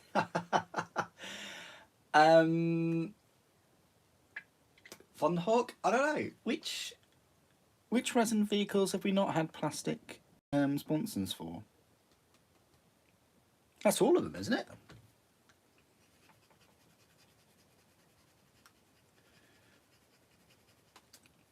Notice on that roadmap there was no mention of flyers at all, which really sucks. I was kind of hoping a year into Plastic Horus Heresy would get the Xiphon, just to add a bit of kind of vertical strategy to the game. You know, they have them in the book. They have them in the army books.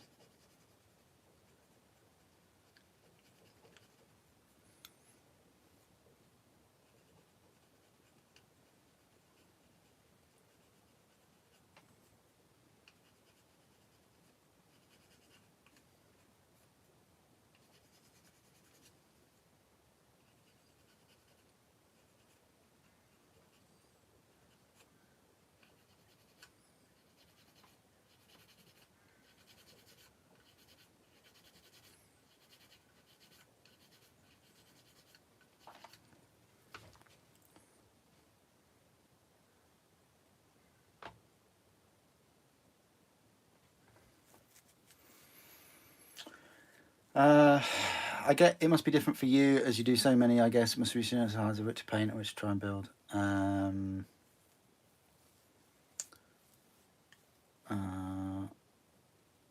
Hard as you do as many.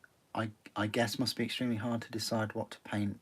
I always try to build a kit and paint it before I start the next due to mental health issue.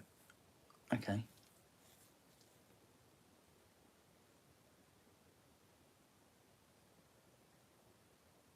Well, I'm sorry to hear that. Like, I hope that isn't the reason for your mental health issue. If you see where I'm coming from, like, sometimes things like that can like exacerbate it.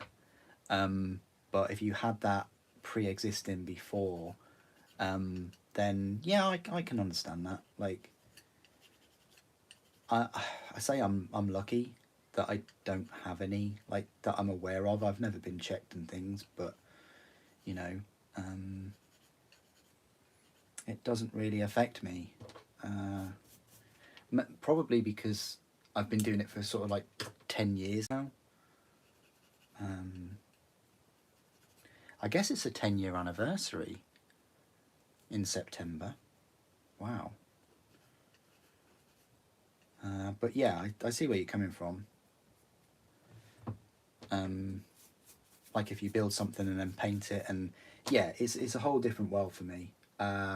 Most of the things I buy are for the channel, and I'm on a very strict deadline of unboxing them and building them and then reviewing them. as quick as I possibly can to make daily content. Like, making a video every day is tough. Even if you just unbox something, you still have to, you know, put it on the computer. You still have to take your ums and ahs and all the things that you hear me say in the live streams that I take out the videos, and then export it, upload it, check the video now and again, every day, like, on top of 2 jobs. It's a lot. It's a lot for people to work one job these days, with the pressures and AI about to take over.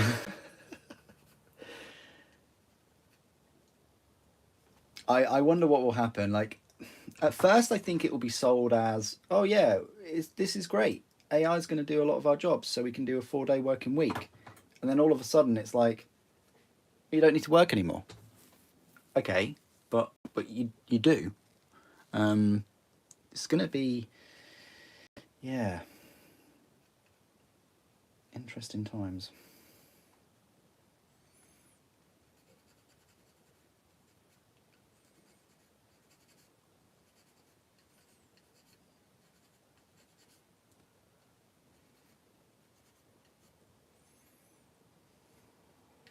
Could an AI do this though? I think an AI could ramble for like 4 hours, 5 hours, if you feed it enough Warhammer lore and knowledge. Could make an AI Luton maybe.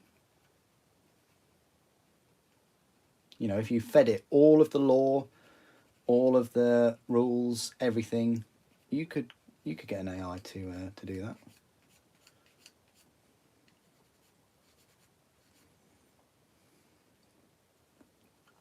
Anyway, talk about doom and gloom. I got you to paint your entire collection. Oh,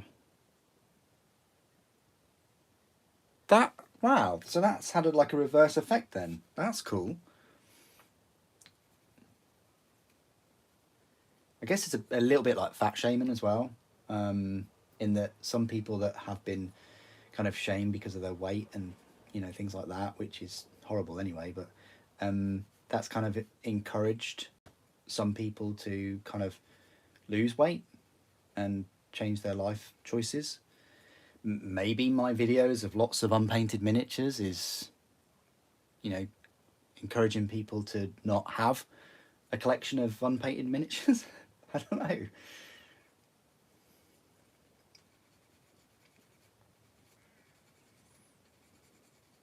I mean, I think it really is a personal thing, and it's down to your own choices and goals. Like, do you know, what do you want to collect? How much of it do you want to collect? Do you want to game with it? All those questions. Like, are you bothered about whether it's painted or not? Or, you know, I think it's a different world from someone who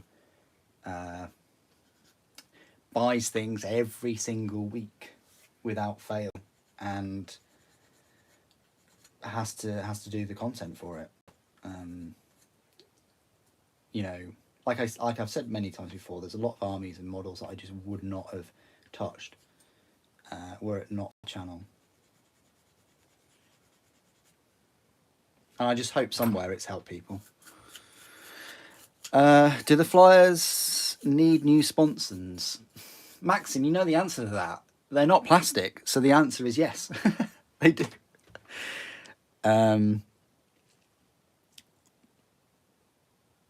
Yeah, this is the thing, like, I don't know, like, I think that looks better than that. I mean, from a completion point of view, that only needs a couple of bits of paint on it and it's done. But I just prefer the look of them in grey or light grey, as opposed to, like, because undercoating means you've undercoated that years ago, and then what have you done? Whereas at least this looks like, oh, you might have just bought that last week. You know? Oh, you're shaving me. Great. You can just call me Gandalf the Grey from now on. That's it. That's my new name. Just change my channel name.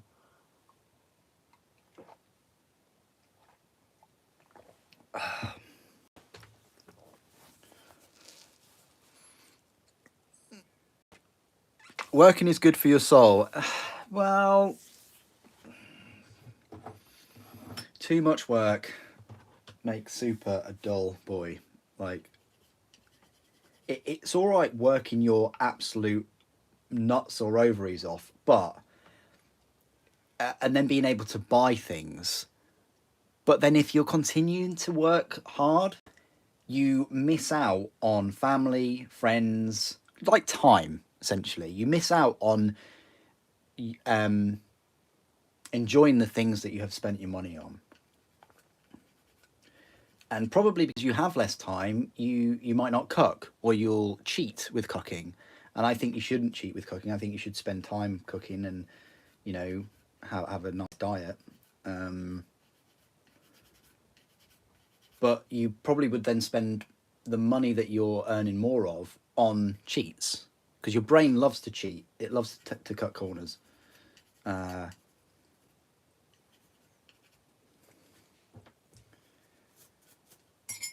So it's almost like the money that you've been earning more of is just going on like fast food and cheating and, you know, all those kind of things.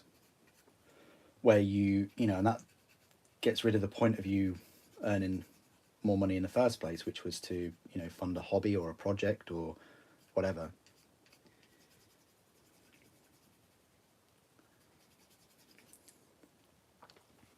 But anyway, the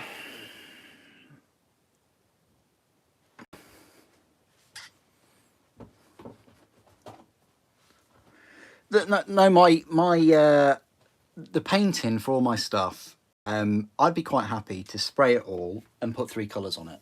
I really would be happy to do that. Is that my life goal to do that though? Like, will that bring me happiness to put a few shades of paint on things and then put it into shoeboxes? No, it won't. For me, my goals are different. My goals, I want to build my backlog. I want to build the second Warlord Titan. I want to finish the Thunderhawk. I want to do a full Night Collection video. I want to give you all the reviews of the Dark Angels and the different legions. But to do that, I ain't going to do that sitting there painting. It's just not going to happen. And if my other goal is daily content. For years now, I've not taken a hiatus from that. And I could, at any point, I could just say, right, for a month, I'm just going to paint, but I'm not going to make any content. Again, that seems odd. And you know that I'm going to paint even slower if I did it in a live stream. I wouldn't be at the same pace and speed as if I wasn't reading comments or I wasn't engaging.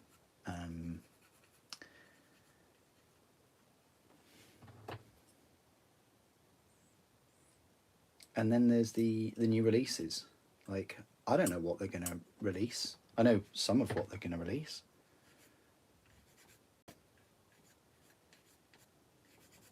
But I also understand that quite a few people will wait for my unboxings and reviews, and I think that's quite cool.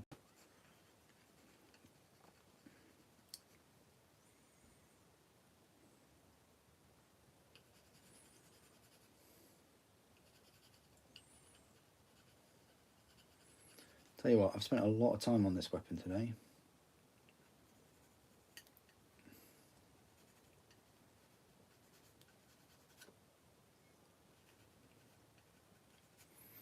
But I think it's finally done.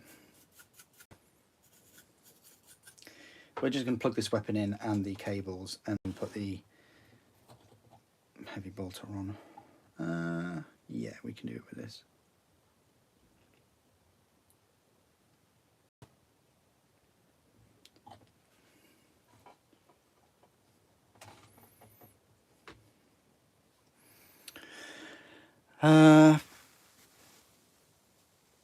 Undercoat is just helping protect the plastic from sun bleaching.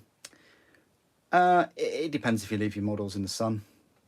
Like, if you've got a conservatory and you're just leaving your models out there, that's fine. But my Thunderhawk that I occasionally show, I got that in 2017, and there's no sun bleaching on that, and that is 6 years old. You could argue that undercoating also, once you've undercoated and you just leave the model undercoated, dust can get onto that undercoat. The undercoat can chip. I mean, each to their own. Like, I'm not knocking anything. I'm just sort of pulling examples. You enjoy modelling more than painting. You spend weeks pinning and posing stuff compared to days painting something.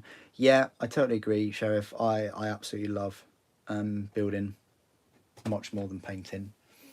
And that's because I am a perfectionist when it comes to painting. I'm never truly happy with what I've done.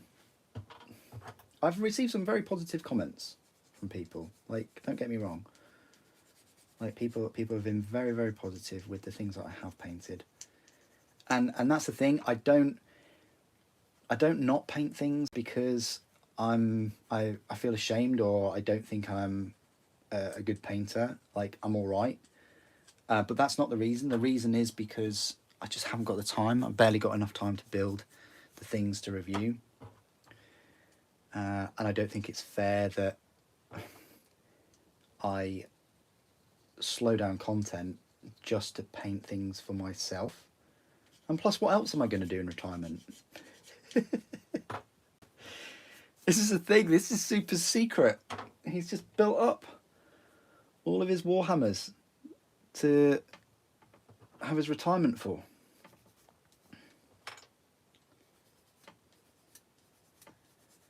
You know, I only really have to kind of focus on my eyesight, really. I can't see myself running marathons and cycling and going to the gym and pumping iron and stuff when I'm in my 70s or 80s. I can see myself painting a Warhammer collection though that I'm going to take to the grave with me. I hope it's the grave. Buried with your plastic. I don't know.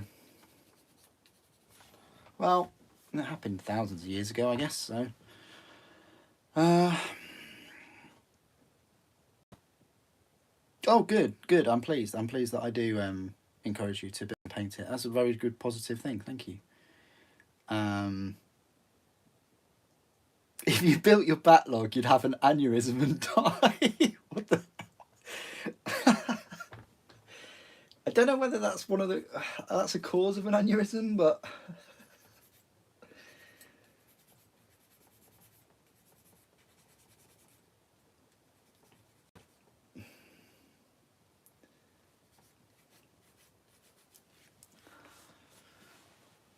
Now that is a fantastic retirement plan. Think about it, right? You don't know what dice you're going to get. Like, you could have a happy retirement where you don't get cancer and everything works and you've got enough to live on and you don't get dementia. Oh God, I'm just listing so many morbid things that you're probably going to get. Like, you could have an all right retirement, but you old, so you might not have that energetic feeling of going for bike rides and gyms and things like that. Like, you might not. But the one thing you possibly could do out of everything is sit and listen to or read or watch things going on and paint. Maybe not build, because some parts will be very, very, you don't know how arthritis and things might affect, but certainly there's an argument for doing Warhammer in your later years than there is, skydiving. Yeah, people do it. I'm not knocking those people. It's fine. But majority, you see, and also money. These things are expensive. They're going up every month, it seems, now every year. If you're on a pension, you might not have that opportunity to work more, so you might not be able to buy the new things.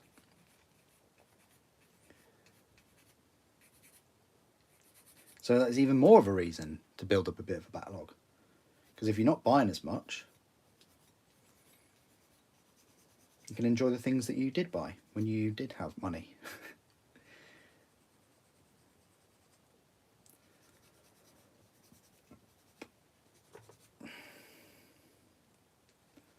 And all this is, you know, if you don't get put in a home. Oh, imagine that. Imagine having to sell all your Warhammers to fund your care. It's probably going to happen to me now. You just know it.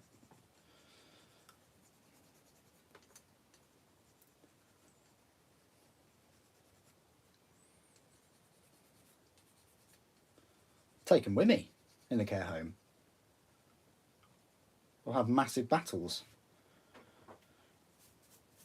where people fall asleep before the end of turn 1 and people forget whose turn it was, or people won't be able to lift the Titans around.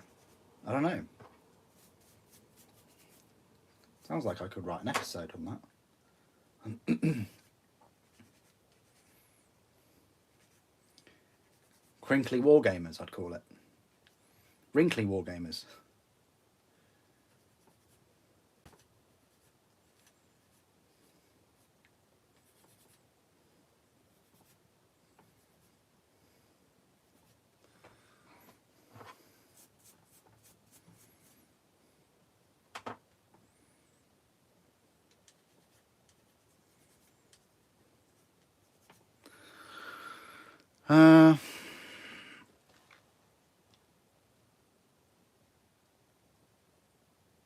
Oh, thank you, Simon. I appreciate that. Thank you.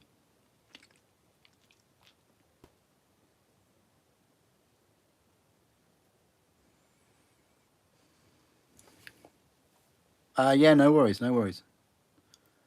I haven't seen you sort of comment before, Simon, so don't you worry. You'd fight in what? You'd kill any care host after trying to take it over. Solid pewter cast dreadnought. Now that is a weapon. You know what else is a weapon? The Papa Nurgle that they discontinued, or they're pulling from Forge World. He's a weapon, isn't he? God, he's a thick boy. I wish I'd picked him up now.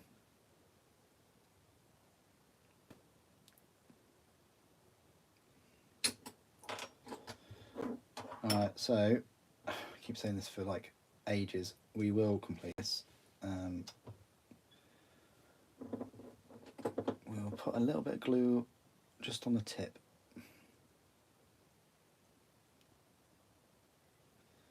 Be a bit careful with this though, where this goes. Sometimes you need to be an octopus. I laugh at the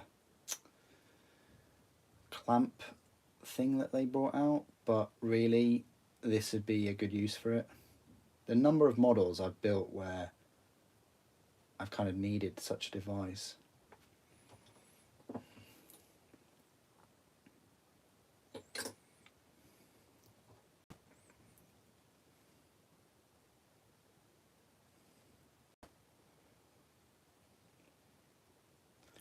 Oh, it's tight. It's good. It'll fit. I think it'll stay put. Yeah, that's. I'm enjoying that. That's great. I didn't think it was going to go together like that, but quite happy. And then it's got one of these cool side cables. Yeah, that is quite cool. Shouldn't be using the thin glue for this, but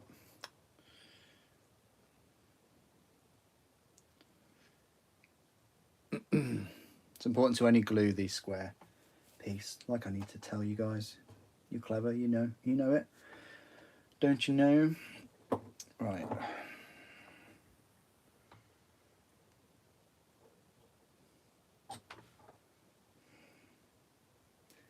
And this little beauty just taps onto there. That is a very nice, cool looking pintle mounted heavy bolt. I wish they were all that awesome looking. That, very decent. Oh, we didn't even put these cables in. My bad.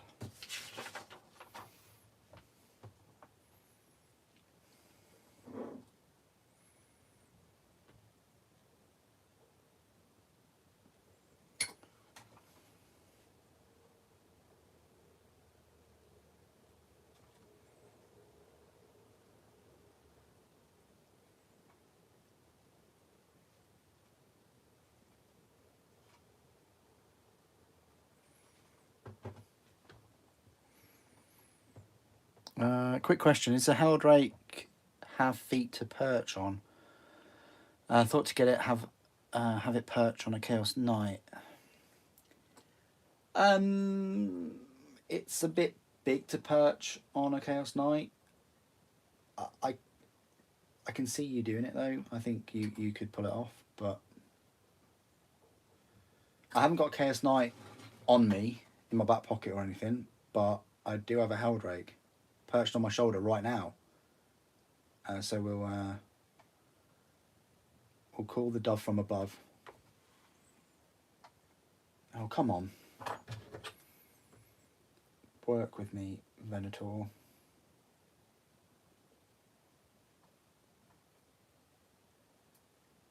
Wow.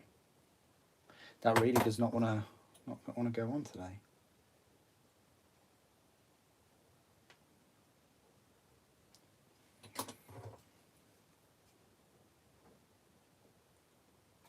Oh, wow. Come on.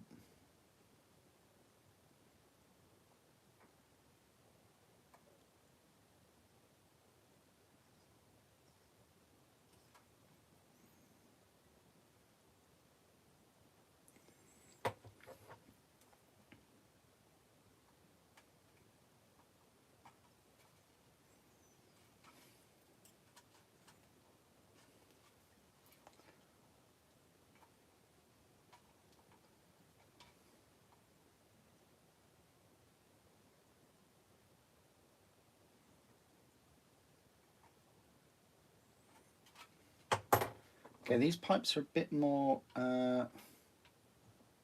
tricky than I thought.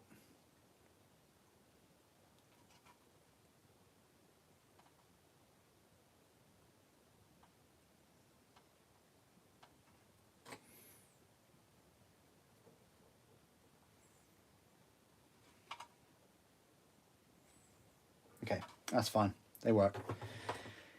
I just noticed that I need to get rid of this thing before I put that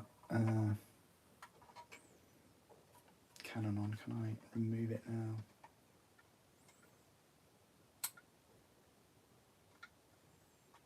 Yeah.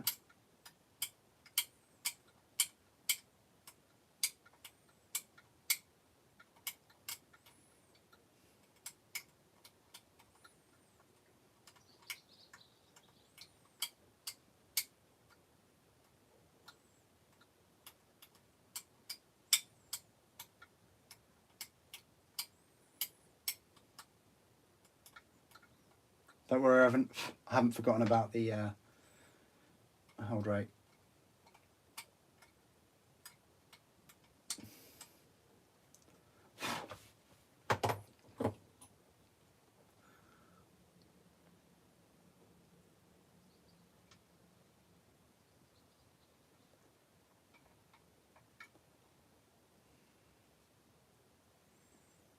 Oh, that looks way better than it did.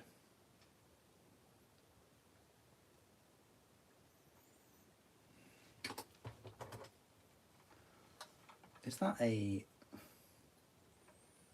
stud though? How do I even get to that piece?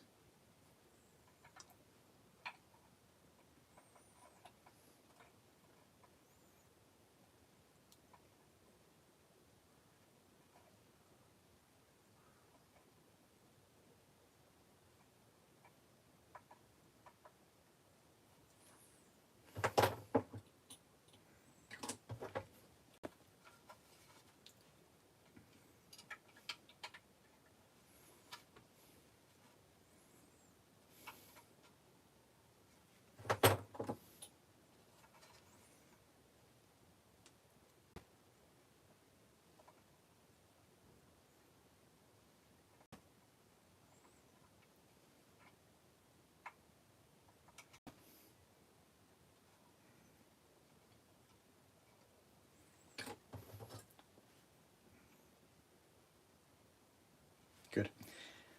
Okay, right. So here's the held rate. You asked this question. Yeah, it does. So this is the held rate. It does have claws, but I'm not sure just how much you can get away with moving those ball socket joints. Sorry, you just need to see this. If I just raise this up a little bit. Right.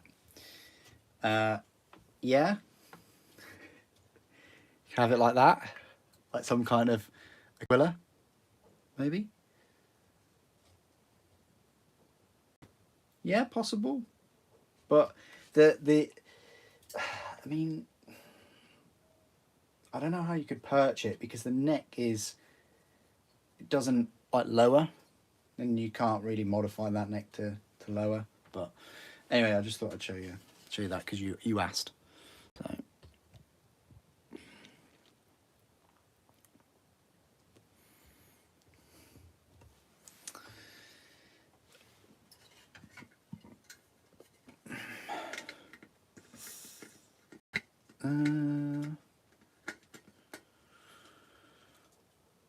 OAP War Games every Tuesday, 10 o'clock in lunch hall. Yeah, I think that sounds about right. I'd have it on every Thursday though, because we'd have Heresy Thursday. Okay. I thought you were only ever doing one Legion of Heresy, but you ended up with 6. Yeah, kind of. Like the Dark Angels is going to be like the main one, but it will mainly be it will mainly be Dark Angels. But the other 5 I've got characters for. You know, like obviously Word Bearers. They're my 40k Chaos Space Marine army, but I've got Argyle Tal, and I've got the Blade Slaves. Like, I'm not going to be having too many kind of vehicles and things for the other legions, but I will.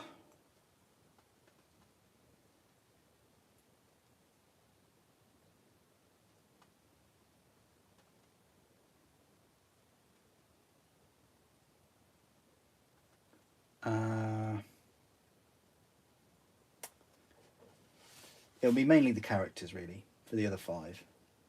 You know, you might see a Land Raider Proteus for Death Guard. You might see some jet bikes for Emperor's Children, but the majority of the Plastic Horus Heresy stuff will be for Dark Angels, so it will be black. Anyway, I am enjoying this. I will finish it. I want to finish it on stream, so yeah. I do thank you for all your questions and your comments and things. So we will finish it. We'll do the sponsons and the smoke launchers. I didn't put any smoke launchers on the old Sakara, but this one I will, because I think they look really cool. So it's bigger than I thought. That's what she... I don't know. I think that the held rate should be bigger. I think it's smaller than I thought.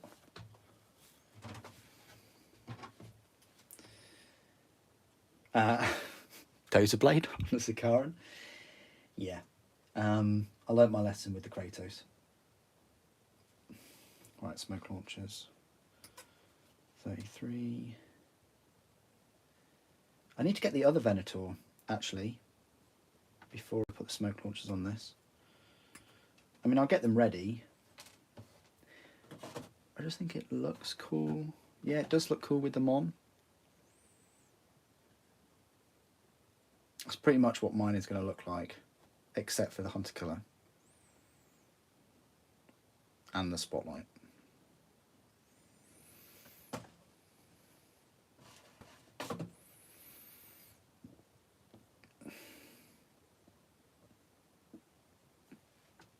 You know what? I'm just gonna go for it. I'm just gonna put the smoke launchers on.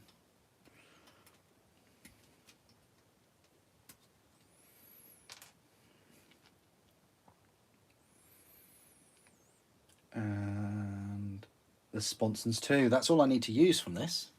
I mean, the amount of Mark IIs I can make with all of these.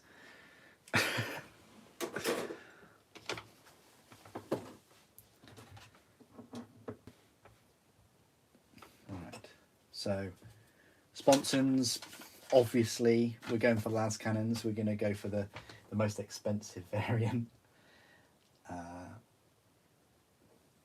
So 13 and 14, this one. And then I'm going to have a lot of sponson weapons free. 15. It's strange because then 15's over there, look. It's bizarre. Unless that's actually 13. And that one was 14. Yeah. It's this one. Thought that was a bit odd.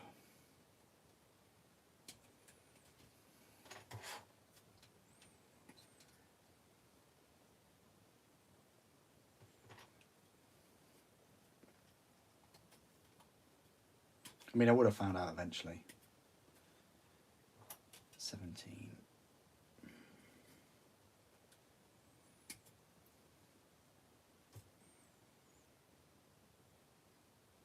These sponsons always take a smaller amount of time than I expect. I think you look at this sprue and you think, oh my god, like there's so much. But when you really look at it, it's only 3 pieces per weapon, along with their like connectors and mounts, which are quite straightforward. You know, and it's nice that you're getting these sprues in the resin kits now, but they should also have the vehicle accessory sprue, I think.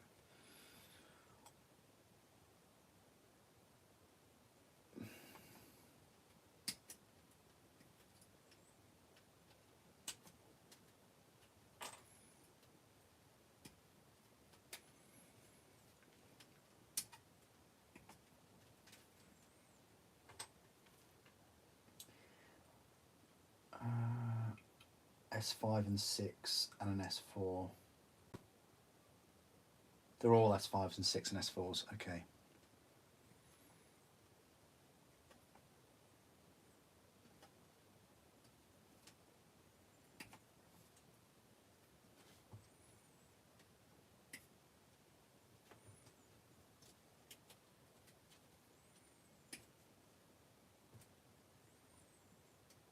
And that's it. It's got the targeting apparatus at the top, the targeters, and there we go. See, so there's a lot left on the sprue. See, a lot. Like, we've got the Volters, the Heavy Flamers, and the Volkite. So 3 more weapons there. Comes with the 4 weapons, but that's all. I might take it off the sprue later. I don't know.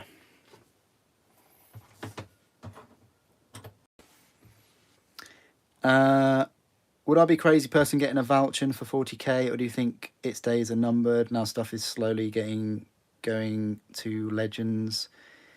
The Falchion Legends, right, is just for tournaments. I hope everyone kind of understands that. If you play at your local store, if you play with your mates, if you play with yourself, you know what I mean? Like, it's fine.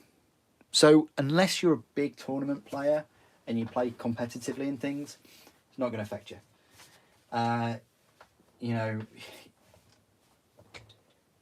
the Falchion is very relevant unless you really, really want the Falchion for 40k and you don't collect Horus Heresy at all. then I can kind of understand that a bit, you know. But it's got Horus Heresy rules, and so is the Glaive. I don't think it's going anywhere. They've just retooled it. I think if anything, it'll go plastic, but it might be a year or two down the line. I mean, this is a thing. Horus Heresy has been immensely successful. And remember, the turnaround times for these kits are between 2 and 3 years. So we won't be getting some of the kits and things because of the success of Plastic Heresy for another year or two. So any of the kits that are coming out next year, and 2025 would be the big one. Like, that's when we're probably going to see the Plastic Falchion, the Fellblade, you know, being released. They're probably working on them now, but I can't see why they wouldn't release them.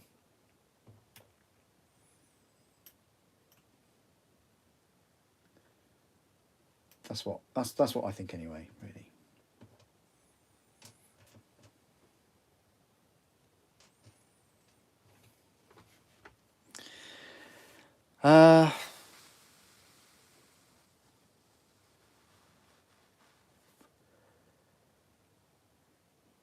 I'd never own a sports car at 50. You never know. You never know.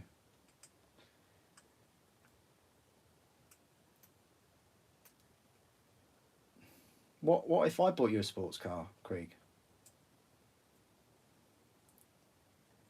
Well, I guess that doesn't count, does it then?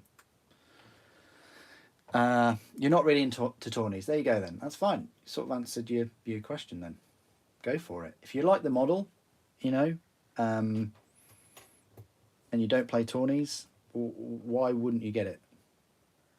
As I say, the only thing that would probably happen is it comes out in plastic in a year, maybe 2 years away, and instead of it costing like £230, which is ridiculous, it will cost you 150. And I say 150 loosely, like with inflation and the price of everything going up year on year. 150 is a very conservative kind of guess. 150 quid in 2 years' time.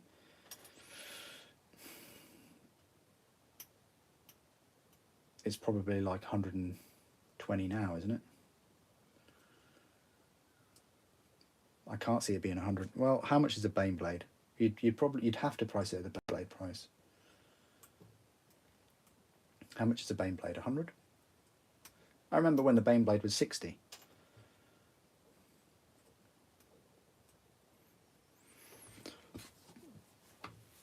If you really want a Falchion, get one, or at least wait for my review in 2 years' time. I don't know. Now that you said "really" in capital letters, I really want to build mine and give you a review to help you make your mind up. But you probably want to see my review of the retooled one, and I'm sorry, I ain't dropping 230 on a second Falchion. Like, who do you think I am? Like, Elon?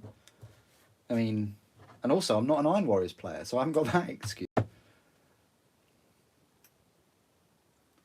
I think I should get one of those plasma tanks, Stormblade, whatever it is. I've forgotten the word. It's not Stormblade, is it? Just because it's Dark Angels, right? And they've got to have the big plasma weapons. Oops.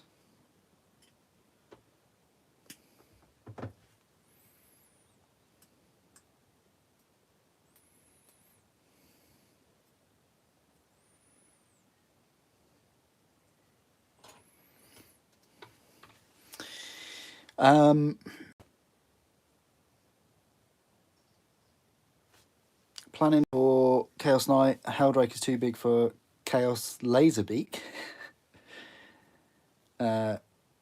Maybe Kriegs want the double-decker bus on his feet. Oh, you can't beat a double-decker. Oh, fancy a double-decker right now. Been really good on the old chocolate front. Route Master for retirement. There we go. Sounds great. Storm Sword. There you go. Thank you. What's your opinion on scratch builds? Love them. I just wish they were supported more with the rules. Games Workshop used to support them more with the rules, and then they sort of dropped them. They also supported like Imperial vehicles for Genestealer cults, didn't they? Like tanks and things. But again, they've dropped them.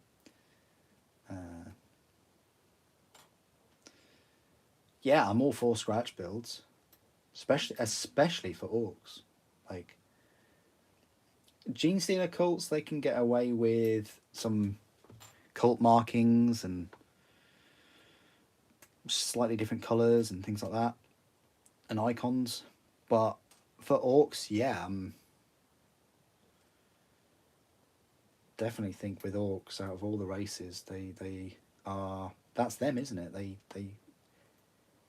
have this inherent ability to create things out of seemingly nothing.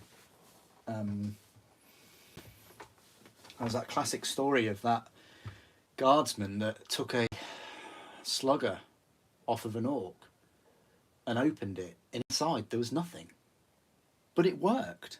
Like,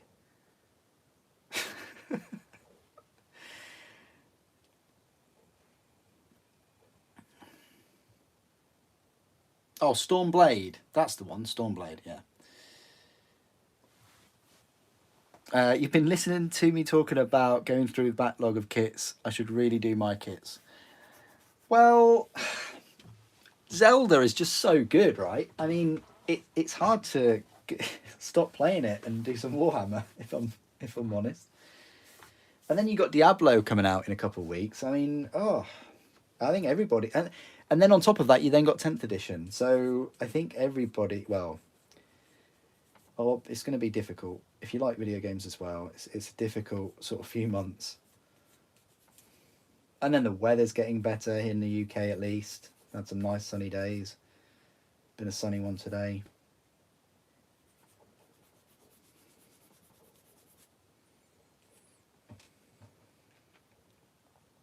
And what I mean by that statement is more people will be going out, possibly. Unless you're allergic to sunlight, which, you know, possibly.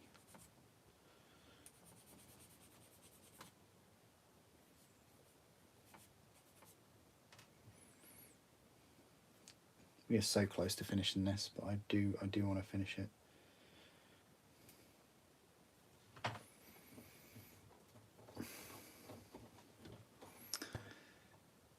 Well, this is the thing, like, me, it's having that effect, isn't it? Me talking about my kits that I haven't built or my backlog, it is clearly having a positive effect, because even if it doesn't make you build yours or paint yours, you're thinking about it. Like, and that might be a positive thing. Like, just you even thinking about it, that's the first step, isn't it? You're slightly thinking about building your own miniatures or whatever. Well, I hope it's a positive thing and not a realization of, oh crikey, I've got a lot of minis to build. Clear the backlog. Long time no see, Carl. How are you? You get sidetracked by your Xbox when you should be painting the Mark 6 Marines from the OC box set. Yeah, I'm the same. Like, I've wanted to play Zelda. I've played Zelda a lot this week, and I've wanted to play it today. But I know I have to build this tank, and I have to give everyone a review and size comparison and things. So I sort of self-motivated myself, I guess. The channel has motivated me. There we go. You see, my own channel motivates me as well as you guys.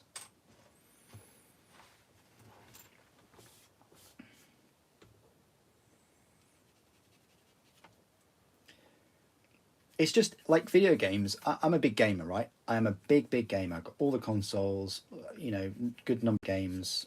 I love it. I've loved it ever since I was a kid. I've been gaming since way before Warhammer came along, and I say it's consumable media. That term gets thrown around a lot. You enjoy it, you consume it. What have you got to show for it afterwards? I mean, yeah, you've got a nice experience, and it's releases a fair bit of dopamine and a sense of accomplishment, sort of, especially if you go for trophies or achievements. Digital rewards is what I'm looking at. That's what I'm trying to say. And I'm not saying Warhammer versus gaming at all. Like, you will get certain things out of both hobbies at certain times. You might not feel like painting one day, but you might feel like just chilling back on a game. I totally get that. But at least with Warhammer, you do have something to show for it. Even if you paint one miniature, that's one miniature down. Even if you build a tank today, that's one tank down. The danger is that you build a tank or you finish the miniature and then you start looking at the next thing to buy. So it's kind of putting you back on that hamster wheel. But yeah, that's quite a deep discussion, that one, for a Sunday.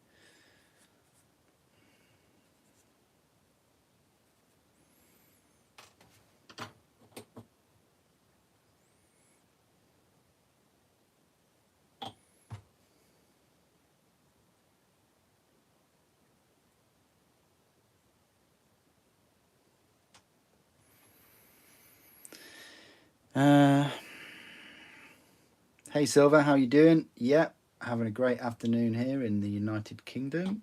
Hope you're having a good morning, should I say, in the States.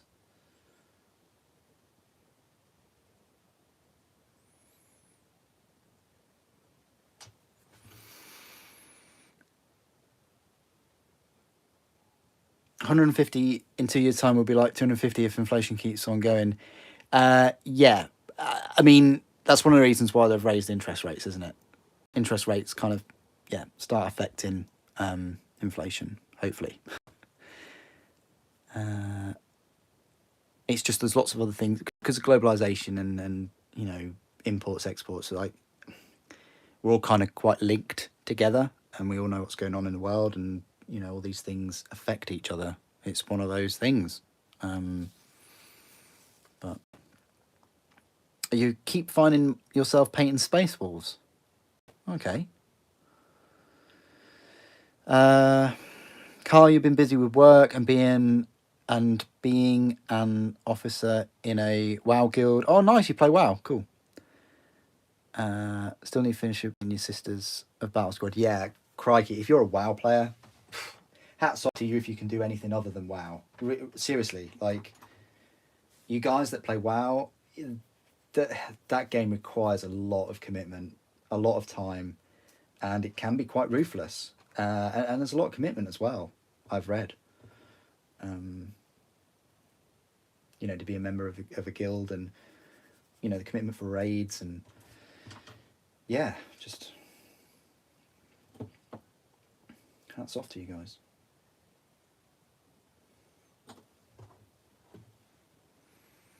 You got 3 projects on the go at the moment. Oh, sorry, Simon, you asked a question. Super, what's a good tank to get after Age of Darkness box set? In what light? Like, in terms of the rule of cool, get a Kratos. Like, I'm not, Kratos is fantastic looking, and it's a good project, and it's a pricey tank, don't get me wrong, but you feel like you get your money's worth with that thing. It is awesome looking. But from a game's point of view, it's not that usable. It's very expensive points wise. It's big. You might not find an opportunity to use it in game. Predator is a safe bet. Even an Arcus. Is it an Arcus? Scorpius, should I say? But the new Predators are great. Rhino. The kit doesn't have a Rhino in it, does it? You can't go wrong with a Rhino. You'd need a Rhino to transport some of your Mark 6s. So that's a good shout out. Sakarans, I don't know. I think this one and the vanilla are just, they're very kind of specific for their function. If you want something anti armor, then yeah, get the Venator. If you're going up against Mechanicum, which I think they'll have some plastic Mechanicum or something in the future, then yeah, a normal Sakaran will be great for that, but it probably won't be that good for going up against regular Space Marines.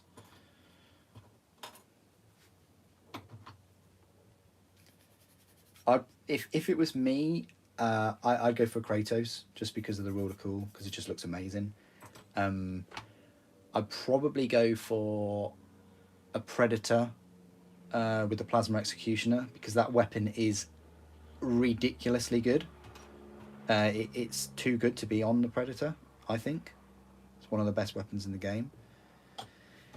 So that's, I'd say it's a bit cheesy, isn't it, having that weapon? But and also maybe sprinkle in a Land Raider Proteus. Like, you know, you've got your Spartan, you can put your Terminators in, just get another Land Raider. It's a nice kit as well, that Proteus. Again, a bit of a project, but yeah, that's what I would recommend. I wouldn't recommend any of the massive... I wouldn't recommend the Morbius or the Arquiturs. I wouldn't recommend... the Saber's good, but it's so darn expensive, and you know that it's going to have to come out in plastic. It's so expensive for what it is, and it's tiny. You might feel a bit underwhelmed if you pick one of those up. I wouldn't pick any of the big tanks up, like a Mastodon or a Falchion, too early in the hobby to pick that up straight after the box set. But I hope that helps. You're looking at a missile tank on the Rhino chassis. Yeah, the Scorpius. Getting married requires less commitment than gaming nowadays.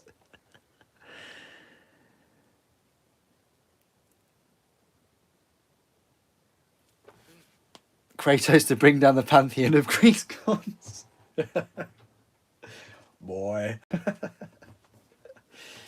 Yeah. Zeus.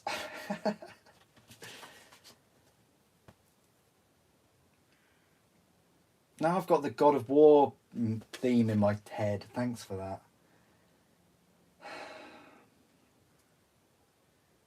And for some reason, Lord of the Rings.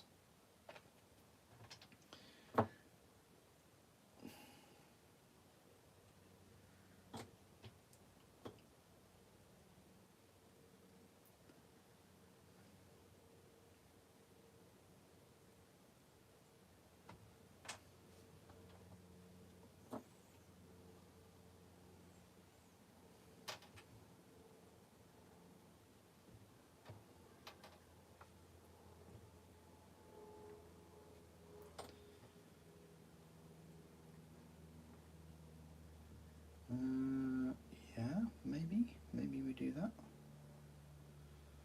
So we've got one side and one the other. Yeah, sort of works for me.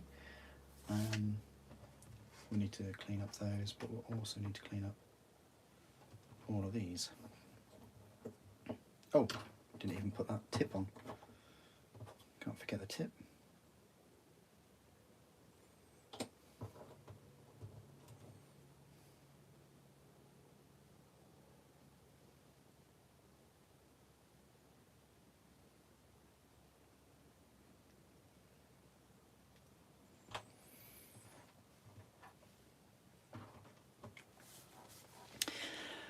The little missile tank. Let me just go get that little. Let me just go get that little missile tank. And I'm getting slightly perturbed by my battery running out, so I'm just going to get the other charger. Oh.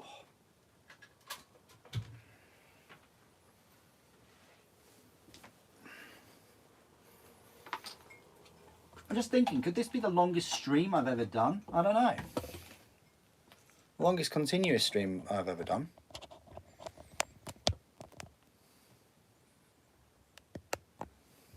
There we go. Got some proper juice in there now. Where's the missile tank on? Did I put it in a box? I also don't know where it's gone yet.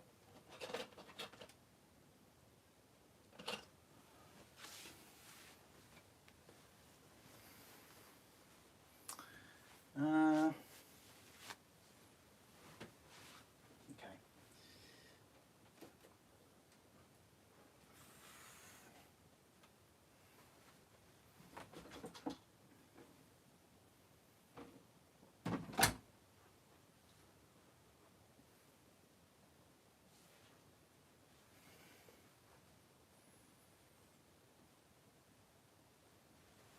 Ah, I know where it might be. Oh, dear, oh dear.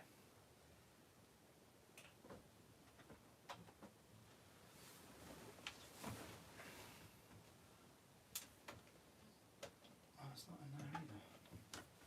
Interesting.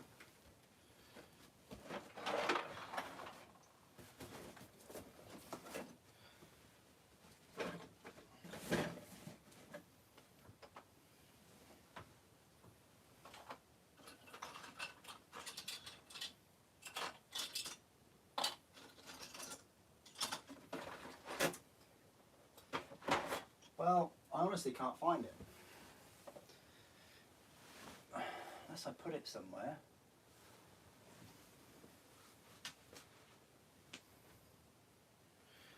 You know what? I think I've lost it somewhere. Unless I put it in a box. But I found the Saber tank. Did find that. Yeah, it's not on a shelf anywhere. That's really bizarre. And then I've just got like a couple of rhinos here. I think I was meant to do reviews of these. A couple of rhinos there. Can't find the rocket tank.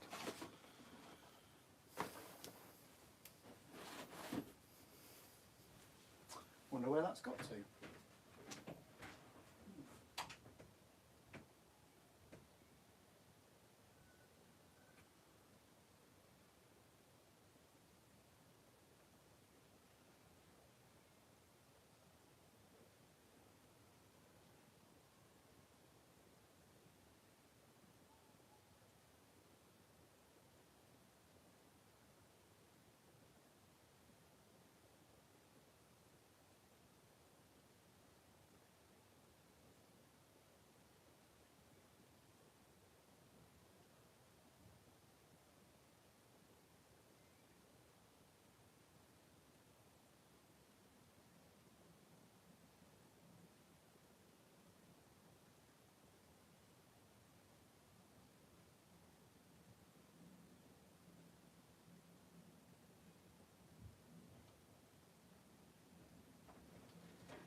I think I know where it might have got to. I think I do have a large box of Warhammer stuff, so let's just find that. For some reason I put it somewhere else. Here we go. Right. Yes. Okay. So. Oh right. Well, it's in with the other. It's in with the other Omega tanks and things. But there's the. There it is. Let's get rid of the Saber, even though it's really quite cute. Let's move these somewhere.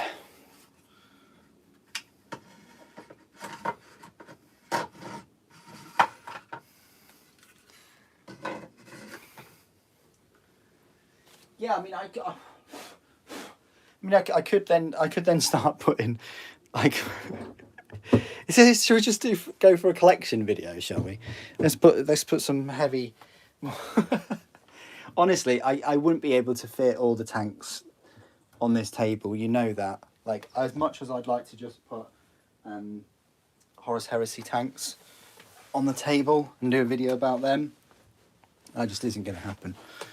But anyway, this is the tank that I think you're talking about. Scorpius, really, really nice. Lovely Rhino chassis. Great to build, nice project. I've got two, and I think I glued these in one spot. I don't want to kind of force it, but I think I just glued them in one spot. But yeah, great little tank. Does a nice bit of damage too. So anyway, that's that. Oh, let me just read some more of your comments. Haven't you done a 12-hour stream before? What? Ah, yes, the pre-orders. I think someone mentioned earlier about the Warcry.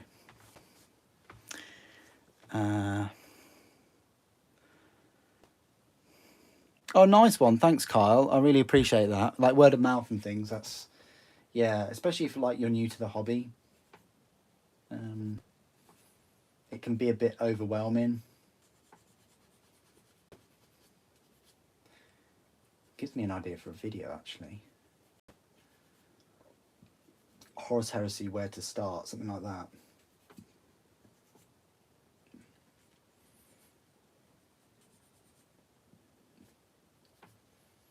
I feel like I needed to have played a lot more games though.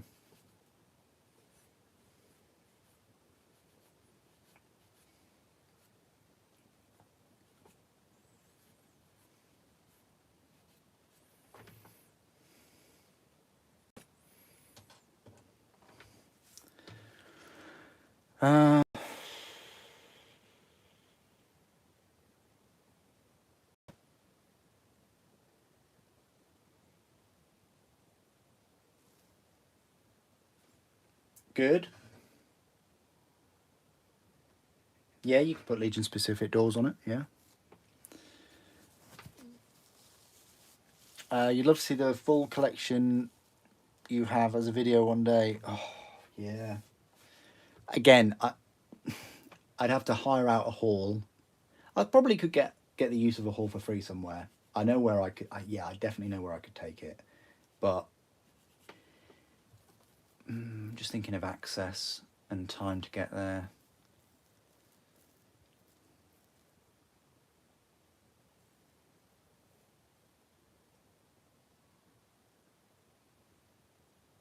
Because I'd want to do it in one trip.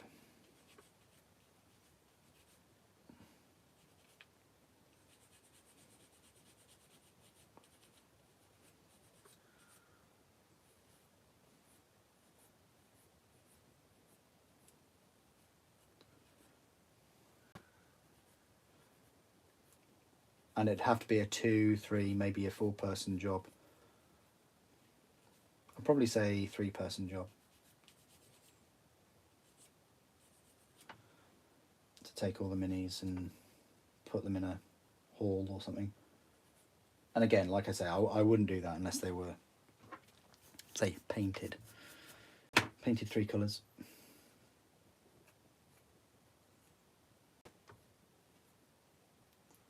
Right, that's the smoke launchers done. So let's just put these on. Yeah. I didn't put them on the original, the OG, but I will put them on this one.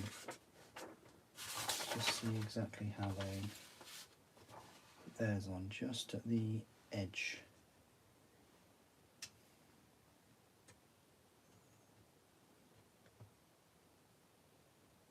Yeah.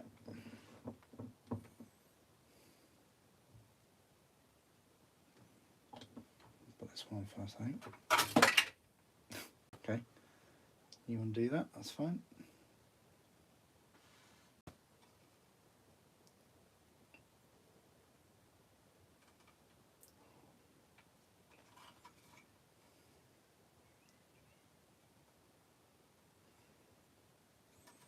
That's one.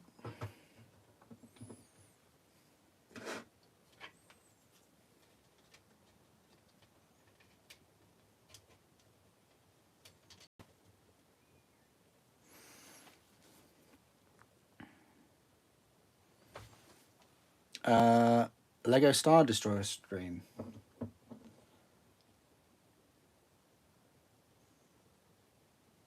What, I was sat for like 12 hours?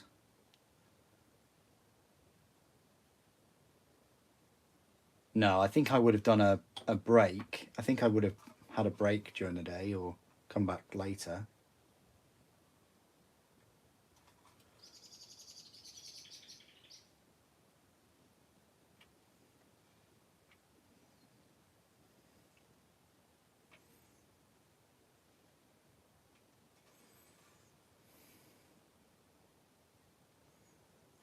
That looks quite fine. Having them on there. How did they do it on their actual tank? Oh, they put theirs a bit further back.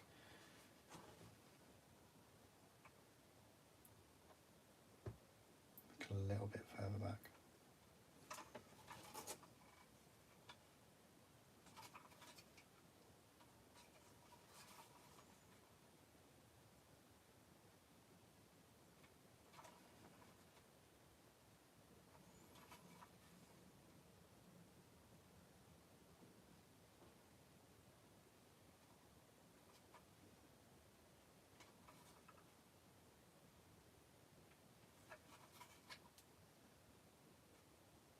Okay, that's fine. We're going to leave it like that for those.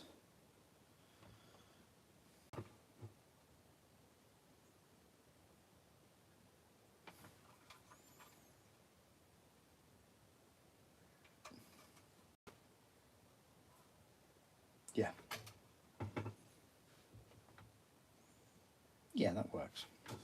Okay, so that's that. And then just the last cannons to go. Put the last cannons on.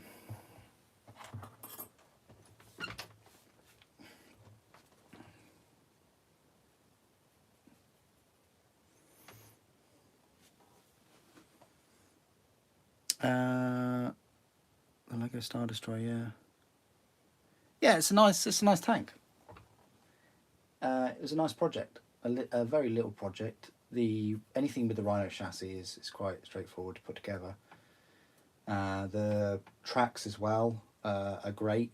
Like, I could sit and build the new Predators and things all day. The Land Raiders, I think with the Land Raiders, what it is it's the gaps between the tracks, and it's like this with the Sakarans. Luckily, I don't need to buy too many. If they brought out the other variants for the Sakarans, I would get them though. Yeah. I'm not going to pass up an opportunity to get little squadrons of 2. No way.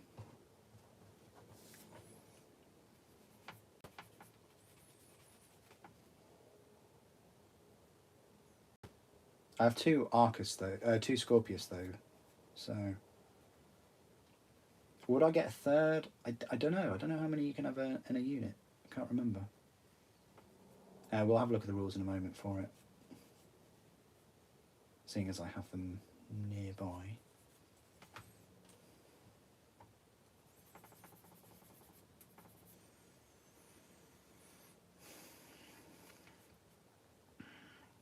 Showing it. It's on your shopping list now. Good. I'm glad I held out and didn't get the resin one for the Scorpius. I nearly did. There was a time when I was gonna pick up all the Predators as well. They did a bundle for like I think 3 of them at a time. So yeah, no, I held off getting those.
What's your wish list of vehicles made from Impulsor Repulsor chassis?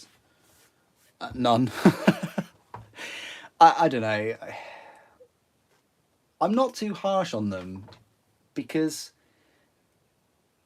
I'm not in love with removing mold lines. This is the thing. Like, and any vehicle with grav plates has some serious mold lines. So you can keep your impulsors and repulsors. The only thing I'm interested in Primaris, like the Terminators look cool, Dreadnought, whatever. The only thing I'm really interested in would be a flyer, the Overlord. Like, this is nice, but there's a lot of bulk at the back end to it to accommodate all the gravitic plates. And a lot of people kind of think that that's like troop transport or something, and I can totally get that. I understand why you'd think that. But for me, I'd be interested in the Overlord.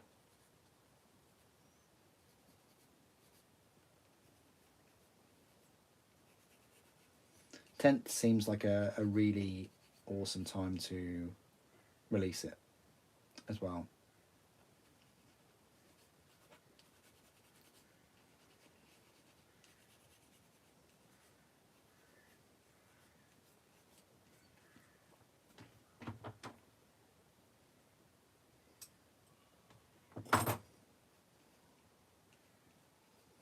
Who knows?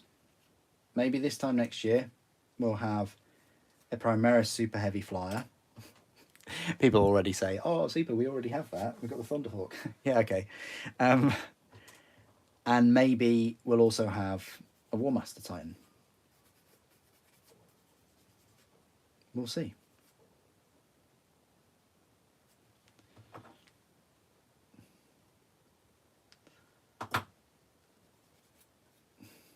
I mean, if they're choosing to make that Wolf Scout Titan over the War Master, then I'm not going to be happy. Understatement. I mean, you got to be crazy to get 3 gladiators, I think, and do all those mold lines. Like, I may have over 20 Land Raiders, but I don't have 3 gladiators.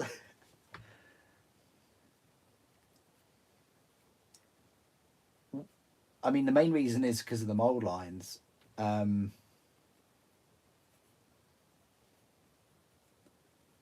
the second reason is it's a science fiction universe. I get that. I just can't get my head around how a flying tank is slower than a Predator. Like, that's the second reason.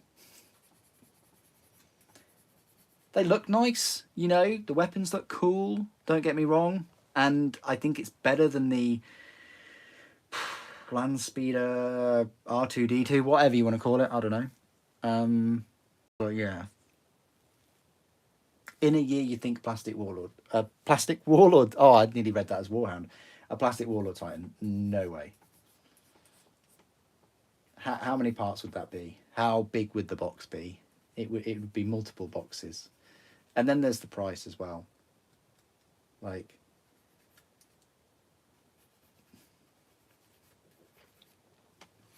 could it stand up? Yeah, it could stand up. Would you do the weapons in plastic? Yeah, you could do the weapons in plastic. But it's just the number of parts, that's the thing. And then the price.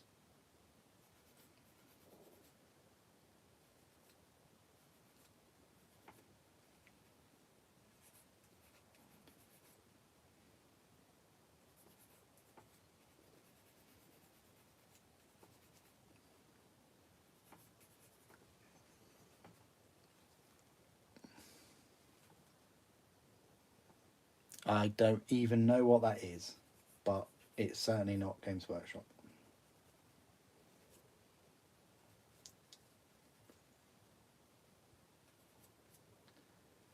What's the biggest model that Games Workshop make in plastic? Is it the Stomper? Yeah, so anything Stomper size, they've probably got experience of, but they made the Stomper in 2007, around about like Halo 3 time, because I remember, because I had a mate and I was playing Halo 3 with him. So the next biggest model they've made in plastic will have been the Tesseract Vault, I want to say. That's huge. I think that's even bigger than... It's bigger than Baneblade. Is it bigger than the... I think it might be bigger than the Cerastus Knight that's coming out as well. So Games Workshop haven't made a big plastic mini for 16 years.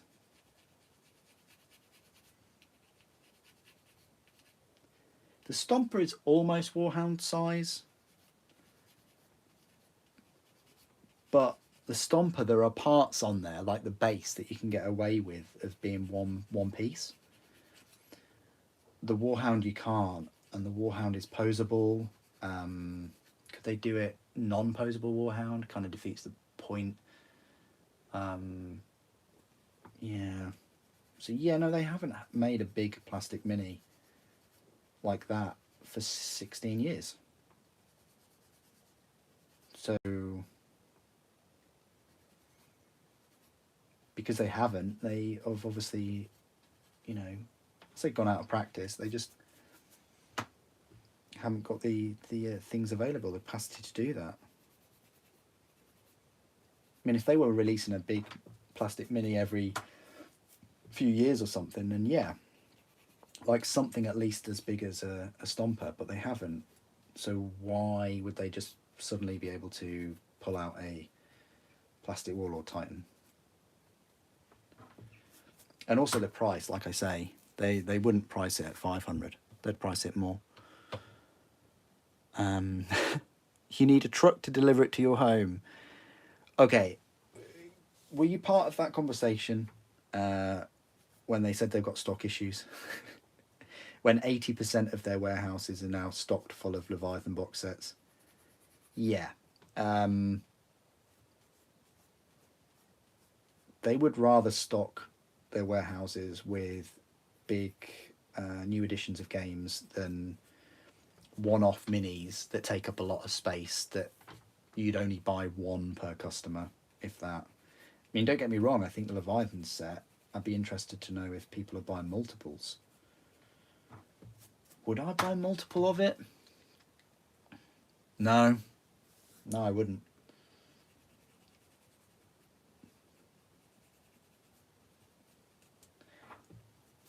I almost bought multiples of the Age of Darkness set, though.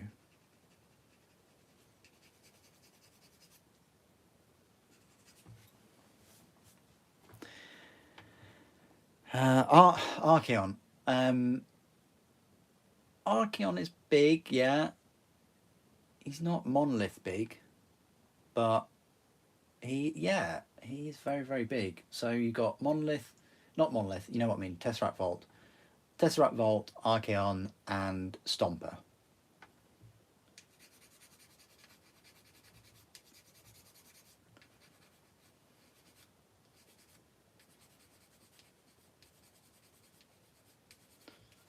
I genuinely believe the reason they don't make massive plastic minis is warehouse space. I genuinely believe that. There's that reason, and I don't think it's anything to do with like sales, like would they only sell one of. I think a bigger reason than that is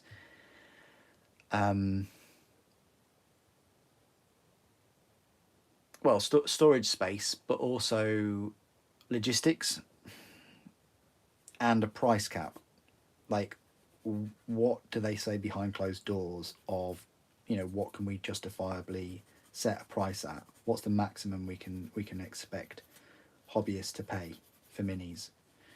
Warlord Titans and Titans in general are the outliers to that, because they're a different material. They're a massive hobby project, probably one of the the hardest projects you can do in this hobby.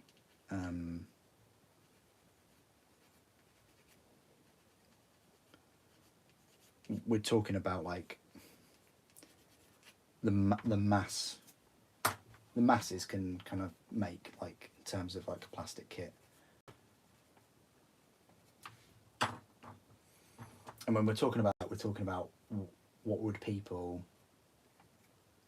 be people's threshold in spending money, or what would be their maximum for a plastic kit? 150, 200. Like if they released a plastic Thunderhawk for 200, I still think it would sell. I think they would sell it for 250 though. I think it would sell for 250.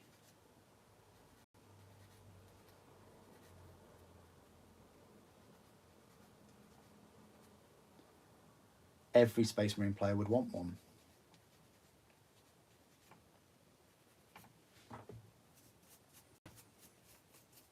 But you know what, on top of that, a lot of Space Marine players would want to use their £250 model. That's the other thing.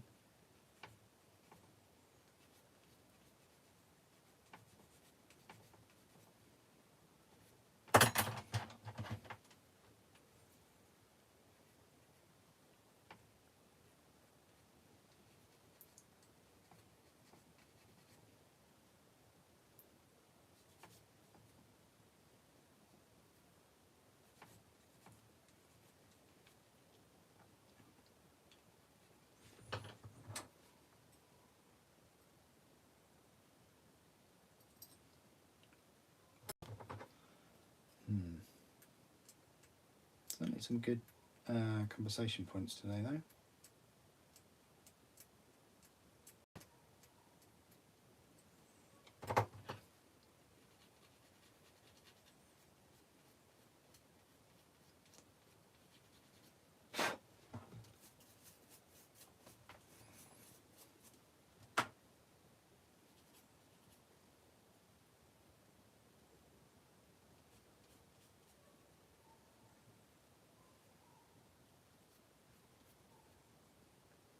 Okay, that's that last cannon done.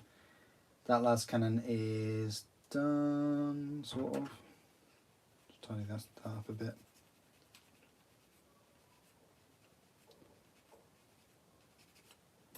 So that I'm happy with it.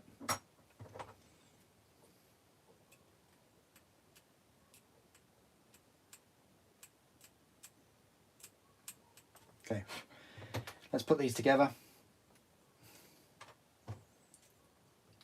They should be quite straightforward.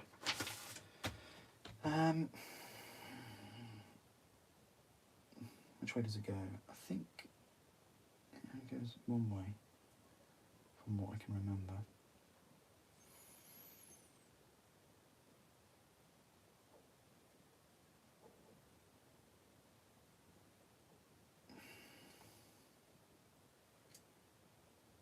Yeah, they are exactly the same. Okay.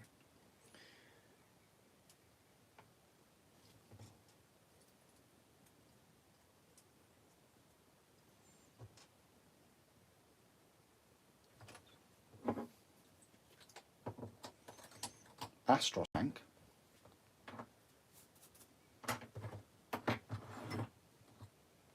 Do you mean Astraeus?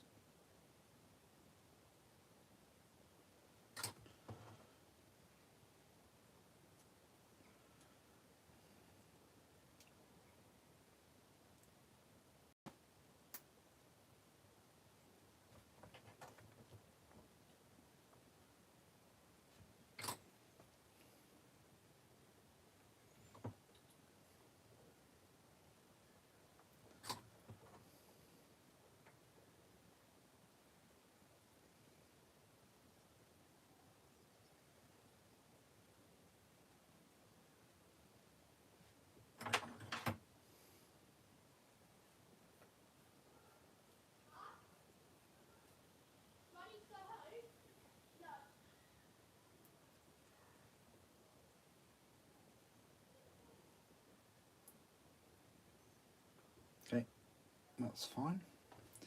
And then just this cable.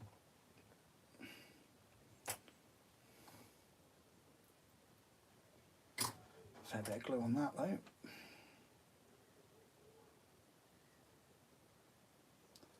So that's one of the sponsons. We'll give it a minute.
And there we go.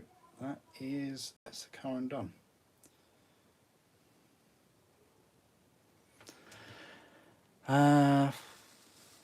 Top of my wish list is Fulgrim in plastic. Okay. Yeah, that'd be quite cool. Do you use Citadel Air Range? No, I don't, Michael, no. If I used an airbrush, which I don't own, I'd like to get one. I've got access to one, probably use in the future, but if I did, I'd use a mixture of all kinds of paint ranges, like Vallejo and all those kind of ones. Good. That's that done as well. Baneblade's tiny. It's tiny. Baneblade is small compared to the Tesseract, and Baneblade came out in 2006 as well. 2007, sorry. Baneblade came out same time as the Stomper. I know I bought them both. And then they brought out a Shadow Sword as a separate kit too, and I eventually bought that. Not really sure why I bought that. So how many super heavy tanks do I have? 6. Well, 7 if you can include a Mastodon. I'd like to get the Stormblade, you know, the plasma one.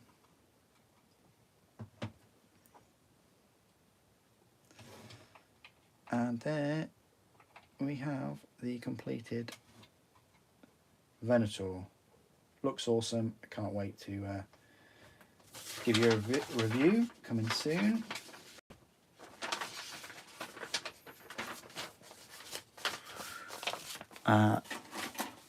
Yeah, I think we'll kind of call it there. Quite happy with that.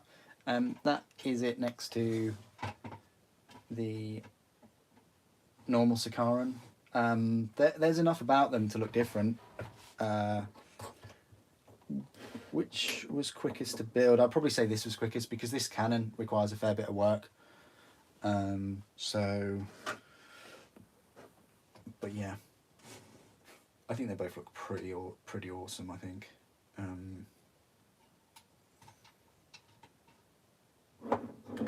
But yeah, if they brought out the other variants, I would pick them up. I've got the others in resin, so there's no real need for me to get many more. I mean, I think in my head my plan was to have like 3 of these base ones, but I'm fine with having 2. 2 of each will be okay.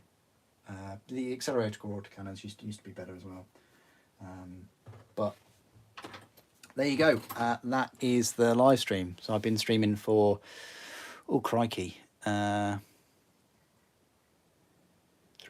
4, 5 hours now, I think I started streaming about 10, half 10.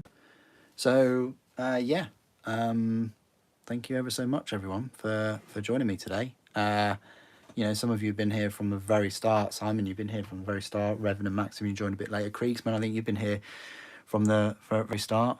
Thank you. You're very welcome. You're very welcome. I will try and get another live stream out during the week. I don't know what it'll be. I always say that, but if not, it'll definitely be Saturday, and the live stream will be the Plastic Vindicator. I'll be building it with the Demolisher cannon. I'm not going to build it with the laser. The second one I'll build with the laser. But yeah, hopefully you're enjoying all the content next week, and yeah, hope you enjoy the hobby as well. Thanks for joining me today. Thank you for watching. The Emperor Protects.